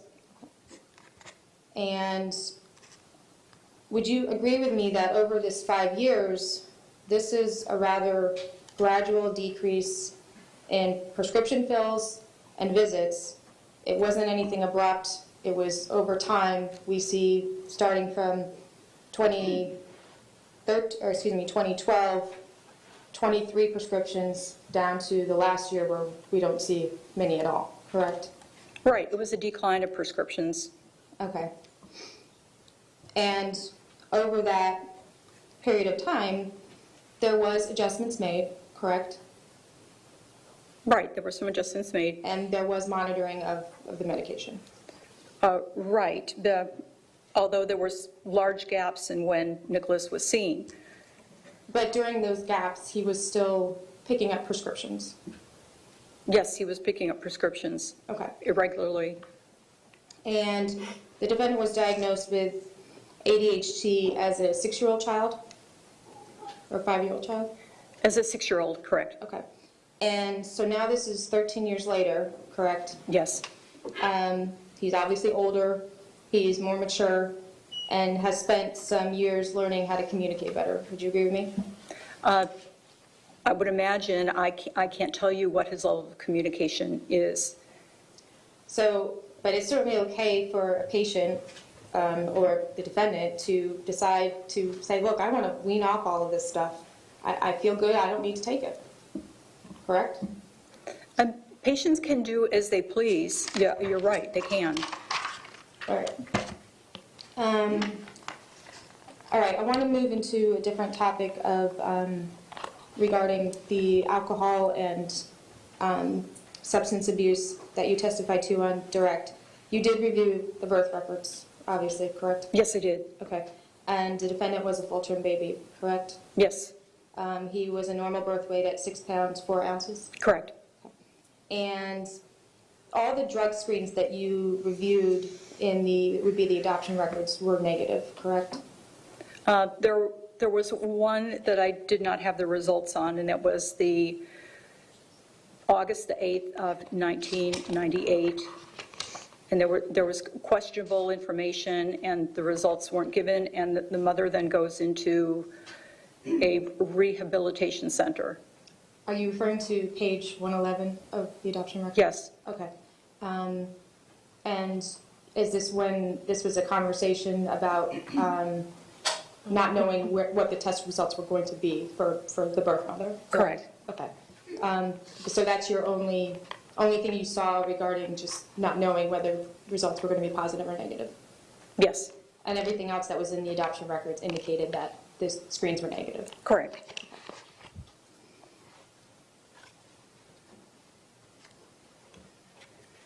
And you did indicate that you read there was some information that was self-reported by the birth mother and her alcohol consumption? Correct. And that was that she consumed some beer up to 5 weeks, up to the 5 weeks of her pregnancy. I had read it was the first 3 months. The first 5 months? 3 months. First 3 months, that's what she self-reported? Yes. And did you get information, you didn't read any information that was only up to 5 weeks? No. And the bottom line is we don't really know how much alcohol was consumed in this case, do we? No. And we don't know how- Yeah, hard to obtain that kind of information. Sure. And we don't know for how long it was consumed? Meaning, At least 3 months. based on Brenda's self-reporting? Based on her self-reporting, correct. Okay. And so all we can say is that there's possible exposure in the first trimester of her pregnancy. Based on the self-report, yes. Okay. And the birth mother was in a treatment facility. Yes. And you'd agree with me that it's not uncommon for women to drink during their pregnancy and still have a perfectly healthy baby. Yeah, they can have a perfectly healthy baby, that is true. As to the meconium staining, you indicated on direct that that's the first bowel movement of a baby within its first few days of life. Yes. And that contains obviously a lot of metabolic waste products. Correct. Okay, and is it your understanding that that can go as far back as the second trimester, perhaps even the first, because is it when the fetus is able to swallow, and so that reflex permits the amniotic fluid to start being ingested? It would not go back to the first, it could go back to the second. Okay. And the meconium test in this case was negative, correct? Yes, it was. Okay. And you said on direct that that doesn't mean she wasn't using, but the flip side of that is doesn't mean she was either, correct? Right. And in fact, you don't need really a whole high-level concentration to get a result, do you? Of drug to get a result? No, because you mentioned that some of the meconium had escaped, and my question is whether even a low concentration can produce valid results. I'm not sure I follow you. Can you You repeat indicated that? on direct that some of the meconium had escaped? Right, it was released in the amniotic fluid, there was meconium staining, correct. Okay, so my question is just that it doesn't require a high concentration to get back a valid result, even with that little bit escaping. A high concentration of, The meconium. it's not the meconium, it's the drug. Maybe I'm still not understanding what your question is. In other words, that can still contain compounds from the exposure, even if it's not a whole lot. The amniotic fluid? No, the meconium. Yeah, there's different levels of drugs that can be contained in the meconium, correct? Okay. Yeah. And you don't know what the level was in this case? No, I don't. Okay. And the defendant was not born with neonatal abstinence syndrome, which would be, basically would apply to any substance, including alcohol. So as far as I know, no. Neonatal abstinence, mostly to opiates. I mean, there are effects from other drugs, but mostly the abstinence is opiate related. But it includes Yeah. alcohol. Certain effects would be seen from babies that are exposed to alcohol and cocaine. And he Yeah. did not have that syndrome. From what I know, the baby was jittery, but didn't have any changes in vital signs that were significant. He wasn't diagnosed with that. He wasn't put in the ICU or the NICU or anything that you read, correct? No. Okay. And are you aware of any of the facts in this case? Facts relating to what? Did you watch the defendant's video that he made before the shooting, in which he announced to the world he was going to be the next mass shooter and wanted to kill at least 20 people? No, I did not see that. Okay. Were you aware that he had searched the web to plan this event to the extent that he needed to know the bell schedule? I had heard about it, but I didn't look at that information. You aware of the clothes that he wore so that he could blend in with the crowd? Objection, Judge. I don't know what this has to do. She's a pharmacologist. Sustained. Judge, I can go sidebar and explain the Okay. violence.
The acts that I just went over, those are focused goals.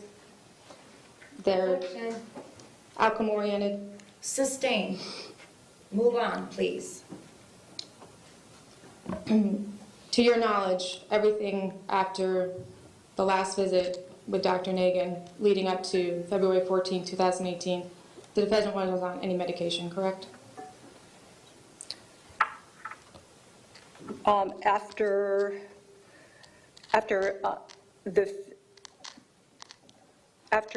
August the 15th of 2017, he wasn't on any other medication. Okay.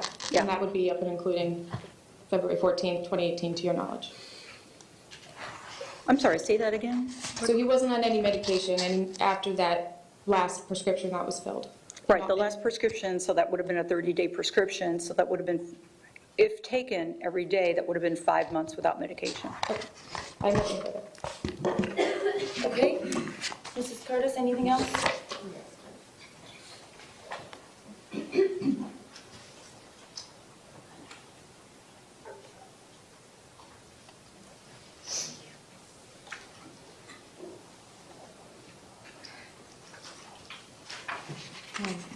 So the state asked you about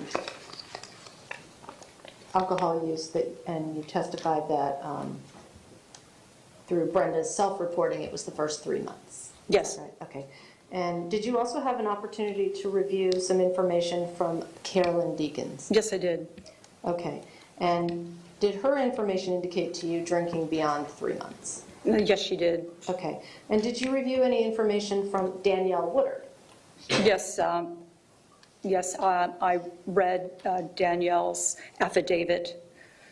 Okay. And did that indicate to you drinking far beyond the first 3 months of pregnancy? Yes, Danielle indicated that her mother was drinking Cisco. Okay. Now, you were asked on cross-examination about visits with Dr. Nagin. Yes. Okay. And through your review of the notes and what was highlighted in that cross-examination was Dr. Nagin thought he was, I believe her words were, doing fine during the visits. Is that right? Well, that wasn't the whole substance of the entire visit. There were components of it where Nikolas was in front of him, and collectively he looked fine, but there were concerns in these visits of issues at school, behavioral issues, of these emotional dysregulation events, and problems with him self-soothing or being able to contain his behavior. So that seemed to be the essence of his behavior. Okay, so the reference to him being fine, that was the mental status exam that's done, is that right, when you go to see a psychiatrist? Right. Okay, so from your review of the records, did it appear that Dr. Nagin was aware that the Henderson Youth Emergency Team was responding to their home multiple times at that time period? No, I did not see that in the records. Okay, and did it appear from your review of the records that Dr. Nagin was made aware that the police were responding to the home numerous times? No, I did not see that in the records. Okay, and did it appear that Dr. Nagin was aware of these behaviors, and this is Defense Exhibit 37, that he was aware that Nikolas continues to be aggressive and destructive, destroyed a television set, used a hatchet to chop a dead tree,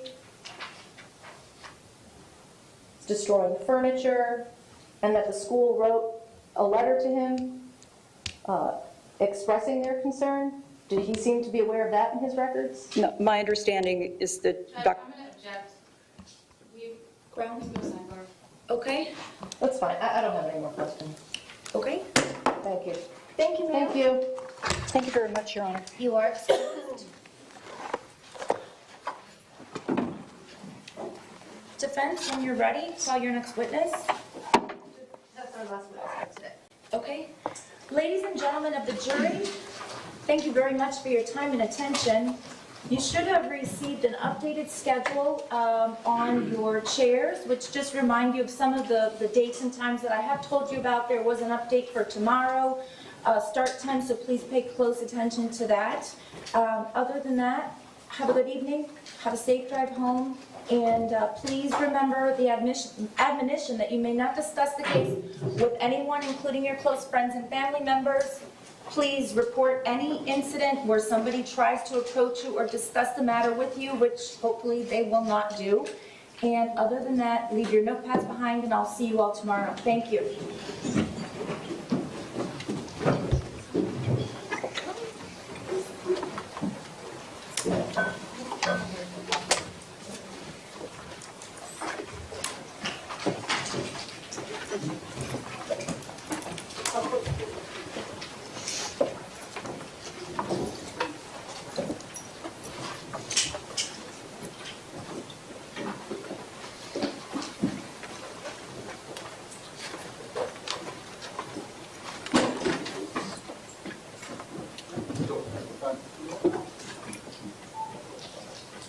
Okay, the jurors have been excused.